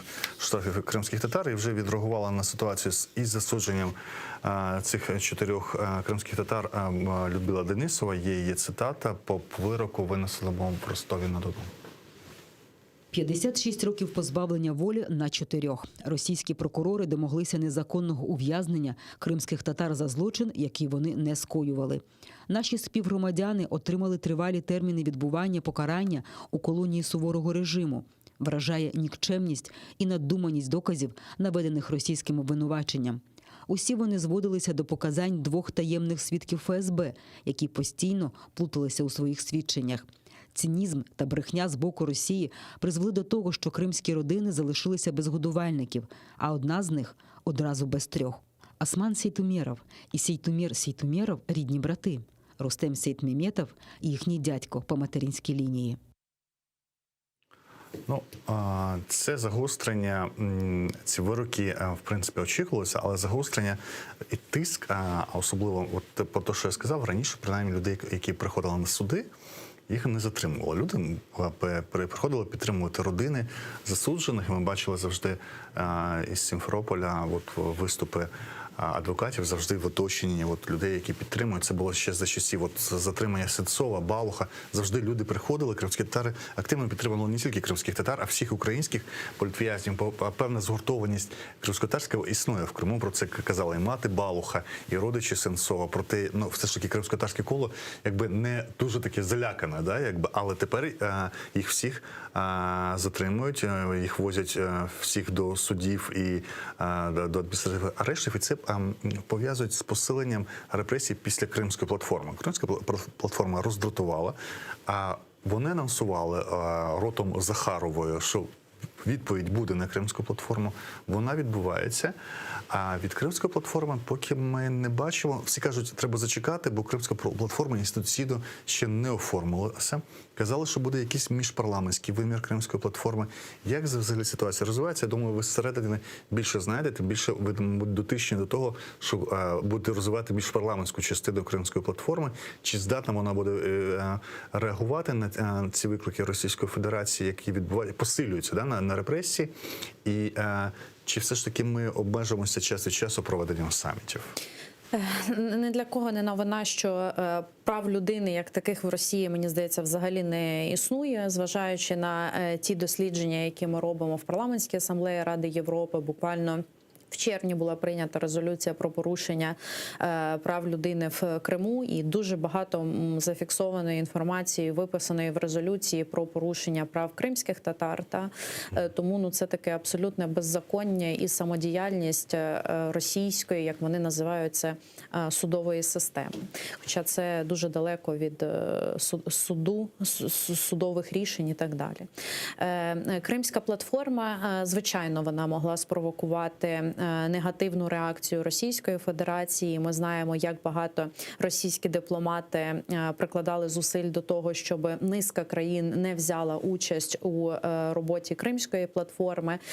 Здебільшого в Росії це не виходило, і це така, знаєте, окрема заслуга українських дипломатів, за що, звичайно, така велика їм подяка. Тому що ми, працюючи в парламенті, в тому числі від наших колег здобували цю інформацію, як Росія намагається тиснути, не їдьте в Україну, не беріть участь в Кримській платформі. Хоча Кримська платформа – це ж не лише така, знаєте, установча зустріч, нарада за участі всіх тих 46 країн, які взяли в ній участь. Це і для парламенту була визначна подія, напередодні якої ми проголосували низку законодавчих ініціатив, що стосується Криму, кримських татар. Це і закон про корінні народи, і про скасування вільної економічної зони Крим. І сьогодні в парламенті президентом зареєстрований ще один важливий закон про в'язнів Кремля, який теж, я маю надію, в найшвидшому майбутньому буде розглянутий. Але кажу, що не встигнете ви його до Нового року ухвалити,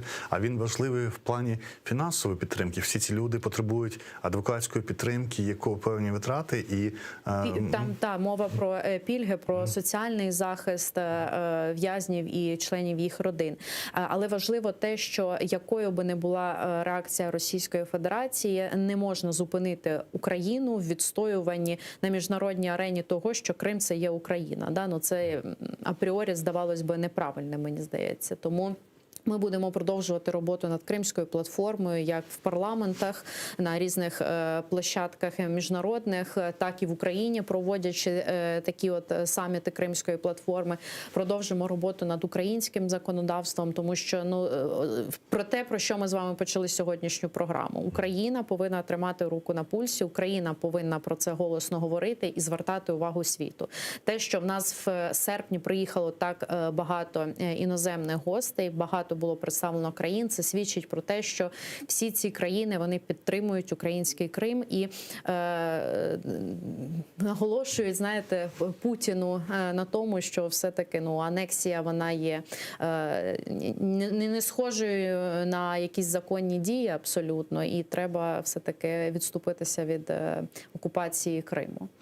Пані Марино, кримсько-татарському національному руху, як кажуть його ветерани, які ще в 91-му році до розвалу Союзу збирали Курултай, з'їзд кримсько-татарського народу в Криму, і обирали перший склад, або після Кримської Народної Республіки 17-го року. Це вважається все ж таки другий приєм, є спадковість від того Курултаю і державності кримських татар після розпаду Російської Федерації. І от ці ветеранам, їм треба пояснювати кожній владі, що такі кримські татари, що є таке прагнення до державності. І от, скажімо, Кравчук, починаючи з першого президента, який ухвалив оцю гібридну, незрозумілу російську автономію в Криму, потім розумів вже, коли не був на посаді. Кучма вже ближче до другого терміну зробив Меджліс своїм дорадчим органом, теж на початку заграв з російськими силами. Ющенко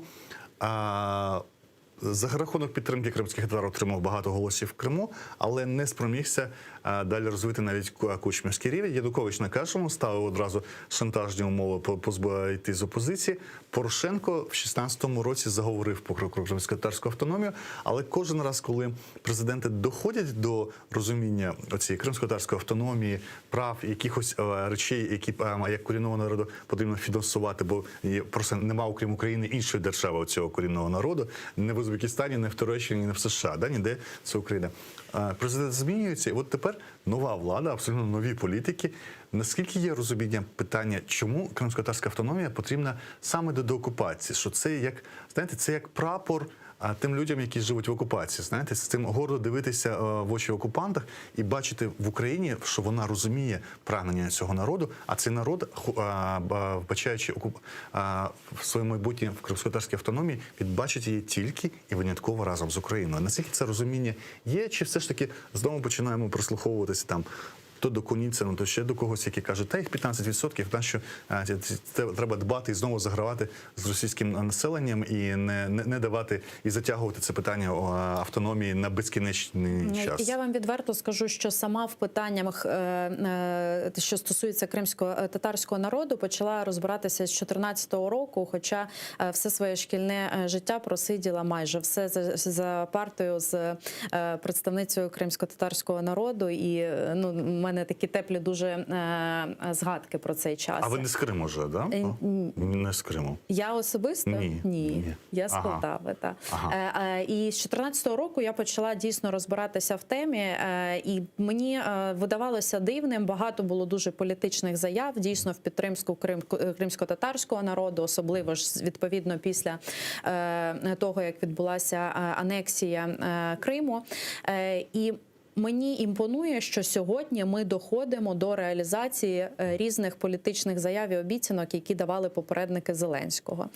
Те, що був з абсолютною більшістю підтримки проголосовані закони про корінний народ, для мене, як мінімум, це виглядало максимально дивно, що досі цього не було зроблено. 30 років незалежності України. Чому кримські татари до того не називалися корінним народом України? Це, мені здається, очевидно, факт, який просто треба було ще раніше прописати в законодавстві українському. Та сьогодні, цього літа, це нарешті трапилося, і я тут реально, незалежно від того, чи я в команді президента чи ні, але це велика заслуга Зеленського, що він ініціював, вніс і отримало законодавство таку підтримку. Тому, що стосується автономії, це одне із питань, яке може розглядатися, але знову ж таки певна політична дискусія чи суспільна дискусія тут може бути. І ми не так давно з Севгіль Мусаєвою говорили на іншому ефірі про автономію і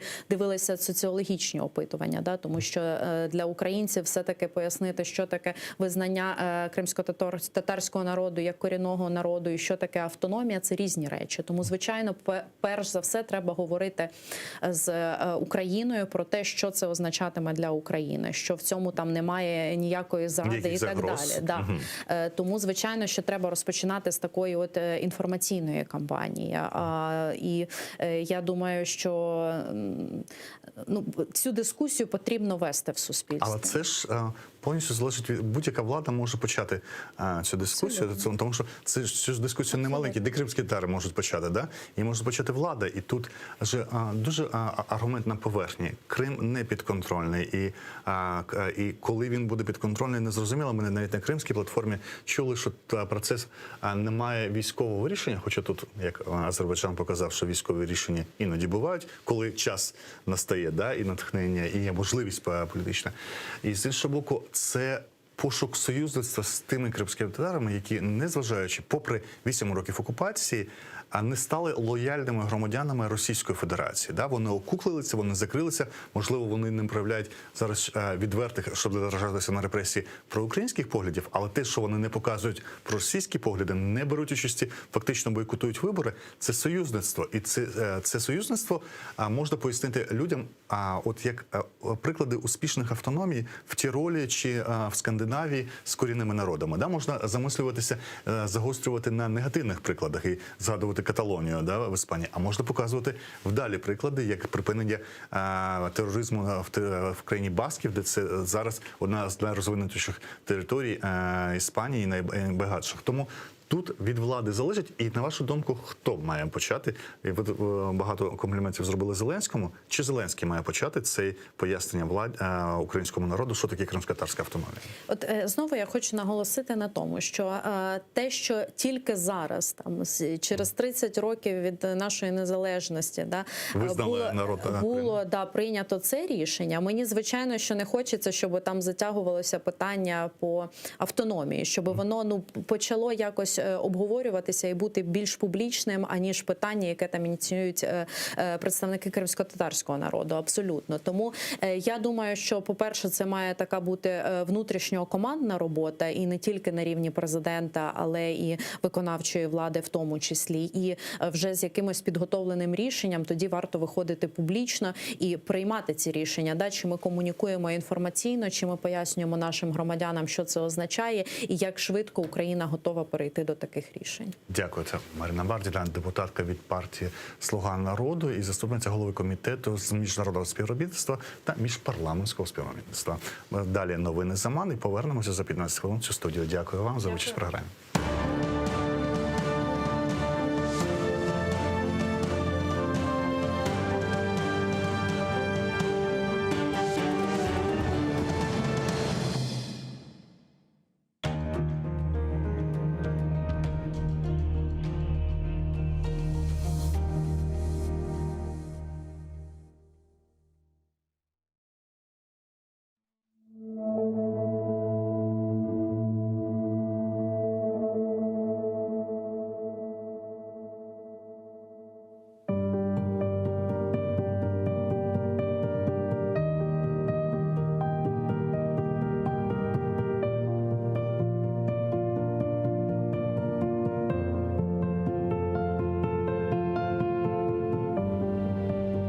Кырым-татарым, бу буюк бір ғұрурымдыр. Кырым-татарым, қатырам эждадымдан мирас олған ғайрет. Кырым-татарым, ақ жесүр қалқым, көргенсін сен неже беля ве фелакет. Көрдің ижрет, ақаретлер, амма йықылмай. Баш эгмей, әршіге қаршы тұрдың. Намусына ифтиралар төктілер. Ләкин теміз ве пактыр. Кырым-татар адым. Кырым-татарым. Юрегім күнештір. Бұл тортсе біле, севем қалқымызны. Қорқу білмес, сав көңіллі, жесаретлісіз. Мен теменна етем огымызде. Сорары семенден бірі. Сен кімсің? Сөйле қалқын тәртіп низам ве адетні. Айтырым. Бұ бұйық бір ғұрырымдыр. Шүкір. Кырым-татардыр. Миллетім.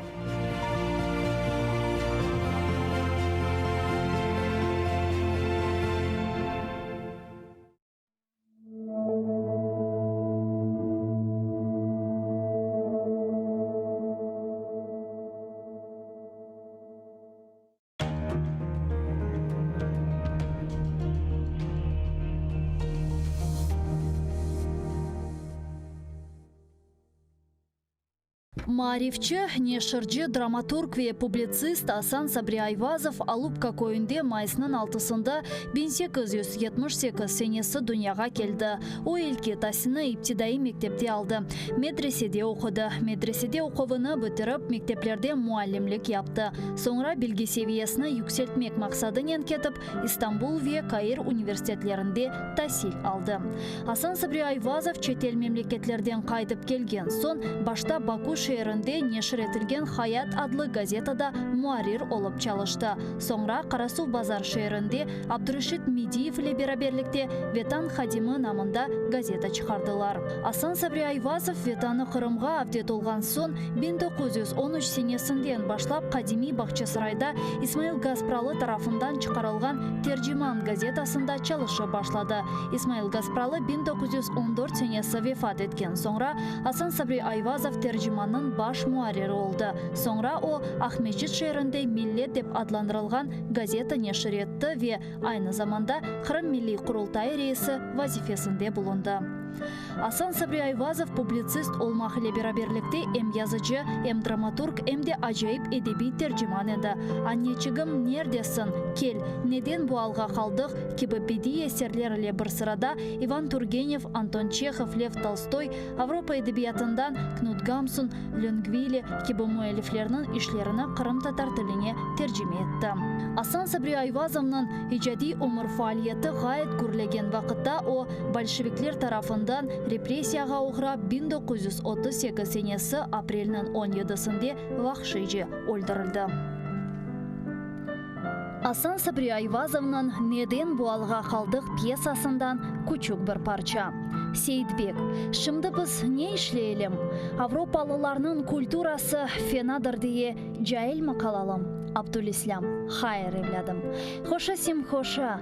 Hazreti Fahir-i Kainat Efendimiz sallallahu aleyhi ve sellem beşikten mezara kadar ilim aranız buyurdukları gibi ilim nerede olsa da gidip alınız buyurmuştur. Avrupalılarının ilimi ve marifini, fenoni ve sanayisini alınız. İhtirat ve keşfiyetlerini de öğreniniz. Milli mekteplerimize sokunuz. Ana lisanınızga tercüme ediniz. Binaenaleyh Avrupa'ya gideceğinizde birbirinize lisan-ı milli bulunur ise size büyük bir siladır. Her yerde sizi selameti çıkarır. Elinizde İslamiyet, lisan gibi bir kuvvet olur ise Avrupa'nın ateşi sizi yakamaz.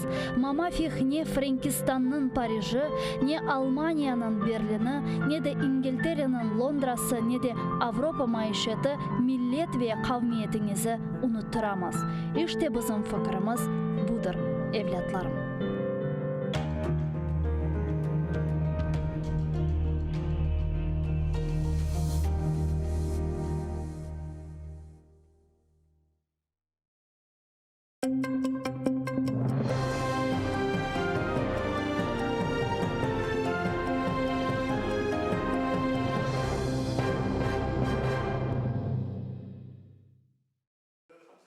– 56 років колонії суворого режиму на 4. Південний окружний військовий суд в Ростові-на-Дону на швидкоруч виніс черговий незаконний вирок кримським татарам, яких окупанти звинуватили у тероризмі. Сейтуміру Сейтумірову присудили 17 років колонії суворого режиму. Його брату Осману Сейтумірову – 14 років. Їхньому дядьку Рустему Сейтмеметову – 13, а також тяжко хворому Амету Сулейманову – 12 років у колонії суворого режиму. Окупаційні прокурори вимагали ще жорсткішого покарання. При цьому ледь не єдиним доказом були так звані таємні свідки, особу яких так і не розкрили. Натомість на захист бранців свідчили 58 людей, які їх добре знають. Они будут продолжать говорить правду, они нас уверили в этом. Они попросили передать, что все эти дела ничего общего с правом, законностью не имеют. Эти дела имеют абсолютно ярко выраженный политический крен. Они полагают, что данное уголовное дело призвано оказать давление и запугать всех инакомыслящих. Если говорим про Крым, то в частности крымских татар, мусульман. Но, как они уверили и попросили передать, что запугать крымских татар не удастся, поскольку крымские татары мусульмане, они боятся только Всевышнего Господа. Вироку під стінами очікували близько 100 людей. Небайдужі, родичі та знайомі бранців здолали майже 1000 кілометрів до російського Ростова-на-Дону, щоб підтримати співвітчизників. Я обращаюсь к всем тем, кто, как говорится, горячо любит то государство, которое сегодня оценило, в кавычках, по достоинству, скажем, наших детей, что мнение граждан этого государства для властей ничего не значит. Мнение двух скрытых свидетелей, которых никому не показали, и мнение горе-экспертов, которые накалякали, по-русски говоря, всевозможные экспертизы, перевесили мнение и мысли поддержки десятков наших соседей, знакомых, близких. И пусть они подумают, что они стоят в глазах этой власти. Мы едины, независимо от того, кто где находится. Их дуа, так же, как и наши дуа, все вместе. Иншаллах, в скором времени Аллах даст всем нам, крымским татарам, мусульманам, благой исход. Всевышний Аллах сказал: не думай, что Аллах не ведает о том, что творят беззаконники. Он дает лишь отсрочку до того дня, когда закатятся взоры. Мы надеемся, что их взоры в скором времени закатятся, и наше мирное население будет жить в свободном Крыму. Мы все понимаем, что использование антитеррористического законодательства Российской Федерации именно в этом суде проходит в целях преследования крымских татар граждан Украины. Вот, и это еще одно подтверждение. Будет соответствующая реакция Министерства иностранных дел. А мы здесь, в Генконсульстве Украины, будем поддерживать наших граждан, насколько это возможно. Вбрані у білі накидки з портретами політв'язнів або ж з плакатами люди висловлювали протест репресіям окупантів. Вони стояли вздовж вулиць, дотримуючись дистанції, але окупаційних поліціянтів і це не влаштовувало. Федеральный закон 54 Российской Федерации. Я даю вам 15 минут на прекращение своей незаконной деятельности. В случае отказа вы будете все оформлены по 54-му федеральному закону за нарушение статьи 20.2 административного кодекса. Время пошло 15 минут. Між присутніх групами ходили окупаційні поліціянти. Вони підходили до людей, переписували паспортні дані та фотографували документи. Именно по поводу пикетирования.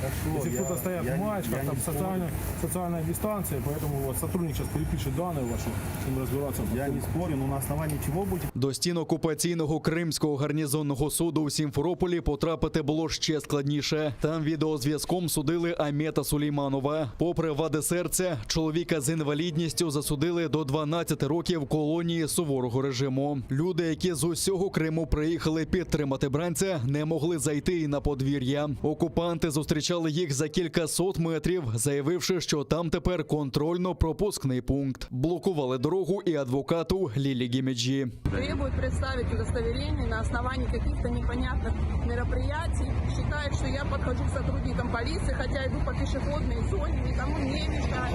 Сотрудники полиции преграждают мне проход в здание суда, где я сегодня участвую в качестве защитника. Тримаючи чималу дистанцію, люди стояли вздовж дороги. Поруч блукали окупаційні поліціянти з гучномовцями, а інші нахабно фотографували документи та обличчя присутніх. Це що, протестна акція? Поддержка? Кого поддержка?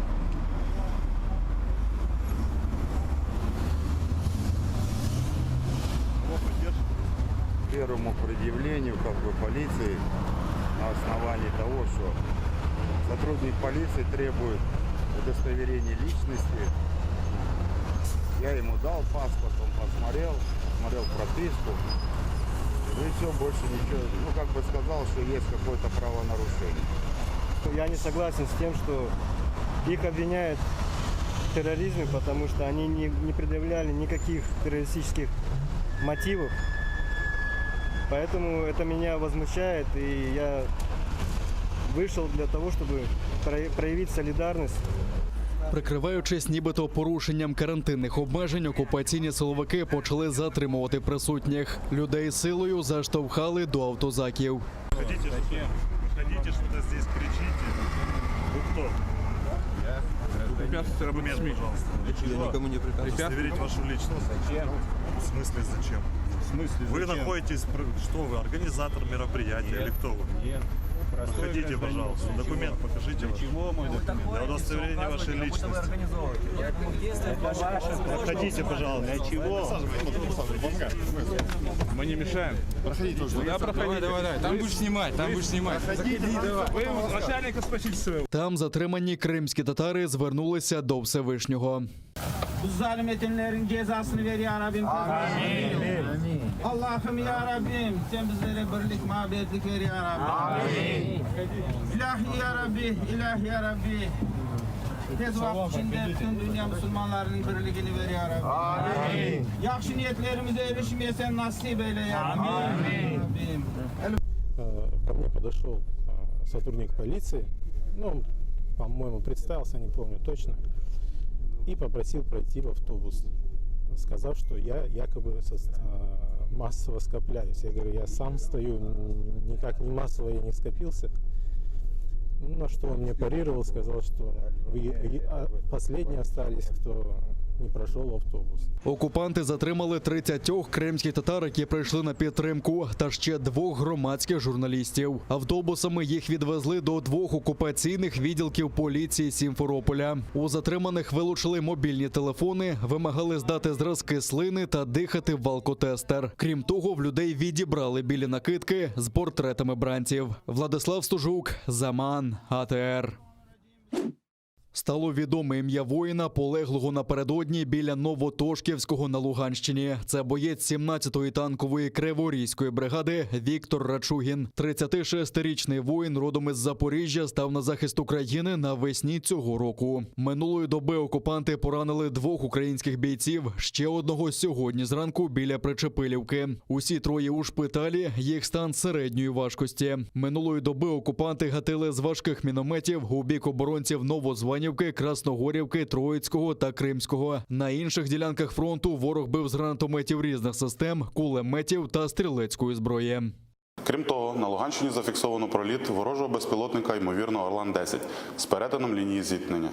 На збройні провокації противника наші захисники відкривали вогонь у відповідь, не застосовуючи заборонене мінськими домовленостями озброєння, та змусили його припинити обстріли.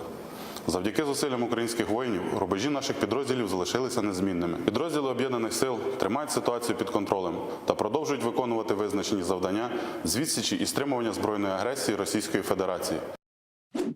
На місці колишньої резиденції Калга Султана в Сімферополі вже котрий рік ведеться будівництво капітальних споруд та каплиці. У різні роки цю територію намагалися забудувати. Навіть планували звести льодову ковзанку. Але щоразу кримсько-татарській громадськості вдавалося відстояти цю землю. Ця територія мала охоронний статус, де в майбутньому мали бути проведені археологічні роботи. У 2014-2015 роках окупанти заднім числом виділили цю землю приватній особі. Наразі охоронна зона знаходиться за межами виділених 2 ділянок. Колись тут був пам'ятник кримсько-татарської історії, культури та архітектури. Резиденція Калга Султана, 2-ї особи в Кримському ханстві, була збудована наприкінці 15 століття. Під час першої анексії Криму Росією 1783 року палац було зруйновано. У 19 столітті на руїнах палацу звели пивний завод, який у середині минулого століття було знесено. З того часу там пустир. Всі знали, що це місце, де розташувався палац Калга Султана, тому тут немає жодних будівель. Усі знали його значущість. У 2017 році тут розпочалося приватне будівництво, територію обнесли парканом. Кримсько-татарська громадськість забила на сполох. У листопаді 2017 року почалися розкопки. У результаті було виявлено керамічні глечики, люльки для паління та монети доби Кримського ханства. Тут ми бачимо спеціально оброблені плити, підлогу та фундамент, залишки стіни. Так, добре видно. Ця фотографія була зроблена на цій ділянці. А зараз нам кажуть, що там немає немає нічого історичного та культурного. Тоді що це? Це може бути мечеть Менглі-Герая або фундамент і стіни самого палацу. 48 ханів, 32 свого часу, як стали ханами, виконували роль Калга-Султана. До складу палацу входила мечеть, побудована Менглі-Гераєм. Це був цілий комплекс, і що до нього входило, ми до кінця не знаємо досі. Якщо тут проведуть розкопки, тоді ми знатимемо.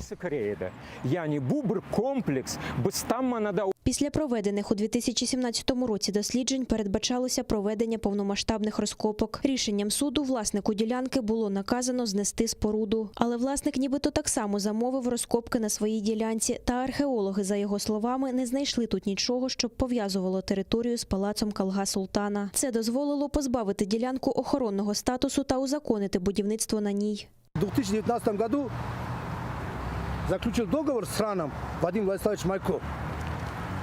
Заказали лист, открытый лист в Москве.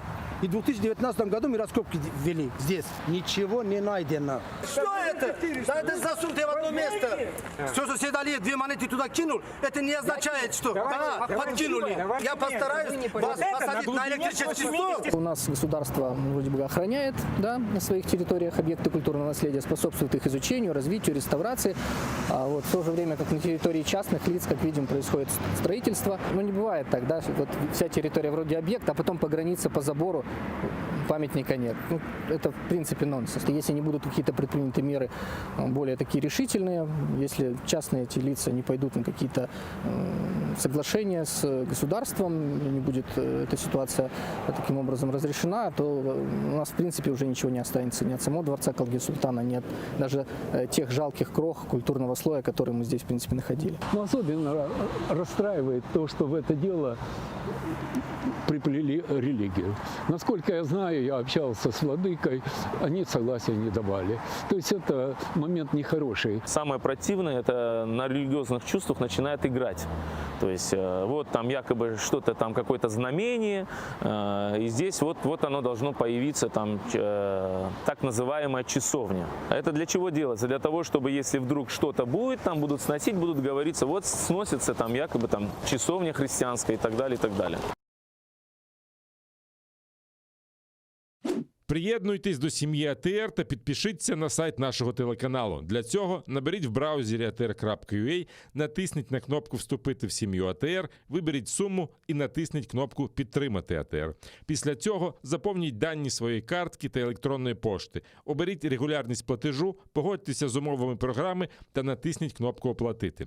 Перший кримсько-татарський телеканал АТР – це максимальна та ексклюзивна інформація про Крим. Це єдиний осередок свободи слова для кримсько-татарського народу. Підписка на наш сайт – це підтримка нашої інформаційної боротьби та ваш внесок у повернення півострову додому, в Україну.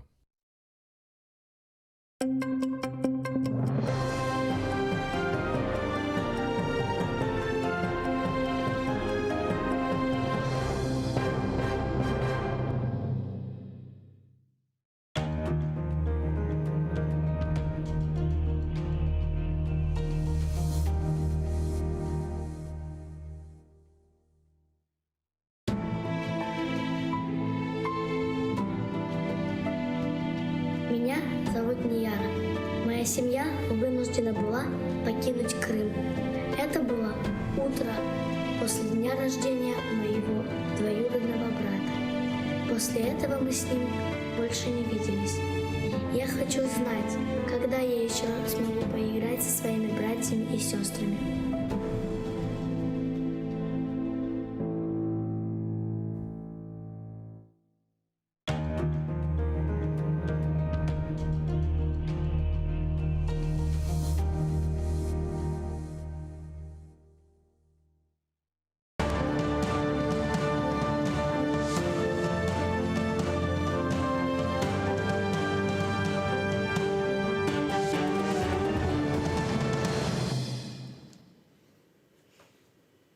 Харлах Шамар, доброго вечора. Це інформаційно-аналітична програма «Бугунь» на телеканалі АТР. Я проведу з вами ще 2 години. Поміж ефірами будуть новини Заман, так що не залишайте нас під час новин. Гість цього ефіру Ігор Алєксєєв, народний депутат України попереднього скликання, член політради партії «Народний фронт» і заступник міністра одразу після революційного міністерства 2014 року. Правильно все представив? Добрий вечір. Добрий вечір, пане Ігорю. Тому цікаві теми. Ми трошки з іншими експертами, сьогодні політологами, торкались теми взаємин чинного президента з олігархами і з одного боку його залежності, і з іншого боку його ініціатив по деолігархізації. Закон великий, я його для себе роздруковував, читав. Я звернув увагу на те, що дивним чином пропонується карати чиновників за спілкування і неподачу декларації з людиною, яка визначена олігархом. До речі, це буде цікаво визначатися, хто є ним, а хто нема. І от людина поспілкувалася, не знаю, чай випила, або по телефону хтось комусь позвонив, і виявилося, що ця людина була олігархом. Якщо людина чиновник, їй загрожує відставка за неподачу декларації про це спілкування. А чи взагалі, на вашу думку, можливо реалізувати на практиці вимоги такого законодавства? Якщо воно буде законодавством? Ну, закон, наскільки я розумію, проголосований, очікується на підписання президента. До речі, ще цікаво почути думку Венеційської комісії. І, наскільки я розумію, влада, коли голосувала за цей законопроект, анонсувала, що якщо будуть якісь зауваження від Венеційської комісії, то ми готові щось там врахувати, і закон не вступає в силу не відразу, а через 6 місяців, тому ми, якщо все щось підлаштуємо. Але ви знаєте, тут же важливе питання, для чого цей законопроект? Тобто питання в тому, щоб контролювати чиновників, які з кимось позустрілися, з одного боку правильна теза. І, звичайно, чиновники не повинні комунікувати з олігархами, особливо, якщо вони комунікують з якимось такими незрозумілою метою. Але мета, принаймні та, яку подавали в суспільство, це боротьба з олігархами. І мені, як правнику, зрозуміло, що для того, щоб прикривати якісь схеми олігархів, прикривати їх вплив на бізнес-процеси, не потрібно приймати окремий закон. Нехай працює нормально антимонопольний комітет. Нехай працює судова система. До речі, всі кажуть, що нехай працює антитрастове законодавство і антимонопольний комітет, який не працює. Одразу хочеться запитати, чи взагалі в період незалежності України, чи були проміжки, коли антимонопольний комітет міг працювати і не зважаючи на прізвище олігархів, чи завжди всі президенти були пов'язані так чи інакше з олігархами? Так скажімо, перша трійка, завжди називають Пінчука, Коломойського і Ахметова, вона ніколи не стикалася з проблемами, хто б не приходив до влади. Ну, я не буду розповідати, що там якісь роки антимонопольний комітет працював ідеально, звичайно, було багато претензій, але я знаю найгіршу форму, найгірший приклад роботи антимонопольного комітету – це за часів президента Януковича, коли фактично антимонопольний комітет був таким прислужником олігархів і структурою, яка блокувала чесний бізнес. Тобто, в чому суть антимонопольного комітету? Це орган, який фактично дає дозволи на будь-які там інвестиції, на будь-які концентрації. І якщо іноземний інвестор хоче сюди вкласти гроші, він фактично повинен отримати рішення антимонопольного комітету. Зараз, на жаль, ситуація така, що ми бачимо останні кілька років дуже багато нарікань на роботу антимонопольного комітету саме від представників міжнародних асоціацій, від представників міжнародного бізнесу, що зараз фактично антимонопольний комітет не виконує свою основну функцію. Багато скарг і багато заяв не розглядаються. Тобто вибірковий підхід. І це все говорить про те, що увагу потрібно було приділяти саме тим речам. А закон про олігархів, мені здається, що тут більше гарна обгортка, яку намагаються продати і отримати якісь політичні електоральні вигоди, ніж безпосередньо сама суть. Тому що... А вам зрозуміло закону, як будуть визначати олігархів? Я, окрім того, що в них має бути там 2,5 мільярди гривень їхній контроль над капіталом компаній, да, я так розумію? Чи це має бути будь-який капітал компанії, і чи якщо ти маєш навіть 1% своєї частки в цьому капіталі, ти вже олігарх. Хто там олігарх по цьому законопроекту? Бо людина, яка прочитає навіть з вищої освіти, важко визначити для себе, хто може потрапити, а хто ні. Ну, наскільки я пам'ятаю, остання редакція, яка голосувалась в парламенті, це було 4 критерії. Якщо людина 3 відповідає, це або статки, або політичний вплив, або вплив на монопольні ринки, то і медіа, звичайно. Давайте не забувати про медіа, що це один із критеріїв. То людину можна визнати олігархом. Знову ж таки, якщо мета просто повісити ярлики, ну, я не думаю, що це найбільша необхідність зараз в країні, тому що влада з одного боку повинна відчути і зрозуміти, що люди зараз дивляться, які ціни. Люди бачать, як зараз зростають і будуть зростати тарифи. І якщо нічого в країні не зміниться, а на початку наступного року ми побачимо черговий випуск рейтингу Forbes, де статки найбагатших українців ще зросли, то тоді питання, а для чого тоді вся була ця історія? Тобто, насправді, можуть очікування бути зовсім інші, і результати будуть зовсім інші. І цей законопроект, насправді, може зіграти не дуже приємну історію для влади, коли найзавищені очікування суспільства не дадуть результату. А всі результат відчувають і вже знають, який має бути. А його цей законопроект не дає. А в світі взагалі є приклади того, щоб держава, країна формалізувала і визначала, хто в її країні є олігархом? Знаєте, мені важко навести такі приклади, я таких прикладів насправді не знаю. Але знову ж таки, давайте не зміщувати акценти. Питання не в тому, щоб просто когось назвати олігархом, а когось не назвати олігархом.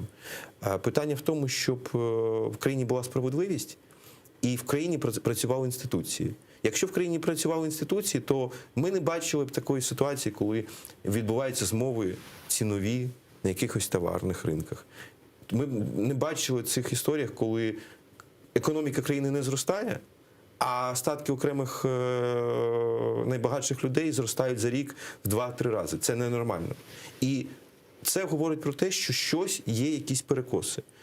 І для того, щоб ці перекоси треба регулювати, потрібно встановити адекватні і справедливі тарифи, в тому числі на видобуток корисних копалин.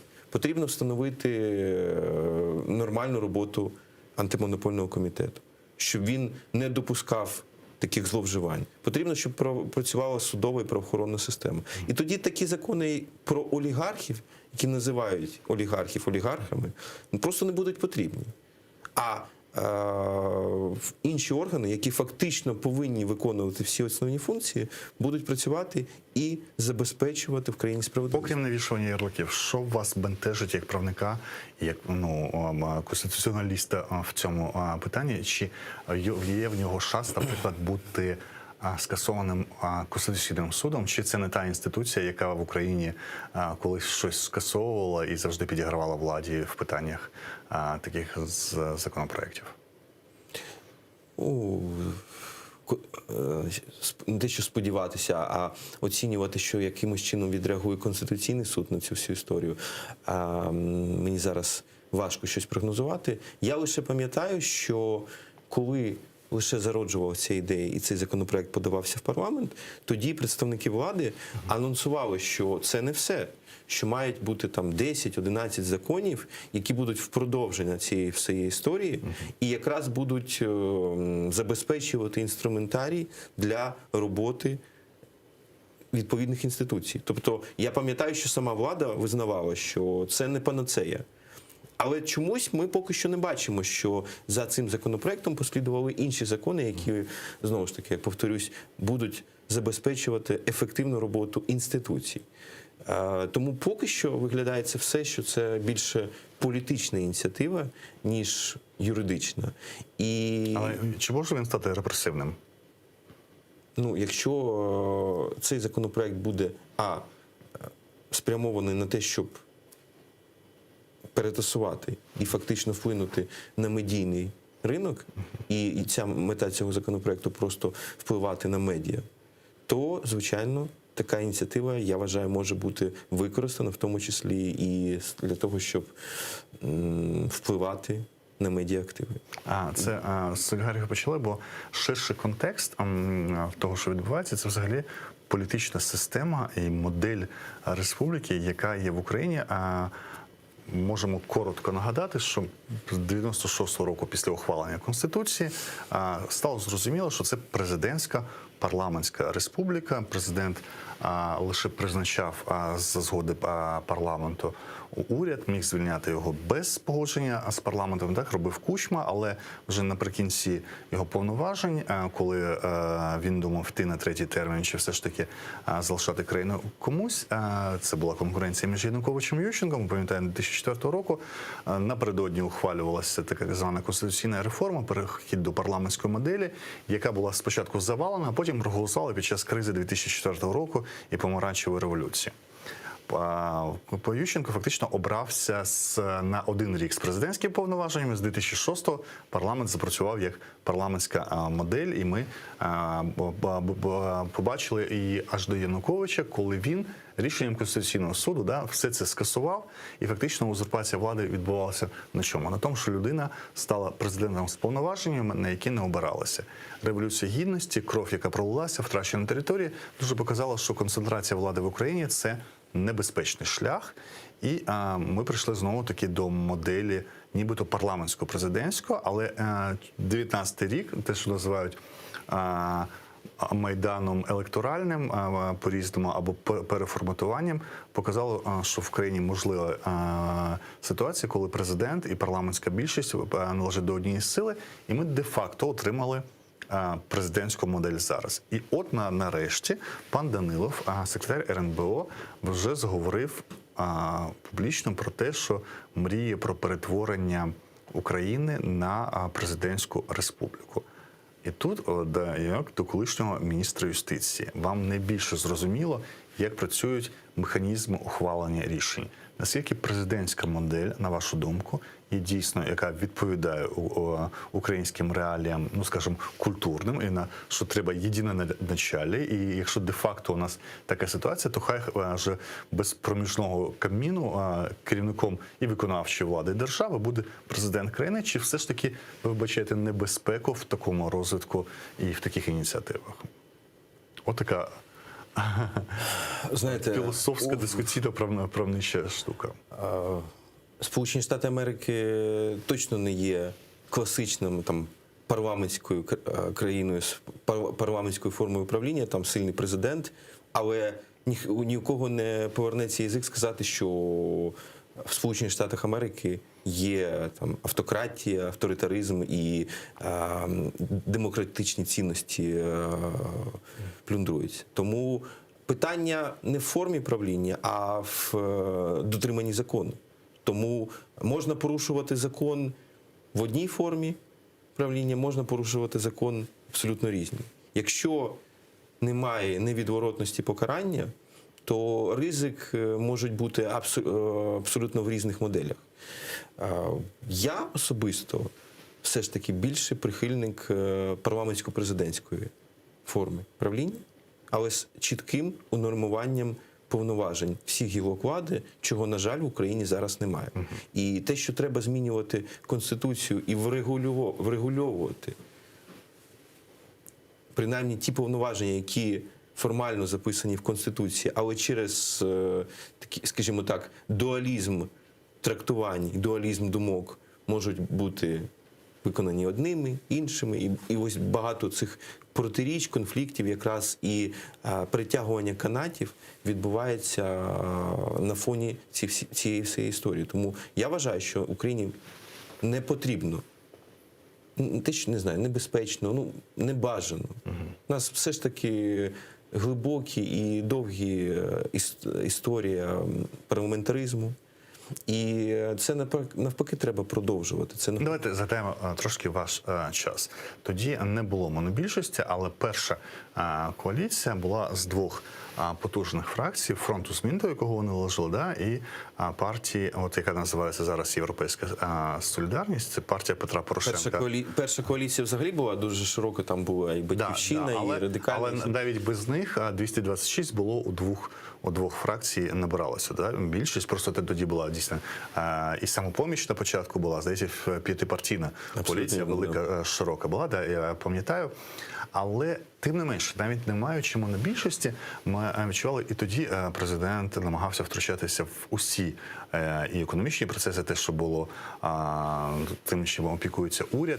І завжди, як би не називалося Офіс президента, зараз називається Офіс президента, за Ющенка секретаріат президента, за Кучми і там попередніх президентів адміністрація президента. Але це завжди було, вони перетворювалися на фактично на формальний уряд чи другий уряд. І яким чином збалансувати? Бо Україна всі ці 20 років, з 96-го, постійно вона так коливається між, це називають цю моделлю Медведчука, да, і моделлю Мороза Кучми президентської республіки. Що треба збалансувати, щоб постійно президент не перетягував на себе повноваження? Яким чином треба обмежувати повноваження президента?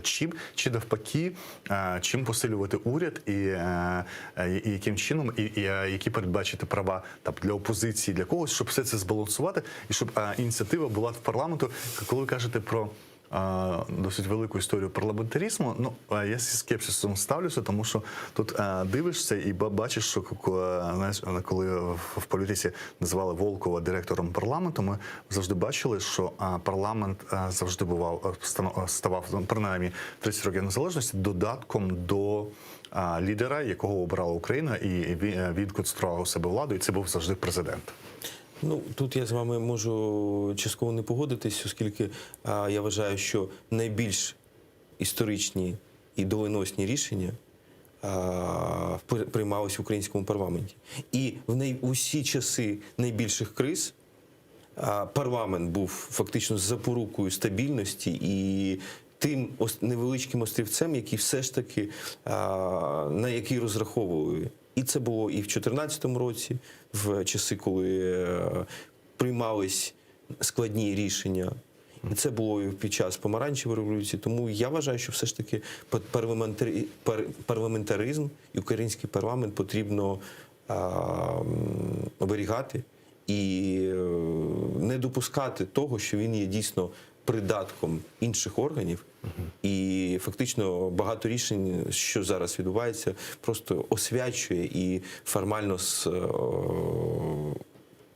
легалізує рішення, які приймаються не в парламенті. Ну, ви зараз погодитеся, що чинний, наприклад, Кабінет міністрів, він не є політичним органом, який ініціює рішення. Він вже затверджує рішення, які ухвалюються попередньо в Офісі президента. А ми правильно це розуміємо, правильно? Що треба удосконалити, щоб уряд тоді, або не мав потребу уряду, тоді треба називати там, от як Ердоган зробив, у нього він призначив собі віце-прем'єра Фуата Октая, і ця людина фактично керує міністрами. Це фактично Єрмак тільки в Туреччині. Тільки там вони формалізували, отримали концентрацію влади, отримали зараз падіння рейтингів президента і отримали результат, при якому можуть в Туреччині повернутися сили, які кажуть про посилену, потужну парламентську модель. Населення розчароване, 2/3 хочуть повернення парламентської моделі в Туреччині. І тут у нас всі завжди кажуть, дуже люблять політологи говорити про інсайди, про Єрмака, або будь-якого чину. Був раніше Богдан, бо були керівники адміністрації Порошенка, або попередні. Що робити з Конституцією таким чином, щоб чиновник, якого призначає президент керувати своїм офісом, не перетворювався на фактичного прем'єр-міністра або віце-президента країни? Ну, це правдище питання, чи це культурне питання? Чи психологічне питання? Я думаю, що тоді треба все ж таки не потрібно визначитись статусом цього органу і зрозуміти, все ж таки це формальна канцелярія, як по закону прописано, чи це все ж таки орган, який впливає на багато процесів в країні. А те, що ви зараз назвали ситуацію, ну ця ситуація вона зрозуміла, тому що фактично, ну давайте згадати навіть, здається, керівництво фракції монобільшості навіть не приховує, публічно називає президента там духовним лідером і партійним лідером. Аятоллою. Тому ситуація, коли там рішення по кадрам приймаються абсолютно в іншому місті, хоча це має бути в парламенті. Тобто тут ви сказали, що ви би збалансували. Як мінімум, те, що потрібно зараз зробити, принаймні треба виконувати Конституцію і рішення Конституційного суду. А рішення Конституційного суду говорить про одне, що повноваження президента чітко визначені в Конституції. І інших повноважень немає. Хочете інші повноваження? Більші, менші, будь ласка, змінюйте Конституцію, додавайте, віднімайте. Це процес простий і зрозумілий. Зараз, на жаль, до речі, це було і при минулому президенті, багато законів, де передбачені повноваження президента, які не передбачені в Конституції. І ось це така сутнісна, фактично, дискусія і така сутнісне протиріччя. От є в тому числі і породженням тих процесів і тих проблем, про які ви зараз говорите. Можна практично? Наприклад, ви б позбавили права президента законодавчої ініціативи, або позбавили б його права вносити кандидати навіть 2 міністрів, а також і про генпрокурора, керівника СБУ, щоб це віддати повністю парламенту. Позбавляло б залишило б йому тільки зовнішнє представництво і, скажімо, призначення послів, консигнацію подачі від більшості і, наприклад, бути головнокомандуючим в разі кризової ситуації, дійсно ставати фактично керівником такої військової машини української. Це вже, знаєте, це вже ось більше така дискусія сутнісна, хоча так можна говорити про те, що там призначення і пропонування окремих кандидатур, це можна прибрати. Багато речей кадрових, які можна прибрати. Але це вже дійсно такий глибокий дискусійний майданчик для дискусії про те, який же має бути баланс між президентом, урядом, парламентом. А багато речей, які, на жаль, залишаються неврегульованими зараз. Простий приклад, я не знаю. Парламент проголосував закон, відправив його на підпис президенту. А президент може його там рік тримати і не підписувати. І фактично воля парламенту, вона залишається нереалізованою. Тому навіть формалізувати якісь такі прості процеси щодо там підписання законів. Там же за 10 днів може спікер парламенту підписати і все, і закон вступає без президента. Ми багато... Чи не працює це? Ця історія не працює, і я не пам'ятаю, коли спікери наважувалися в вхід президента. Да. Ну, раз ми згадали про консультацію влади Туреччини, у нас є інформаційний привід і показати сьогоднішнє святкування принаймні в Києві 98 років Турецької республіки, республіка, яка прийшла на заміну Османській імперії 1923 року, 29 числа, якраз в цей час, близько 8-ї вечора, в Анкарі була проголошена Мустафою Кемалем Ататюрком. Як це було, ми можемо послухати в синхронах, які записали наші кореспонденти. Отношения между Турцией и Украиной сегодня находятся на достаточно высоком уровне. Это благодаря воле наших президентов, это благодаря воле наших людей. И это им правильно, потому что, как президент Зеленский сказал, казан-казан. Наши отношения – это взаимовыгодно. Мы об этом довольны вместе.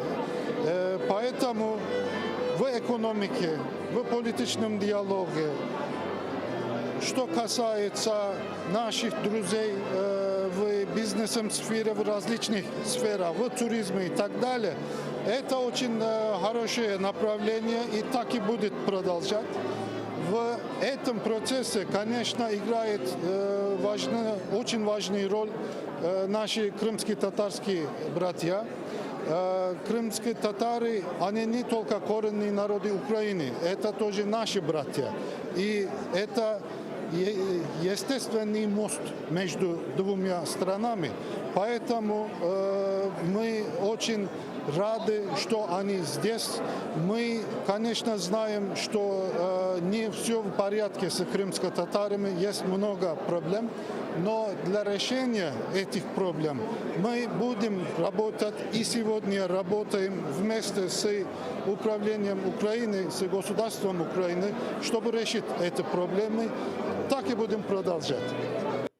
Ввиду того, что у нас стратегические отношения с Турцией, для нас это пример мужества. Почему? Потому что 98 лет назад Турция создала свою республику. И мы должны чтить, это наши партнеры. У нас проживает там одна из самых больших диаспор в мире.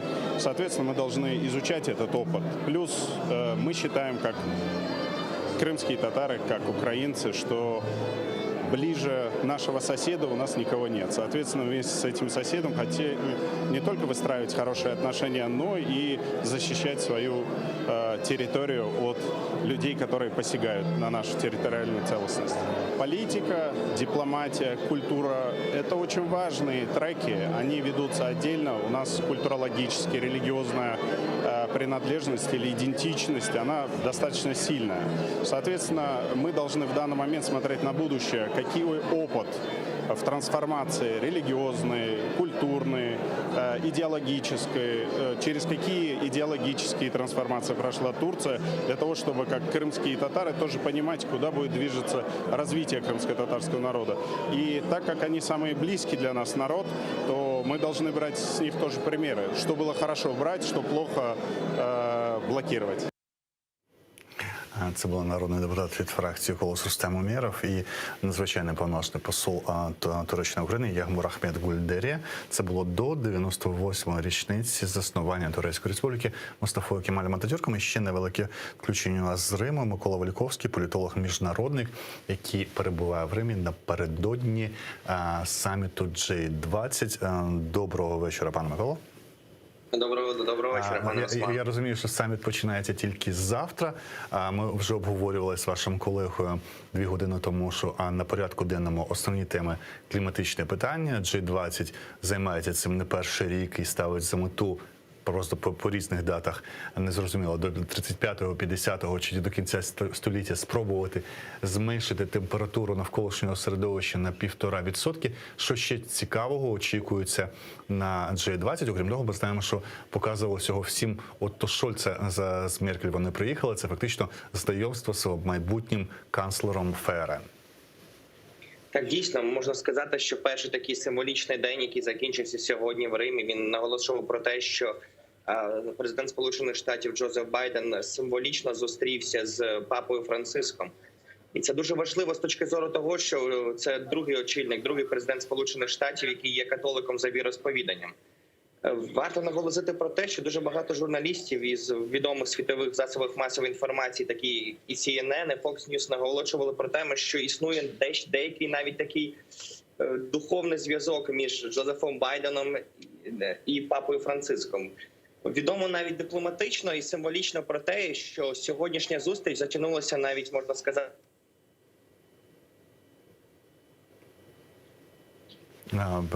Трошки. Здається, відновився зв'язок. Зв'язок. Так. Бачите, навіть в Римі на такому великому саміті існують проблеми з зв'язком. Але зрештою, як то кажуть, повертаючись до цих символізмів перших зустрічей, варто також наголосити про те, що сьогодні відбувався ще Joint Meeting, тобто це фінальний саміт на рівні міністрів фінансів та міністрів охорони здоров'я, і вони навіть опублікували фінальне комюніке, яке говорить про те, що спільна боротьба і президія в рамках G20 Італійської Республіки, вона була реалізована повною мірою заради досягнення головної мети боротьби з COVID-19. І навіть зараз я можу сказати, що зараз вже закінчується зустріч президента Байдена з Еммануелем Макроном. Це така третя зустріч очільника Сполучених Штатів з керівником Франції. І варто зазначити, що в кулуарних розмовах багато відомо, що завтра буде яка білатеральна зустріч, і, можливо, навіть буде в кулуарах дискутуватися питання стосовно України. Це також дуже великий такий плюс. І варто сказати, що можливо навіть на наступному році потрібно сконцентруватися в Офісу президента і Міністерства закордонних справ, щоб якось вплинути на те, щоб Україну запросили як запрошеного гостя на майбутній саміт Великої Двадцятки, який відбудеться в 2022 році на Балі, тобто в Індонезії. Тобто я вважаю, що буде доцільною провести якісь переговори, чи навіть телефонним зв'язком з очільником цієї країни Джорджо Відодо і між президентом Зеленським обговорити, можливо, якісь майбутні білатеральні зв'язки між нашими країнами, щоб Україну, зрештою, все-таки запросили як повноцінну країну і повноцінного гостя на саміт Великої Двадцятки. Тому ми сподіваємось, що всі рішення, які будуть прийняті під час цього саміту, будуть позитивно вплинути також і на Україну, і на весь світ. Тому чекаємо фінального комюніке, чекаємо білатеральних зустрічей, і цікавим буде почути зустріч очільника Російської Федерації. Пане Микола, от якраз ви торкнулися цієї теми, те, що Путін фізично буде відсутній, буде лише включатися, також не приєднався Сі Цзіньпінь, очільник Китаю. Фактично, це дві країни, які разом зі Сполученими Штатами Британії і Францією є в Раді безпеки ООН. Ці дві країни, які вважаються недемократичними країнами, да? Чи свідчить про те, їхня відсутність, що формат G20 не так вже працює, і, в принципі, ті ж самі країни, ви кажете, зустріч Макрона, Байдена, вона могла б залишатися в форматі J7, Великої Сімки, без залучення таких країн, які, скажімо, з якими є великі проблеми у демократичних країн? Ну, я можу сказати, або порівняти, наприклад, саміт 2017 року. Ми пам'ятаємо, що в Гамбурзі, коли Німеччина була керуючою країною G20, відбулася перша білатеральна зустріч між Дональдом Трампом та Володимиром Путіним. І я пам'ятаю, навіть засоби масової інформації активно були націлювалися на цю зустріч. І я вважаю, що якщо б не відбулася в червні місяці Женевський саміт між президентом Російської Федерації і президентом Сполучених Штатів, то я на 100% був впевнений, що Володимир Путін завітав би сьогодні до Риму. Але завтра він буде виступати двічі, і про це повідомив прес-аташе президента Російської Федерації Дмитро Пєсков. Побачимо, яка буде його риторика. Але зрештою сподіваємось на те, що всі рішення, які приймуть в рамках G20 і фінальному комюніке опублікують, все ж таки допоможуть в цих всіх глобальних питаннях. Ну і ми знаємо, що закордонна зустріч президента Джозефа Байдена не закінчиться самітом Великої Двадцятки, тому що ми знаємо, що він вирішує на конференції Організації Об'єднаних Націй з боротьби з глобальним потеплінням до Глазго. І я сподіваюся, що це питання також буде урегульовано вже в рамках цієї конференції.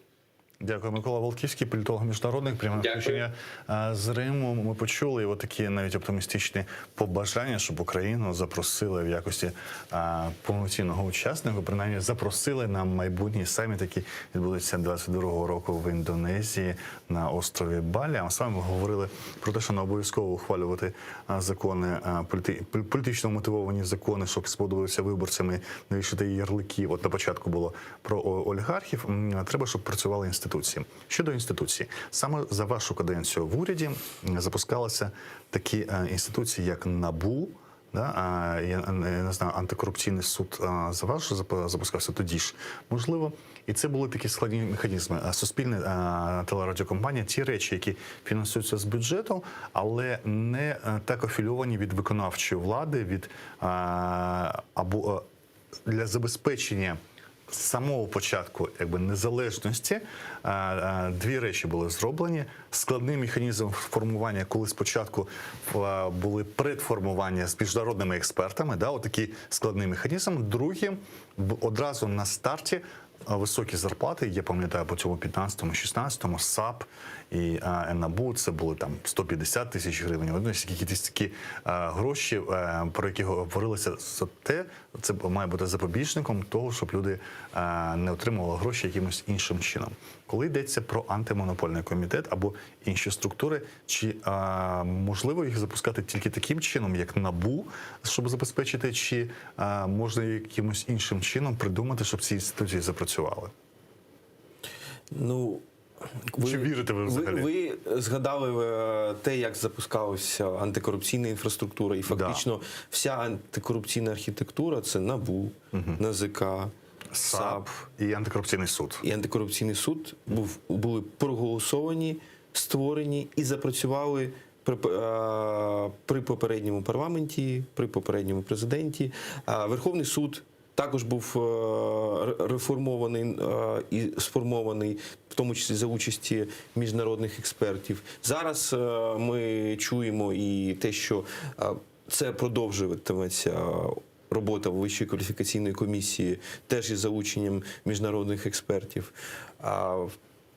Як показала практика формування і роботи цих органів, забезпечити їх незалежність. Про ефективність є питання, але принаймні незалежність тих інституцій можна говорити. І дуже хотілося, щоб ця історія і ці результати успіхів, вони були продовжені і на інших інституціях. Чи все так ідеально? Звичайно, ні. Багато питань до роботи окремих інституцій є, залишається. Але зараз влада має це все виправляти, створювати ефективні механізми, тому що з неї зараз запитують. І в тому числі від ефективної роботи цих інституцій залежить те, чи буде успішною Україна, чи буде прихильні до України, в тому числі міжнародні наші партнери, які висувають з одного боку жорсткі, з іншого боку абсолютно правильні вимоги, тому що це вимоги не для них, а для України, для того, щоб Україна була успішною.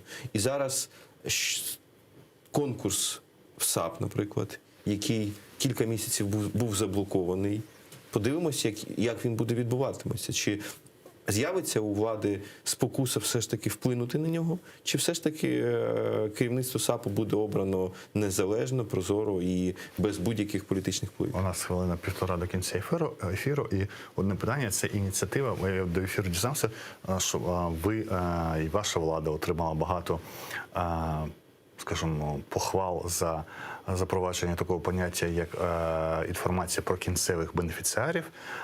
Ця влада нещодавно, влітку, ухвалила закон, з яким зобов'язала всі фактично юридичні структури, окрім політичних партій, адвокатських бюро, там є профспілок, є невеликий перелік виключень, всіх, в тому числі громадські організації, в тому числі компанії, в яких засновники винятково фізичні особи, подавати так звану декларацію про структури власності, про кінцевих бенефіціарів, і за неподачу встановила досить жорсткі штрафи, яких не існує за податкові декларації, таких від 17 до 51 тисяч гривень. Ми бачили до відтермінування запровадження штрафів, які черги влаштувалися, бо через СНАП здати фактично неможливо, дали можливість, окрім громадських організацій, їм можна тільки через управління юстиції, всім решта юрособам можна через нотаріусів. І всі прийшли до висновку, що фактично люди зобов'язані подавати інформацію, яка вже існує відкрита в публічних реєстрах. Чому так сталося? І чи така була ідея у вас, коли ви запроваджували цю ідею про бенефіціарів? Ну, та ідея, яка запроваджувалась в минулому уряді і за неї проголосував український парламент, вона, до речі, успішно працювала і, сподіваюсь, буде працювати. І за ці ініціативи, коли там комерційні структури, для чого потрібна інформація про бенефіціарів? В першу чергу, це структури, які є комерційними, які приймають участь в тендерах, приймають участь в закупівлях. І цікаво все ж таки побачити, а хто ж за ними стоїть. Абсолютно не цікаво, насправді, там, хто є інформація про кінцевих бенефіціарів, що мова йде про громадські організації. Більш того, ця інформація вже є відкритою.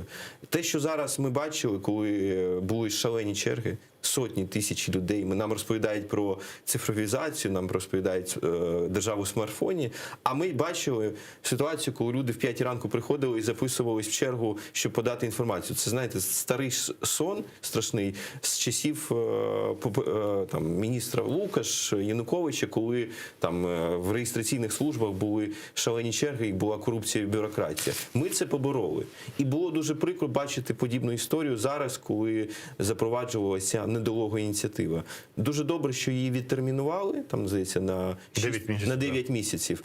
Але це не вирішення проблеми. Тобто через 9 місяців буде ця сама історія, тому що інституційно органи неспроможні охопити, обробити таку кількість заявників. Чи можете відкрито сказати, що це не потрібна інформація, коли особливо стосується компаній, які засновані фізичними особами, і їхні імена і так відомі? Абсолютно вірно. Тобто потрібен баланс. Не треба там все доводити до абсурду. Але треба навпаки з офшорами вирішити, щоб питання з бенефіціарами офшорів стало публічною інформацією. Абсолютно вірно. А це рішення не ухвалено.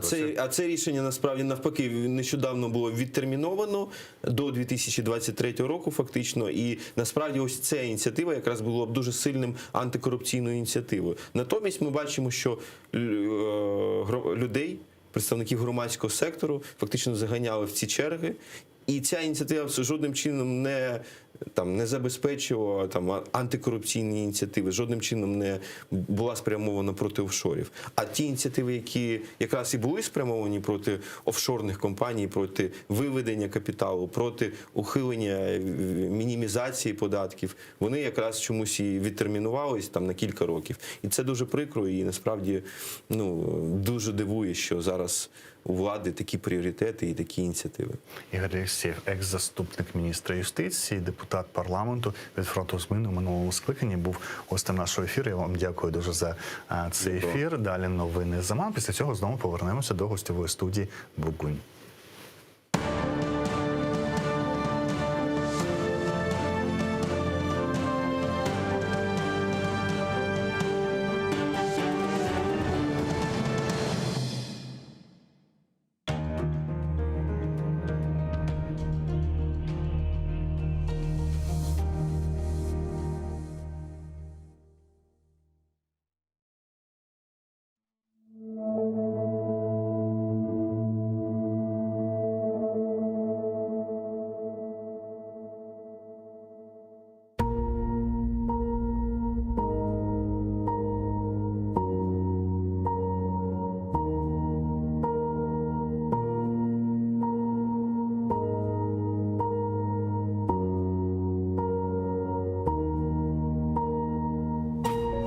Taqdir merhametsiz, şefqatsiz kade.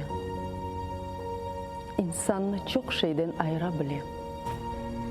Ama urar eken yürek teninde, algan nefeste anla dost bille.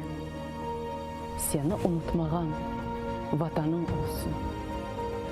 Taqdir koldan ayırır, dayanırsın. Baxtlı yoldan ayırır, dayanırsın. Dayanırsın. Dayanırsın, dayanırsın.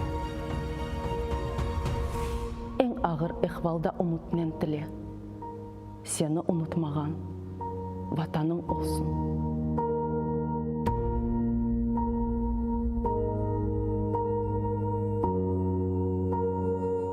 Ayaksız yürgenler yok mu dünyada? Bebeksiz korgenler yok mu dünyada? Açlıktan ölgenler yok mu dünyada? Ama baxtlı olar vatanı ile. Seni unutmagan vatanın olsun. Kozumnun bebeği nursuzlanacak. Omur ne? Altın mı? Kırsızlanacak. Ebedi ne şöhret ne şan kalacak. Unutma kendini bilgenden bile. Seni unutmagan vatanın olsun.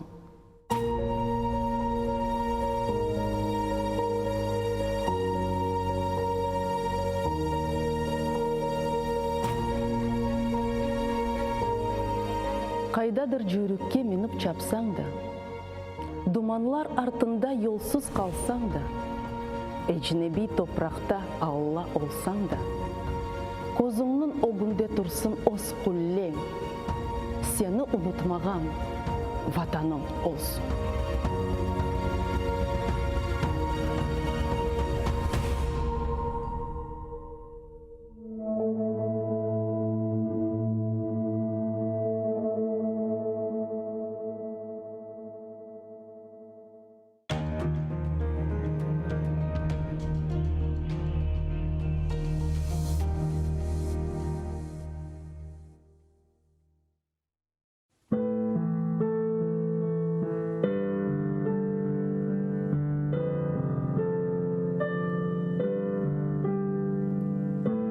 басқаныңыз ерлерні топырақ деп кечмеңіз.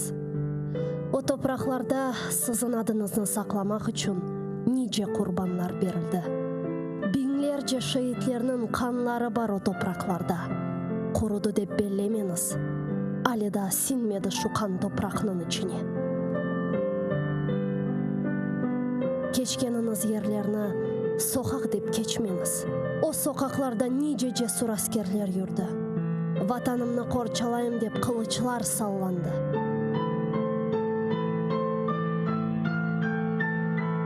Жүргеніңіз аралықларда иханетлер де олды үлбет.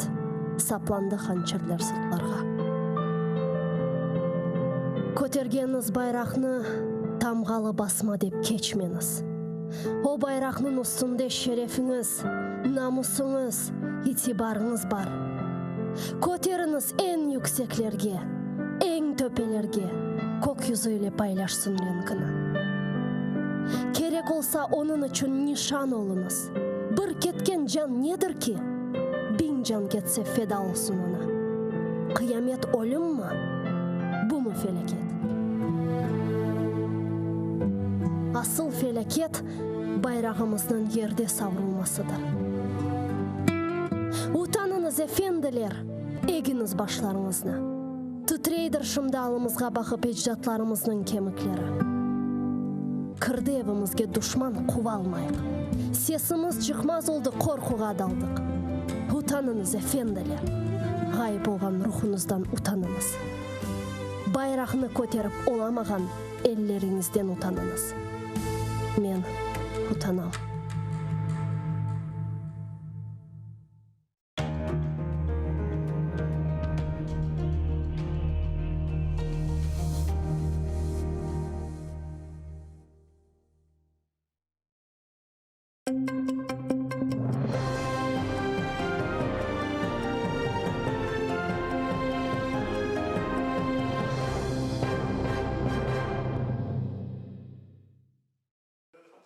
56 років колонії суворого режиму на 4.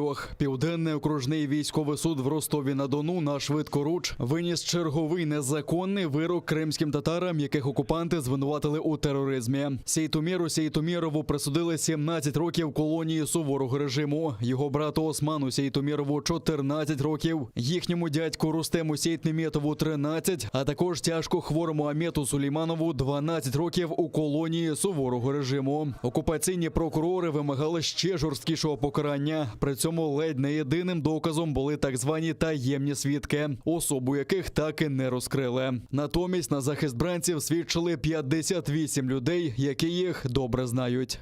Они будут продолжать говорить правду, они нас уверили в этом. Они попросили передать, что все эти дела ничего общего с правом, законностью не имеют. Эти дела имеют абсолютно ярко выраженный политический крен.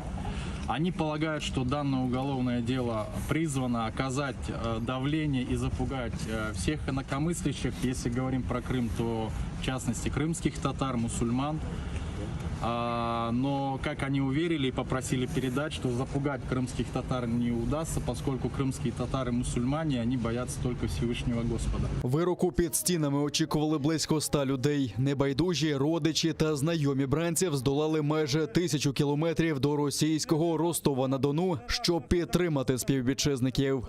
Я обращаюсь к всем тем, кто, как говорится, горячо любит то государство, которое сегодня оценило, в кавычках, по достоинству, скажем, наших детей, что мнение граждан этого государства для властей ничего не значит. Мнение двух скрытых свидетелей, которых никому не показали, и мнение горе-экспертов, которые накалякали, по-русски говоря, всевозможные экспертизы, перевесили мнение и мысли поддержки десятков наших соседей, знакомых, близких. И пусть они подумают, что они стоят в глазах этой власти. Мы едины, независимо от того, кто где находится.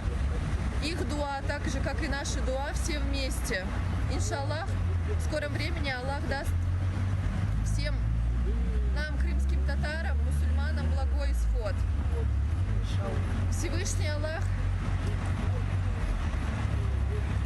сказал: не думай, что Аллах не ведает о том, что творят беззаконники. Он дает лишь отсрочку до того дня, когда закатятся взоры.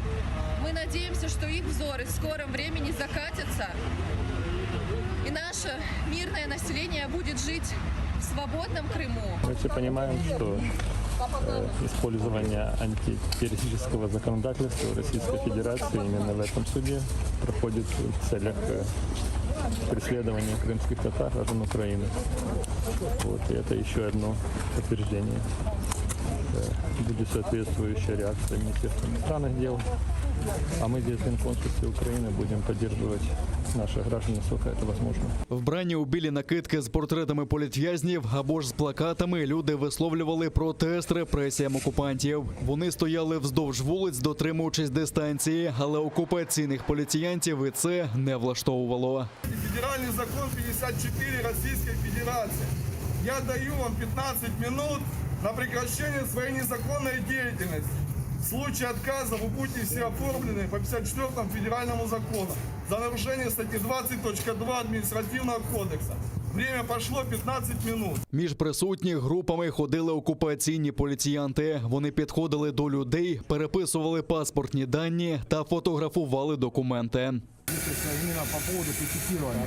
Если кто-то стоят в маечках, там социальная дистанция, поэтому вот сотрудник сейчас перепишет данные ваши, с ним разбираться. Я не спорю, но на основании чего будет? До стін окупаційного Кримського гарнізонного суду у Сімферополі потрапити було ще складніше. Там відеозв'язком судили Амета Сулейманова. Попри вади серця, чоловіка з інвалідністю засудили до 12 років колонії суворого режиму. Люди, які з усього Криму приїхали підтримати бранця, не могли зайти і на подвір'я. Окупанти зустрічали їх за кількасот метрів, заявивши, що там тепер контрольно-пропускний пункт. Блокували дорогу і адвокату Лілі Гімеджі. Так вы меня задерживаете, у меня 10 часов приговор. Ближе, чем 1,5 метра, еще и без маски. Вы нарушаете? Это не я нахожусь ближе, это вы к ко нам мне подошли. Требуют представить удостоверение на основании каких-то непонятных мероприятий. Считают, что я подхожу к сотрудникам полиции, хотя иду по пешеходной зоне, никому не мешаю.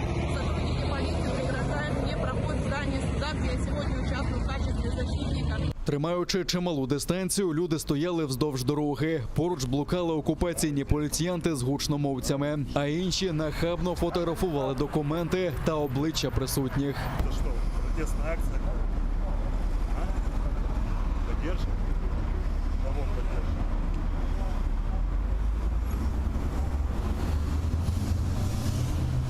Кого поддержим? Первому предъявлению полиции на основании того, что сотрудник полиции требует удостоверения личности. Я ему дал паспорт, он посмотрел прописку. Ну и все, больше ничего. Ну, как бы сказал, что есть какое-то правонарушение. Я не согласен с тем, что их обвиняют в терроризме, потому что они не предъявляли никаких террористических мотивов. Поэтому это меня возмущает, и я вышел для того, чтобы проявить солидарность. Прикриваючись нібито порушенням карантинних обмежень, окупаційні силовики почали затримувати присутніх. Людей силою заштовхали до автозаків. Хотите что-то здесь кричите? Вы кто? Документ, пожалуйста. Я никому не приказываю. Удостоверить вашу личность. Зачем? В смысле зачем? Вы находитесь, что вы, организатор мероприятия или кто вы? Нет. Проходите, пожалуйста. Документ покажите. Для удостоверения вашей личности. Проходите, пожалуйста. Для чего? Мы не мешаем. Проходите. Да, проходите. Давай. Там будешь снимать, Проходите, давай. Вы начальника спросите своего. Там затримані кримські татари звернулися до Всевишнього. Bu zalim etenlerin cezasını ver ya Rabbim. Amin. Allah'ım ya Rabbim sen bizlere birlik, muhabbetlik ver ya Rabbim. Amin. İlahi ya Rabbi, ilahi ya Rabbi. Tez vakit içinde bütün dünya Müslümanlarının birliğini ver ya Rabbi. Amin. Yakşı niyetlerimize erişmeye sen nasip eyle ya Rabbi. Amin. Ко мне подошел сотрудник полиции, ну, по-моему, представился, не помню точно, и попросил пройти в автобус. сказав, что я якобы массово скопляюсь. Я говорю, я сам стою, никак не массово я не скопился. На что он мне парировал, сказал, что вы последние остались, кто не пройшов автобус. Окупанти затримали 30 кримських татар, які прийшли на підтримку, та ще 2 громадських журналістів. Автобусами їх відвезли до 2 окупаційних відділків поліції Сімферополя. У затриманих вилучили мобільні телефони, вимагали здати зразки слини та дихати в алкотестер. Крім того, в людей відібрали білі накидки з портретами бранців. Владислав Стужук, Заман, АТР. Негайно звільнити незаконно засуджених кримських татар. З такою заявою виступили у представництві президента України у Криму, а також в уповноваженої з прав людини. Людмила Денісова назвала вирок окупаційного суду незаконним. Здійснюючи судилище над кримськими татарами та іншими незаконно утримуваними українцями, країна-окупант Російська Федерація порушує норми міжнародного права, Конвенцію про захист прав людини і основоположних свобод та Загальну декларацію прав людини. Закликаю представників міжнародних місій, правозахисних організацій та дипломатичного корпусу змусити Російську Федерацію припинити безпідставні затримання та судилища над незаконно ув'язненими громадянами України та повернути їх на батьківщину. Стало відоме ім'я воїна, полеглого напередодні біля Новотошківського на Луганщині. Це боєць 17-ї танкової Криворізької бригади Віктор Рачугін. 36-річний воїн родом із Запоріжжя став на захист України навесні цього року. Минулої доби окупанти поранили 2 українських бійців, ще одного сьогодні зранку біля Причепилівки. Усі 3 у шпиталі, їх стан середньої важкості. Минулої доби окупанти гатили з важких мінометів у бік оборонців Новозванівки, Красногорівки, Троїцького та Кримського. На інших ділянках фронту ворог бив з гранатометів різних систем, кулеметів та стрілецької зброї. Крім того, на Луганщині зафіксовано проліт ворожого безпілотника, ймовірно, Орлан-10, з перетином лінії зіткнення. На збройні провокації противника наші захисники відкривали вогонь у відповідь, не застосовуючи заборонене мінськими домовленостями озброєння, та змусили його припинити обстріли. Завдяки зусиллям українських воїнів рубежі наших підрозділів залишилися незмінними. Підрозділи Об'єднаних сил тримають ситуацію під контролем та продовжують виконувати визначені завдання з відсічі і стримування збройної агресії Російської Федерації. На місці колишньої резиденції Калга Султана в Сімферополі вже котрий рік ведеться будівництво капітальних споруд та каплиці. У різні роки цю територію намагалися забудувати. Навіть планували звести льодову ковзанку. Але щоразу кримсько-татарській громадськості вдавалося відстояти цю землю. Ця територія мала охоронний статус, де в майбутньому мали бути проведені археологічні роботи. У 2014-2015 роках окупанти заднім числом виділили цю землю приватній особі. Наразі охоронна зона знаходиться за межами виділених 2 ділянок. Колись тут був пам'ятник кримсько-татарської історії, культури та архітектури. Резиденція Калга Султана, другої особи в Кримському ханстві, була збудована наприкінці 15 століття. Під час першої анексії Криму Росією 1783 року палац було зруйновано. У 19 столітті на руїнах палацу звели пивний завод, який у середині минулого століття було знесено. З того часу там пустир. Всі знали, що це місце, де розташувався палац Калга Султана, тому тут немає жодних будівель. Усі знали його значущість. У 2017 році тут розпочалося приватне будівництво, територію обнесли парканом. Кримсько-татарська громадськість забила на сполох. У листопаді 2017 року почалися розкопки. У результаті було виявлено керамічні глечики, люльки для паління та монети доби Кримського ханства. Тут ми бачимо спеціально оброблені плити, підлогу та фундамент, залишки стіни. Так, добре видно. Ця фотографія була зроблена на цій ділянці. А зараз нам кажуть, що там немає нічого історичного та культурного. Тоді що це? Це може бути мечеть Менглі-Герая або фундамент і стіни самого палацу. 48 ханів, 32 свого часу, як стали ханами, виконували роль Калга Султана. До складу палацу входила мечеть, побудована Менглі-Гераєм. Це був цілий комплекс. І що до нього входило, ми до кінця не знаємо досі. Якщо тут проведуть розкопки, тоді ми знатимемо. Після проведених у 2017 році досліджень передбачалося проведення повномасштабних розкопок. Рішенням суду власнику ділянки було наказано знести споруду. Але власник нібито так само замовив розкопки на своїй ділянці, та археологи, за його словами, не знайшли тут нічого, щоб пов'язувало територію з палацом Калга Султана. Це дозволило позбавити ділянку охоронного статусу та узаконити будівництво на ній. В 2019 году заключил договор с Храном Вадим Владиславович Майков. Заказали лист, открытый лист в Москве. И в 2019 году мы раскопки ввели здесь. Ничего не найдено. Что это? Да это засунутое в одно место.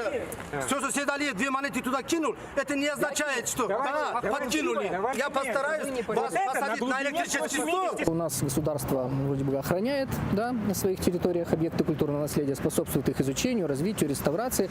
А вот в то же время, как на территории частных лиц, как видим, происходит строительство. Ну не бывает так, да, вот вся территория вроде объекта, а потом по границе, по забору памятника нет. Ну, это в принципе нонсенс. Если не будут какие-то предприняты меры более такие решительные, если частные эти лица не пойдут на какие-то соглашения с государством, и не будет эта ситуация таким образом разрешена, то у нас в принципе уже ничего не останется ни от самого дворца Калги Султана, ни от даже тех жалких крох культурного слоя, который мы здесь в принципе находили. Но особенно расстраивает то, что в это дело приплели религию. Насколько я знаю, я общался с владыкой, они согласия не давали. То есть это момент нехороший. Самое противное, это на религиозных чувствах начинает играть. То есть вот там якобы что-то там, какое-то знамение, и здесь вот оно должно появиться, там так называемая часовня. А это для чего делается? Для того, чтобы если вдруг что-то будет, там будут сносить, будут говориться, вот сносится там якобы там часовня христианская и так далее, и так далее.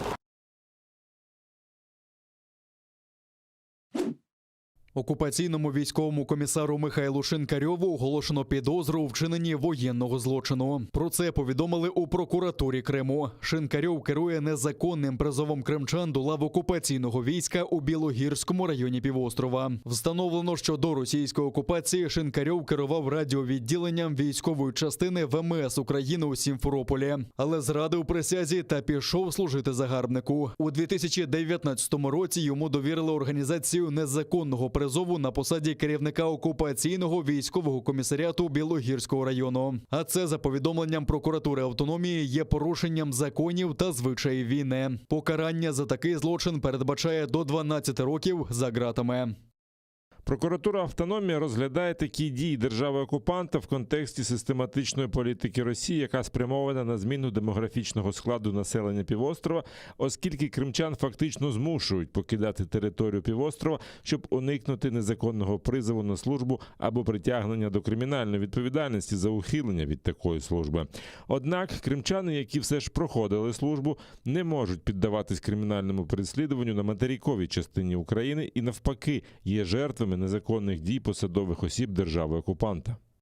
Раніше прокуратура Криму повідомила про підозру 10 окупаційним військовим комісарам Криму за проведення незаконного призову до загарбницького війська. За час окупації Криму провели вже 13 таких кампаній та закликали більше 34 тисяч кримчан. За даними Кримської правозахисної групи, лише минулого року до окупаційних судів передали 82 справи проти юнаків, які відмовляються йти до російської армії. Це майже стільки ж, скільки за попередні роки окупації разом. В одній з київських лікарень усі ліжка, призначені для пацієнтів із ковідом, зайняті. За словами лікарів, хворі надходять молодші, ніж було під час попередньої хвилі епідемії. Відділення наше має 72 інфекційних ліжка. Щодня ці ліжка, кожного ранку ми збираємо сводку, вони заповнені на 100%. Є додаткові резервні місця, які також займаються. Лікарі помітили, що хвороба протікає стрімкіше, ніж раніше, і допомогти стає дедалі складніше. Ми практично безсилі, тому що медикаменти, які ми звикли використовувати у таких пацієнтів, вони не призупиняють процес. Мобільний шпиталь ДСНС України готовий до роботи у Каховці на Херсонщині. Його розгорнули на спеціально підготовленому майданчику Каховської центральної лікарні. Він складається з 35 наметів та модулів, 24 з яких палати для пацієнтів та блок інтенсивної терапії. Він автономний, забезпечений електрогенераторами, тепловими гарматами автоматами та вежами освітлення. Шпиталь посилив потужності лікарні на 120 ліжкомісць для хворих на COVID-19. Уже тиждень у Міністерстві охорони здоров'я України щоденно повідомляють про більш як 20 тисяч нових пацієнтів з ковідом. Більше є й госпіталізацій. У МОЗі це пов'язують із низьким результатом вакцинації. Станом на сьогодні понад 66% ліжок, виділених для лікування хворих на COVID-19, вже зайняті. У стаціонарах перебуває 41 331 пацієнт з коронавірусною хворобою та ще 6 тисяч осіб з підозрою на COVID-19. Цілком щеплених українців більше 7 мільйонів. Це близько 16,5% населення, що є одним з найнижчих показників у Європі. Очільник МОЗу Віктор Ляшко повідомив, що майже третина дорослого населення вже отримала бодай першу дозу. Я дякую тим, хто вже скористався можливістю і захистив своє здоров'я та життя. І запрошую всіх, хто ще не встиг чи вагається, до пунктів щеплення. Ця вакцина не на все життя. Ця вакцина для життя. Усі вакцини, схвалені для використання Всесвітньою організацією охорони здоров'я, мають високу ефективність у запобіганні важкому перебігу захворювання на COVID-19, госпіталізації і смерті. Тому найкращою вакциною є та, що зараз доступна для вас. На тлі стрімкого поширення ковіду та запровадження урядом червоних зон збільшилася кількість щоденних щеплень. Минулого тижня 1,5 мільйони українців зробили перше або друге щеплення. Це удвічі більше, ніж тижнем раніше. З початку пандемії в Україні зареєстрували більше 2 мільйонів 800 тисяч випадків захворювання ковідом. Понад 64 тисячі людей померли. Приєднуйтесь до сім'ї АТР та підпишіться на сайт нашого телеканалу. Для цього наберіть в браузері atr.ua, натисніть на кнопку «Вступити в сім'ю АТР», виберіть суму і натисніть кнопку «Підтримати АТР». Після цього заповніть дані своєї картки та електронної пошти. Оберіть регулярність платежу, погодьтеся з умовами програми та натисніть кнопку «Оплатити». Перший кримськотатарський телеканал АТР – це максимальна та ексклюзивна інформація про Крим. Це єдиний осередок свободи слова для кримськотатарського народу. Підписка на наш сайт – це підтримка нашої інформаційної боротьби та ваш внесок у повернення півострову додому, в Україну.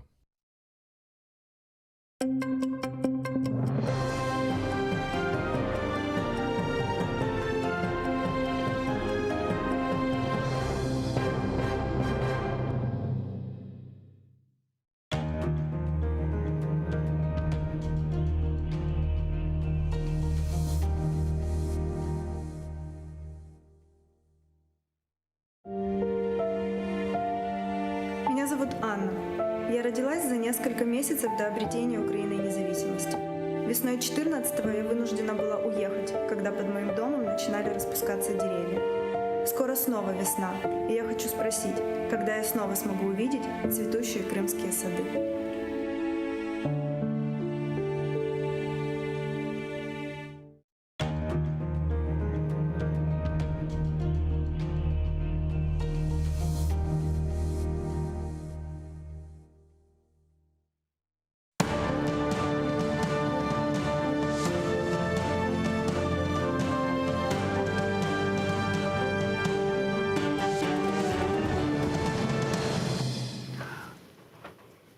Akşamlarınız mübarek olsun. Hayırlı akşamlar. Bugün yayının ATR'deki sonki saati bunun українською виражаємось. Гість останнього ефіру, сьогоднішнього, принаймні, останнього ефіру на Бугунь на АТР Ігор Козій, військовий експерт, Інститут євроатлантичної співпраці. Кілька тем. Ви назвали дрібницею реакцію на ці стурбованості Німеччини і Франції, яка долучилася до застосування українських вже називаємо байрактарів на Донбасі позавчора, після чого ці стурбованості спочатку висловила МЗС Німеччини, а потім приєдналася Франція, і тепер Україна пояснює, що чому і як, і на що треба було звертати увагу, і кадрові зміни, які очікуються в нашому головному відомстві, важливому для країни, це Міністерство оборони в воюючій країні. З чого почнемо, з чого ви хочете?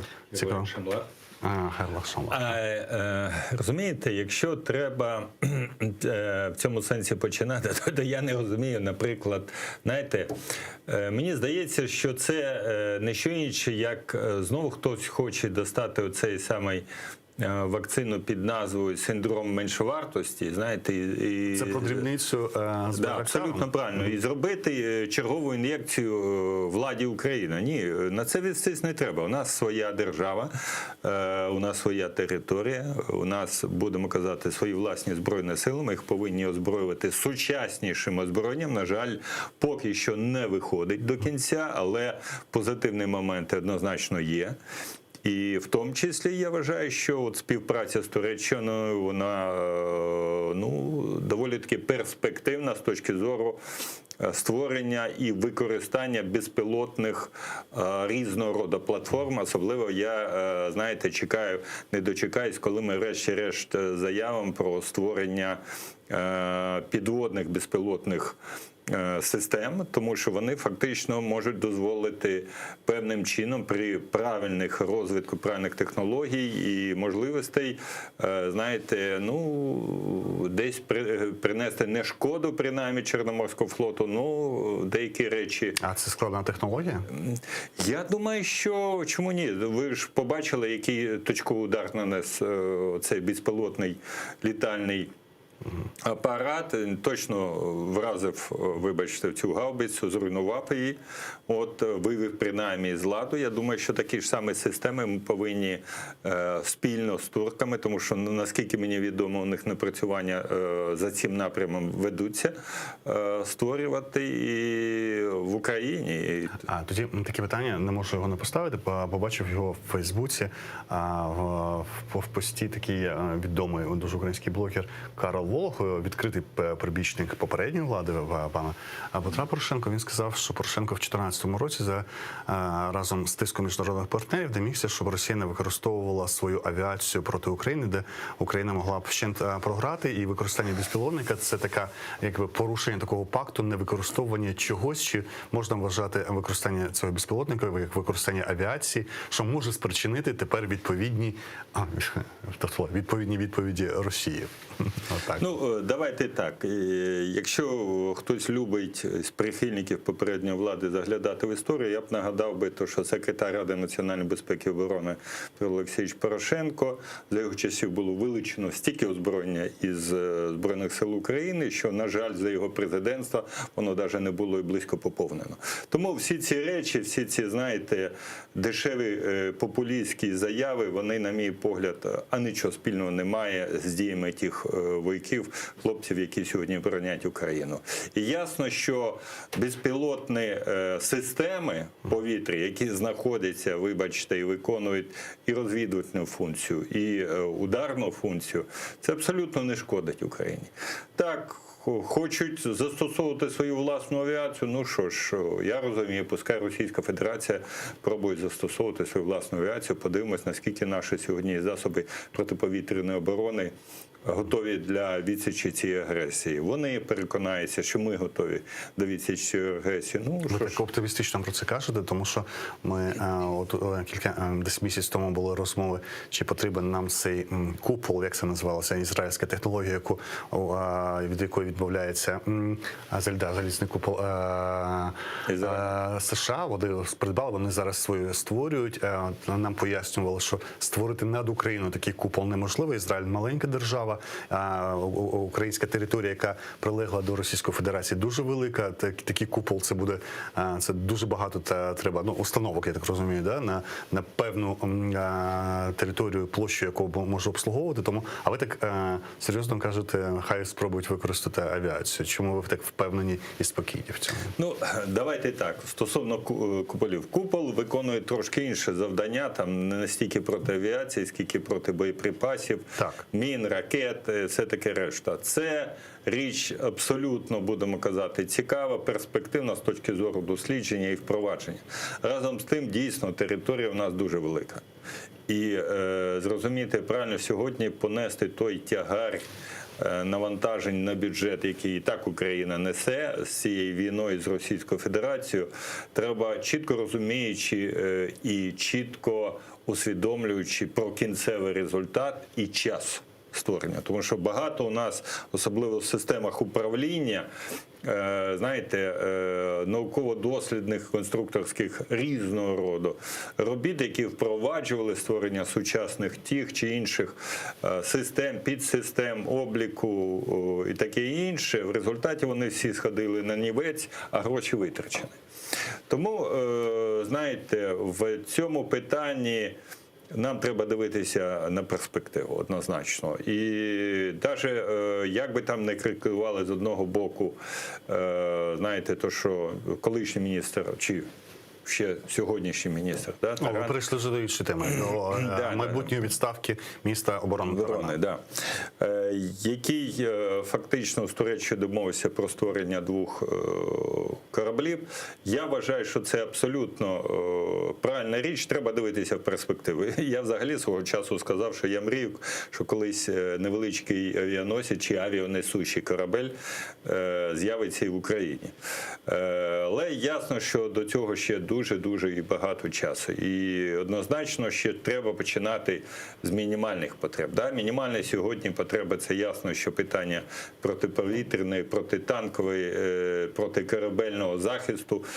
Ясно, що протидесантну оборону треба створити. Тобто всі ці речі, які направлені на це, повинні бути однозначно впроваджуватись. Це і створення, будемо казати, того ж самого москітного флоту. Наскільки він сьогодні при сучасних технологіях, скажімо, сучасних технологіях пов'язаний з безпілотними платформами, наскільки він сьогодні є необхідний, це треба дивитися. Тобто однозначно, що на початкові етапи ми зробили певний крок, і це непогано. Ми отримали, будемо казати, партнерську допомогу від Великобританії, Сполучених Штатів Америки. Ну, Німеччину ми там не бачимо з різних причин. Ну, скажімо то, що фактично ми поступово набираємо оберти. І боятися, тим паче виправдовуватись в цьому питанні, на мій погляд, це... Ні, ну, бо в будь-якому разі, якщо є публічна реакція посередників в нормандському форматі, то і має бути і публічна реакція України на ці зауваження. Фактично, це... Розумієте, питання полягає тут, скоріш за все, відсутності продуманої системи інформування в першу чергу світового суспільства, партнерів, якщо ви хочете, хоча іноді багато хто вважає, що це тут може бути абсолютно не зовсім так, згадуючи всі ці речі, які пов'язані з невступом України в НАТО, згадуючи всі ці речі, які пов'язані з цим Північним потоком-2 і таке інше.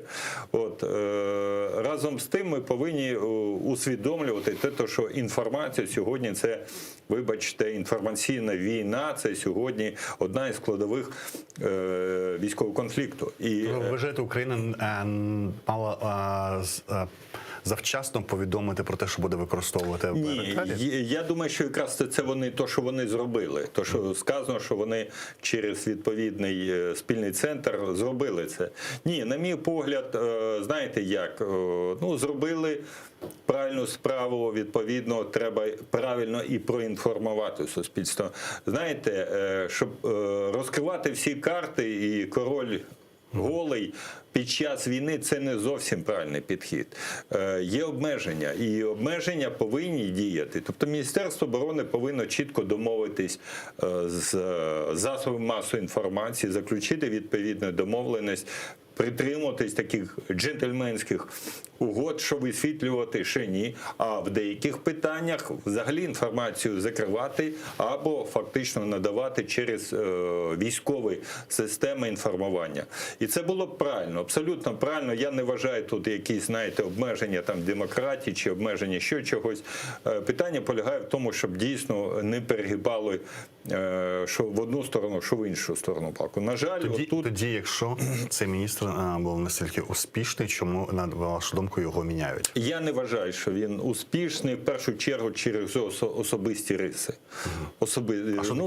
Так трапилось, да, що в мене були, будемо казати, деякі моменти пов'язані з полковником Тараном ще свого часу, і я відверто кажу, я був, знаєте, дуже вражений, коли узнав, що цю людину призначили на цю посаду. Але не треба казати, що все погано. Є деякі, будемо казати, сказати речі, які і непогані були їм зроблено. Разом з тим, я не можу сказати, знаєте, серед громадських організацій хоч такий жарт. Якщо новий міністр оборони протягом 2 місяців не зніметь директора кадрової політики Міністерства оборони, через 1,5-2 роки зніметь міністр оборони. Це жарт, але в кожному жарті, знаєте, є частина жарту. Тому тут треба абсолютно виважено підходити. Питання кадрової політики, скандали навколо цього. Ми бачили питання пов'язане з тим, що соціальні ліфти, які повинні працювати, не працюють. Разом з тим ми бачили інші непогані моменти, коли врешті-решт держава в обличчі того ж самого міністра повернулася обличчям до пенсіонерів Збройних сил України, врешті-решт згадали, що вони є, слава Богу. І сказала, так ми ж їм повинні, значить, пенсії виплатити в тому розмірі, в якому ми повинні виплатити. Разом з тим, знаєте, робота військових комісаріатів була настільки ганебно підготовлена до цього завдання, що, по суті, справи викликає певні, знаєте, обурення з боку тих людей, які ви розумієте формальну і фактично... фактичну причину звільнення Тарана? Я не хочу вдаватися в політичні інсинуації всіх цих речей. Але то, що це конфлікт інтересів, це для мене є очевидна річ з точки зору демократичного цивільного контролю. То, що у нас сьогодні Комітет з питань безпеки і оборони з Завітневичем на чолі не доопрацьовує, і то, що у нас сьогодні потребує розширення повноважень саме за цим напрямом в комітетах Верховної Ради, це очевидна річ. То, що у нас відсутній військовий омбудсмен, це очевидна річ, що нам треба однозначно створити такі умови, щоб ці два комітети, Комітет по розвідці так і не створений до цього часу. Він, знаєте, ці два комітети фактично потрапляли тільки люди, які є кришталево фактично віддані державі Україна і по великому рахунку не є заполітизовані військовослужбовцями, то що ми іноді бачимо. Так що успіхів треба побажати першому заступнику голови Верховної Ради Корнієнко, щоб він спромігся фактично провести реформу Верховної Ради. Якщо вже доведений факт підтверджують зміни в Міністерстві оборони, самі представники панівної фракції «Слуги народу», які були в ефірі, обговорювалося дві кандидатури, серед них була Ірина Верещук, але зупинилися на Олексії Резнікова, який чинний міністр реінтеграції по окупованих територіях. Віце-прем'єр. І віце-прем'єр, фактично, от вам цивільний абсолютно міністр, який не з армії, який очолює Міністерство оборони. Які у вас враження від Резнікова? Ви знаєте, я більше був би задоволений, якщо привели до влади саме жінку. Саме жінку. Ага. Саме жінку чи саме Верещук?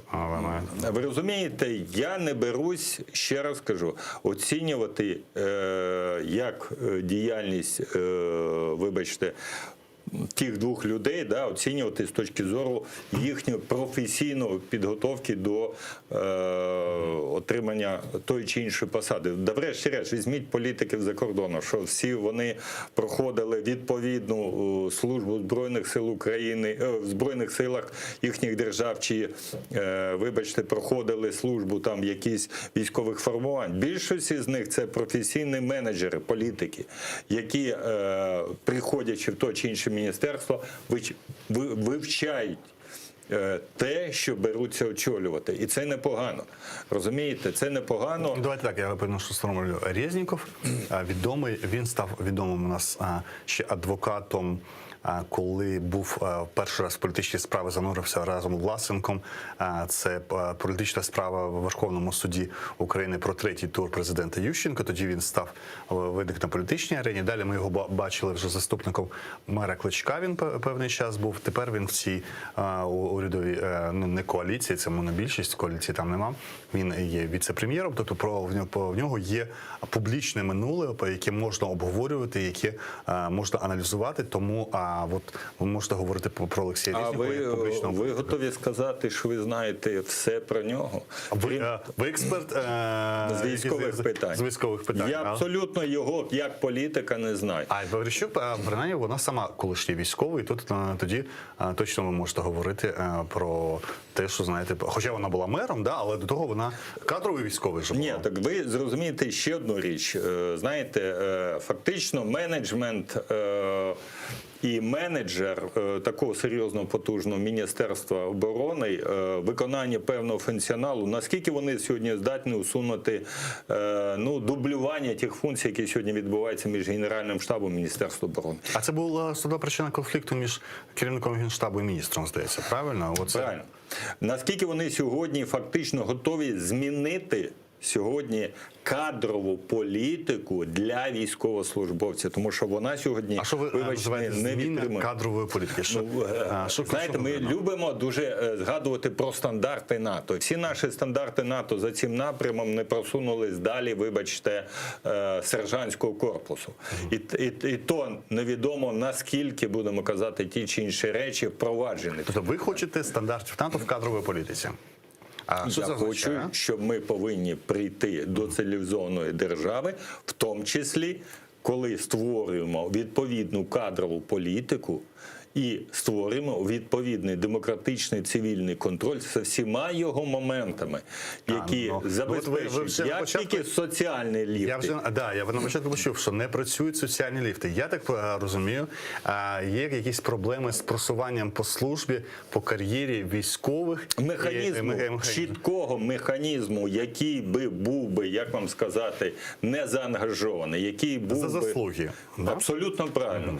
Він відсутній на сьогоднішній день. Ми бачимо дуже на сьогоднішній день, наприклад, от даже, знаєте, згадують там полковник Сапко, наприклад, є такий, да, його, на мій погляд, взагалі усунули, Герої України, да, відсунули від певних командних напрямок. Я сподіваюся, що з новою командою Генерального штабу, главкома і, врешті-решт, міністра будуть оці речі змінені. Тобто, реально буде створений той механізм. Якщо не вмієте самі, то давайте ми його візьмемо за допомогою тих же самих радників Сполучених Штатів Америки, Великобританії, будь ласка, Німеччина, і створюємо той самий механізм, який не заангажово дозволить людям просуватись по службі. Щоб, вибачте, жоден, особливо з кадрового відомства, клерк не міг впливати на професіоналізм з точки зору просування людини за його заслугами, а не за іншими речами, які, вибачте, займається структура, яка бореться з корупцією. Тоді спростуйте або підтвердьте,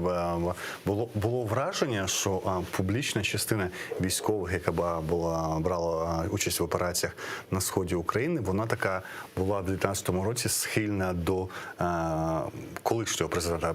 Чи такий піар був, що ви побачили просто навколо нього колишніх військових? Ми бачимо це і на День Незалежності, якісь колони, які окремо від влади. Давайте не будемо розганяти абсолютно різні речі. Був перший парад, коли, вибачте, ветерани, м'яко кажучи, не хотіли навіть вітатися з президентом України. Це було на параді. Тобто, зрозумійте правильно, я розумію, що за гроші можна купити багато чого. Сформую питання. І це було враження, да? Тому у нас так склалася політична культура, що архітектором єдиним політичним завжди у нас стає президент, хоча і нібито парламентська президентська система, і якою він хоче бачити армію цю структуру, фактично так вона і розвивається. Це не зовсім правильно.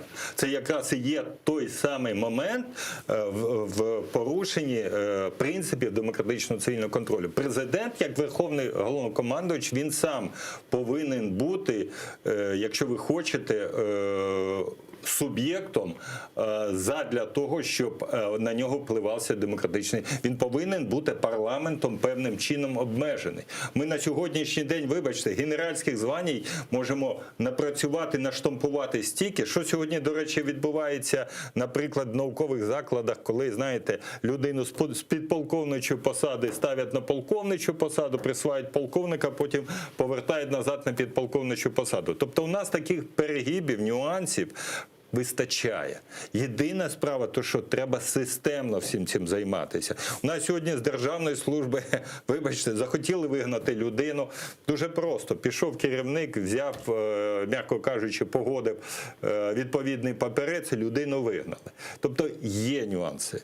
Їх треба досліджувати, їх треба впроваджувати. І я, в принципі, вважаю, що сьогоднішній десант волонтерів, який з цивільних є і при главкомі сухопутних військ, і при інших, вони роблять дуже багато справу. Візьміть права жінок, військовослужбовців, да, в системі Збройних сил України. Особливо з точки зору, що називається sexual harassment і інші питання, які виникають. Тобто, все це є, і на це закривати очі не можна. Але я завжди собі кажу, знаєте, 30 років – це не такий вже короткий термін, при яких всі ці питання не можна було в Міністерстві оборони відрегулювати. Знаєте, у мене таке відчуття, що оці саме проводники, які нас 20 років вели там до НАТО, до стандартів НАТО, там, значить, з такою відданістю, вони зараз продовжують і де ми є.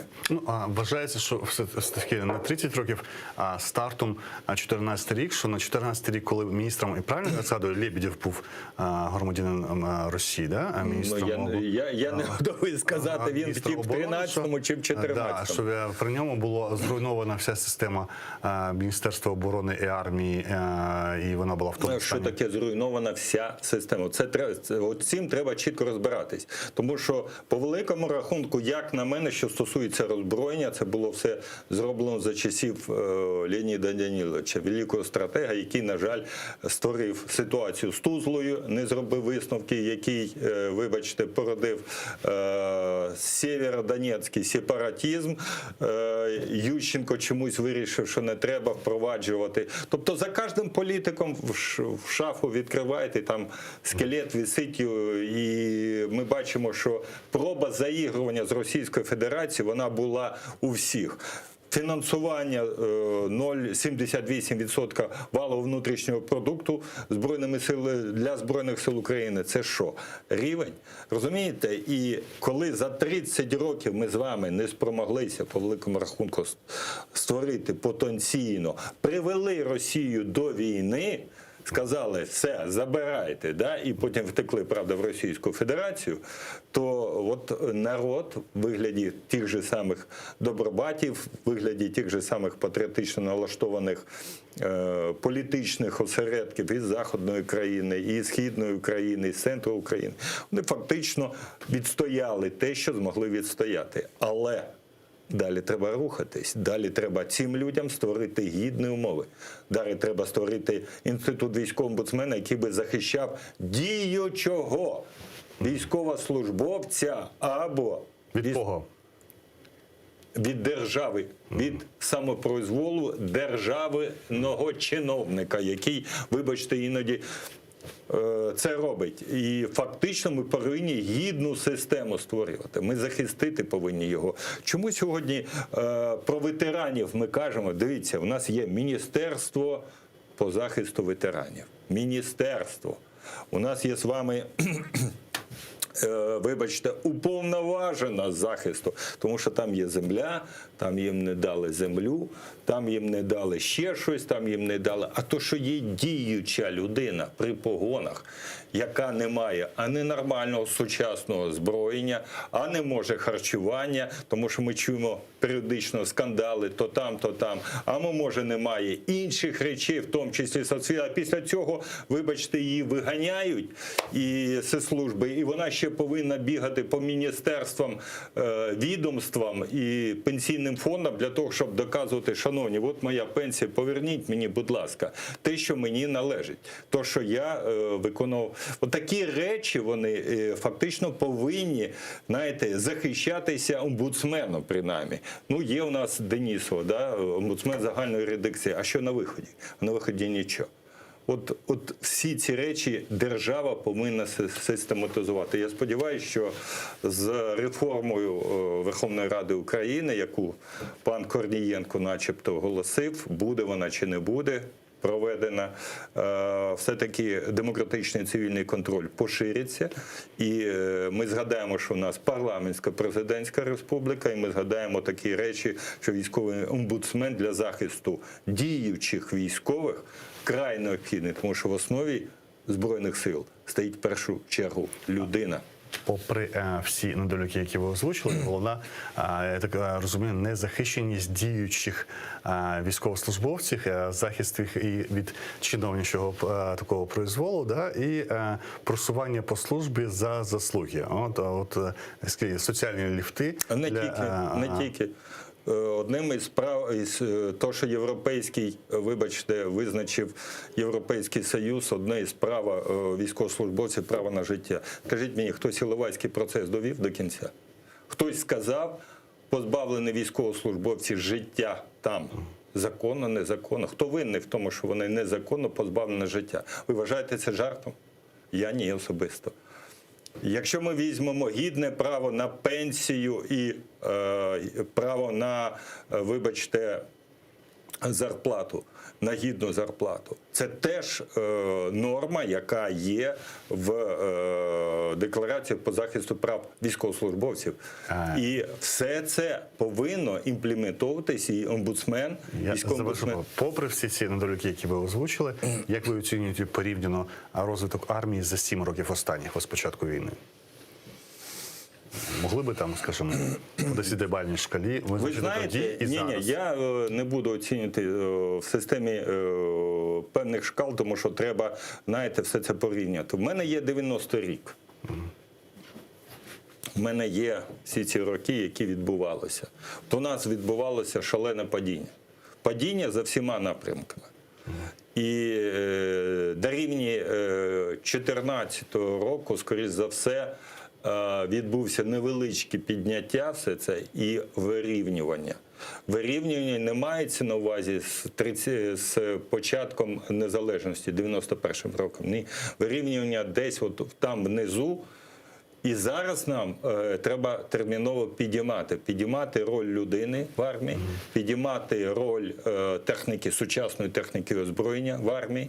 Нам треба тренувати людей підходом, нам треба серйозно ставитись до розвитку такі інституції, як спеціальні служби, і особливо військова контррозвідка, і служба зовнішньої розвідки, і служба безпеки України. Всі ці речі треба деполітизувати, тому що багато чого, навіть от виходило в ефір, там пов'язано з різного роду скандалами, вагнерівці, скорочення Академії служби зовнішньої розвідки, інші речі, вони, на мій погляд, випливають саме через певну політизацію певних, вибачте, військовослужбовців.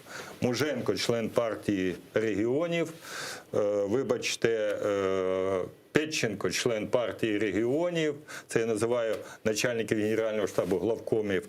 Якщо взяти і ще подивитися родичів і так далі і тому подібне, то ми з вами, ну, знаєте, отримаємо не зовсім привабливу картину. Тобто, скоріш за все, оця олігархічна кланова система, вона свої результати дає. І таким чином. Тоді можна назвати 3 речі, які очікуєте одразу від нового міністра оборони? Ми вже так кажемо, нібито його призначили, але очікуємо.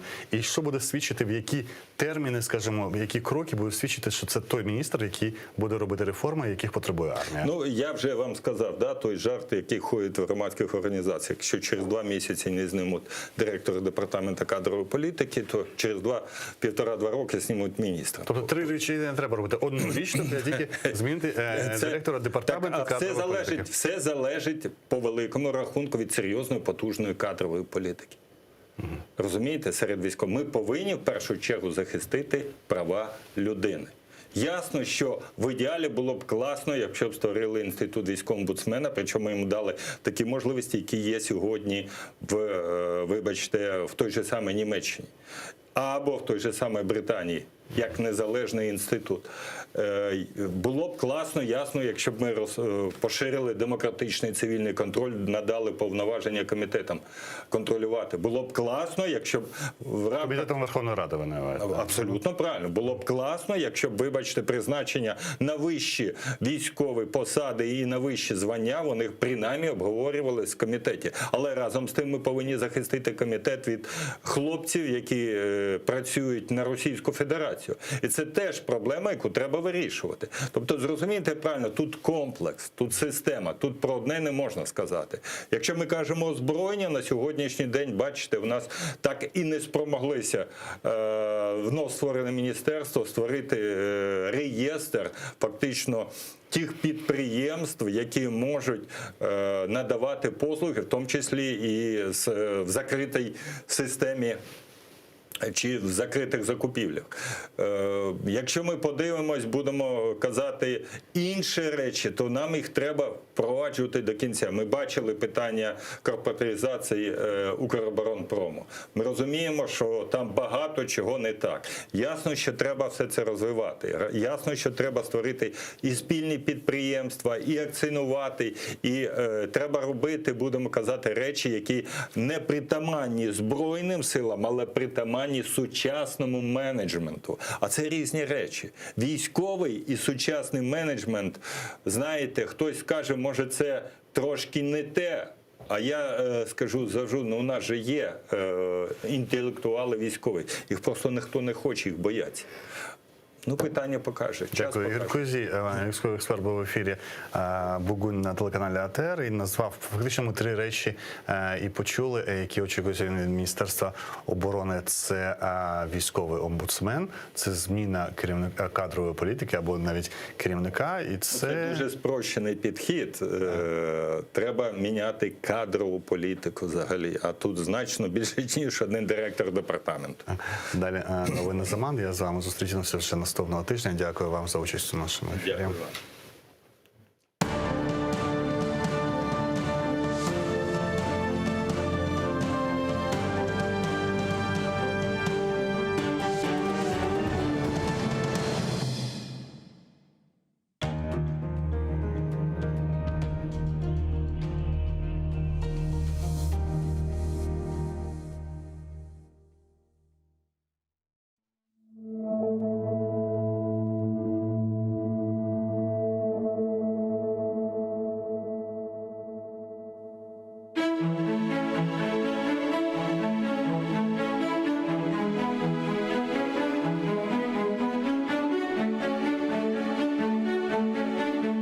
Әдей бір чөл чечегіні қоқлап бақсан, онда да назик бір із дуярсың сен, диққатыңа қаршылық. Жүрегіңні аңлап олсан, en яман деп белеген кішінде де, илле бардыр, аз олса да, яқшылық.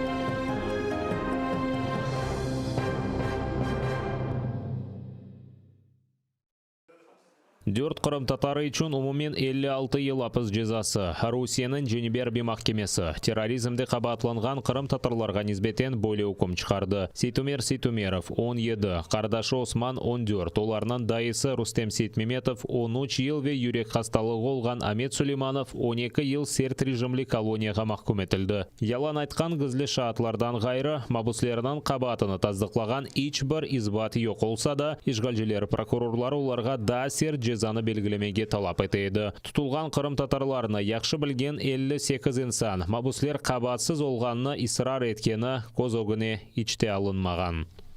Они будут продолжать говорить правду, они нас уверили в этом. Они попросили передать, что все эти дела ничего общего с правом, законностью не имеют. Эти дела имеют абсолютно ярко выраженный политический крен. Они полагают, что данное уголовное дело призвано оказать давление и запугать всех инакомыслящих. Если говорим про Крым, то в частности крымских татар, мусульман.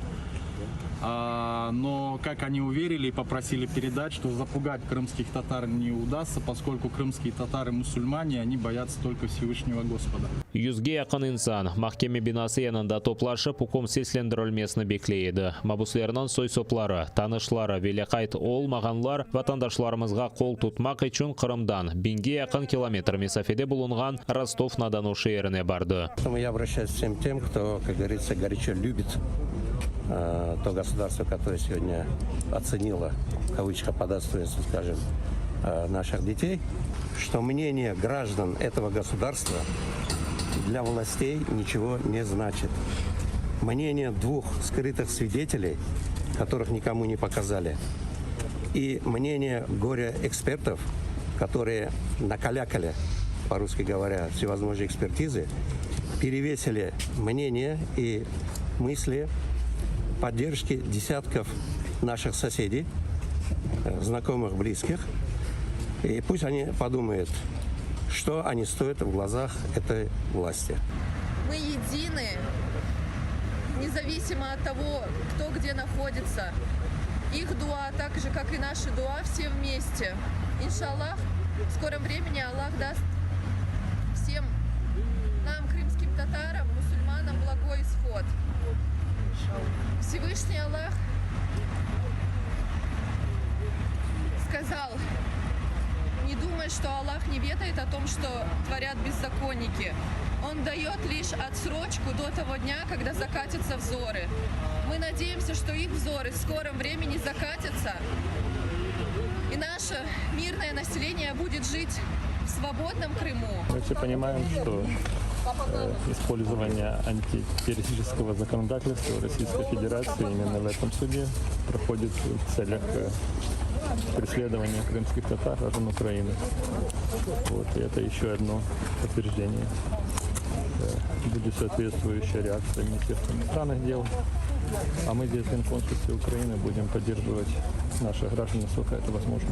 Biyaz yapıncılarını kiygen insanlar, ellerinde plakatlar ya da mabuslarının portretlerini tutup, işgalcilerinin repressiyalarına karşı narazılık bildirdi. Olar sokaklar boyu bir-birinden tehlikesiz mesafede turaydı, ama polis xadimleri bunu da beğenmedi. Федеральный закон 54 Российской Федерации.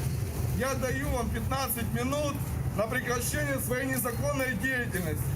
В случае отказа вы будете все оформлены по 54 федеральному закону за нарушение статьи 20.2 административного кодекса.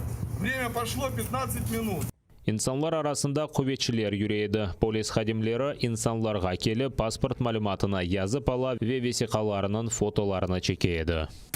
Именно по поводу пикетирования.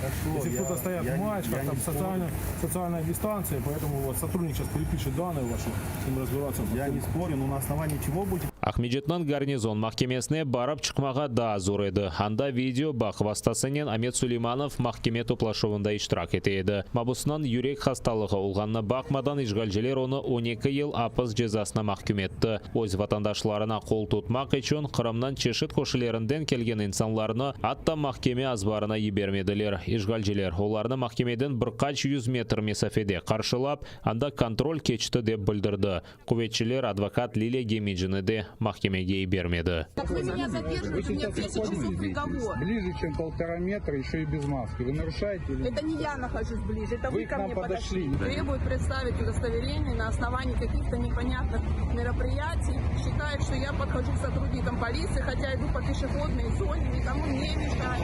Сотрудники полиции преграждают мне проход в здание суда, где я сегодня участвую в качестве защитника. İnsanlar bir-birinden büyük mesafede yol boyu turaydı. Onlarının yanında dolaşkan bazı işgalciler yangıratkaçnen yürü. Diğerleri ise insanların vesikaları ve yüzlerini fotoğa çıkaraydı.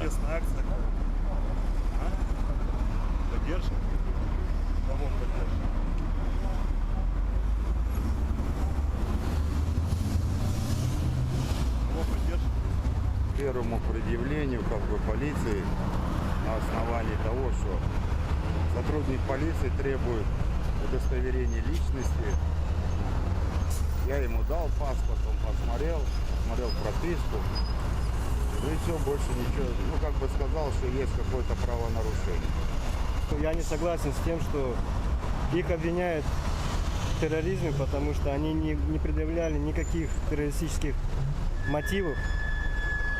Поэтому это меня возмущает, и я вышел для того, чтобы проявить солидарность.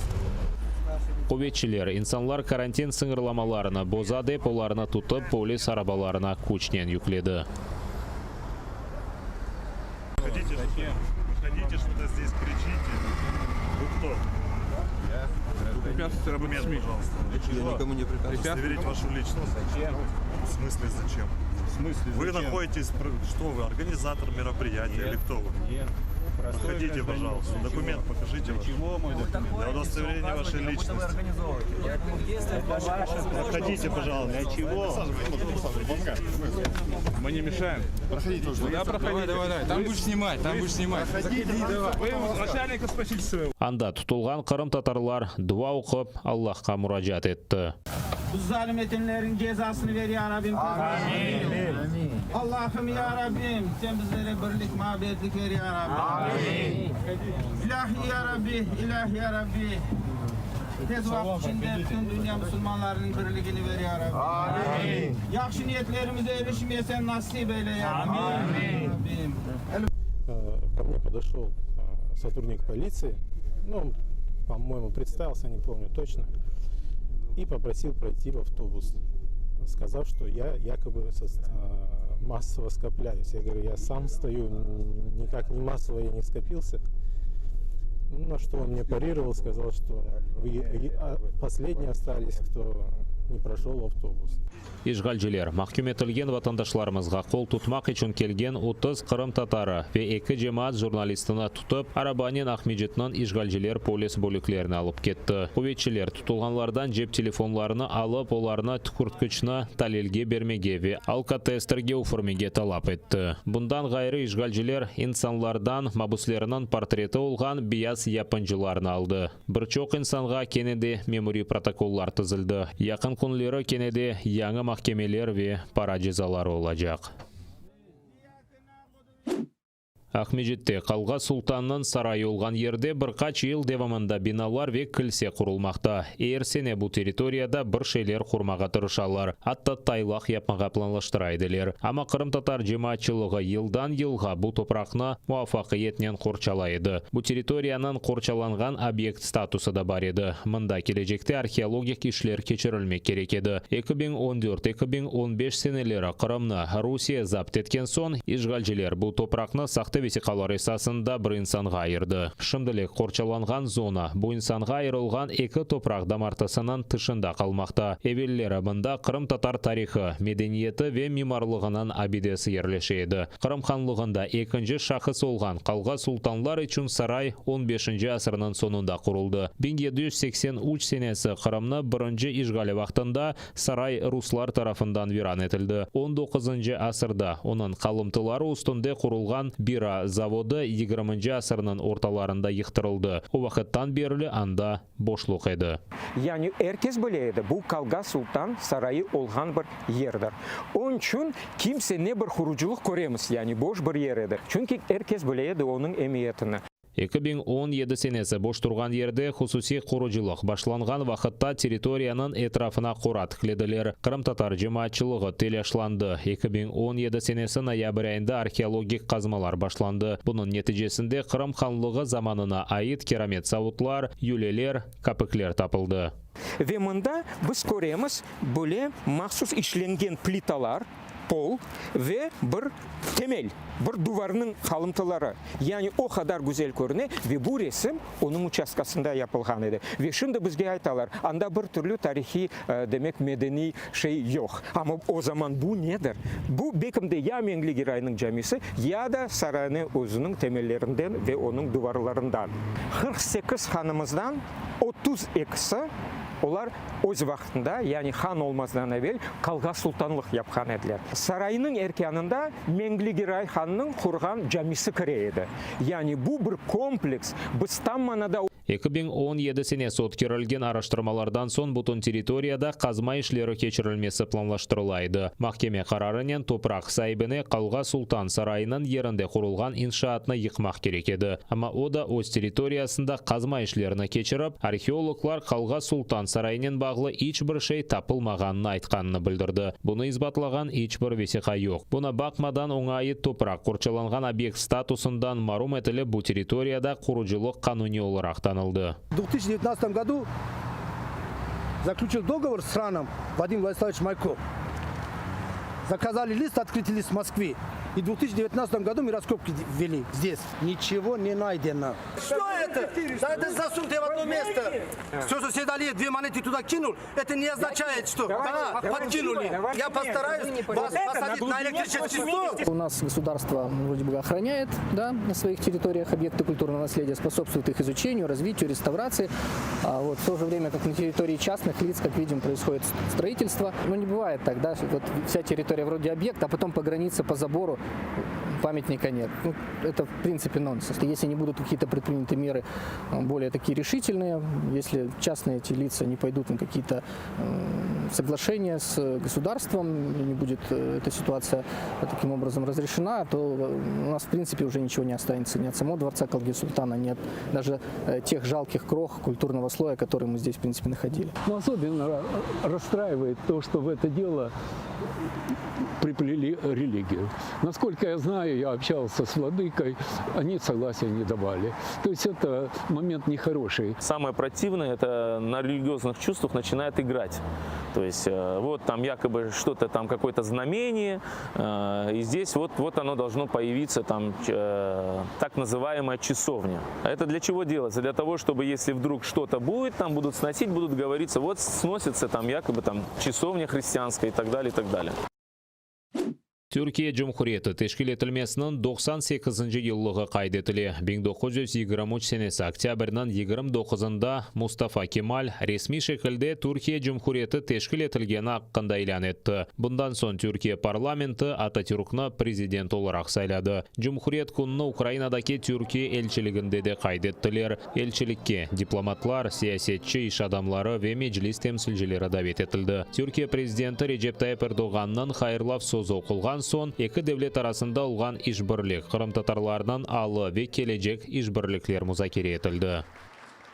Türkiye-Ukrayna ilişkileri stratejik partnerlik düzeyinde gayet olumlu bir istikamette ilerliyor. Çok güzel işler oluyor. Ticaret sürekli artıyor, yatırımlar sürekli artıyor. Bundan kim kazanıyor? Türk halkı ve Ukrayna halkı kazanıyor. Dolayısıyla bu istikamette inşallah devam edeceğiz. Kırım Türkleri çok uzun zamandır hem Ukrayna'nın hem Türkiye'nin içindedir, kalbindedir. Dolayısıyla Türkiye-Ukrayna ilişkileri bu kadar güçlü ve yakınsa bunda Kırım Tatarlarının şüphesiz çok önemli, özel bir rolü vardır. Pek çok soydaşımızın sıkıntıları olduğunu biliyoruz. Türkiye olarak biz bu sıkıntılara Ukrayna devletiyle işbirliği içinde çözüm bulmaya, onlara yardımcı olmaya çalışıyoruz. 98 лет назад Турция создала свою республику, и мы должны чтить, это наши партнеры, мы должны изучать этот опыт. Плюс мы считаем, как крымские татары, как украинцы, что ближе нашего соседа у нас никого нет. Соответственно, вместе с этим соседом хотели не только выстраивать хорошие отношения, но и защищать свою территорию от людей, которые посягают на нашу территориальную целостность. Мы должны в данный момент смотреть на будущее, какой опыт в трансформации религиозной, культурной, идеологической, через какие идеологические трансформации прошла Турция, для того, чтобы, как крымские татары, тоже понимать, куда будет движется развитие крымско-татарского народа. И так как они самые близкие для нас народ, то мы должны брать с них тоже примеры. Что было хорошо брать, что плохо блокировать. Завжди Туреччина була дуже гарним партнером України, а в сучасних умовах, у умовах відкритої агресії Російської Федерації проти України, це зовсім інше питання, яке набуває окрему вагу. І Туреччина для нас це не просто країна, яка розташована в Чорноморському регіоні, країна, яка поруч з Україною. Це дуже важливий стратегічний партнер для України і в питанні безпеки, і в питанні соціальних різних напрямків. Ну і, звісно, завжди було активним питання кримсько-татарського народу, корінного народу Криму, який розглядався як такий своєрідний міст між Туреччиною і Україною. І зараз в умовах окупації Туреччина продовжує підтримувати кримсько-татарський народ, продовжує свої соціальні програми, гуманітарні програми, спрямовані на підтримку кримсько-татарського народу. Тому для нас це дуже важливо. Це і питання безпеки, і питання підтримки, і стосунків, і, я так полагаю, і нашого такого в загальному сенсі майбутнього.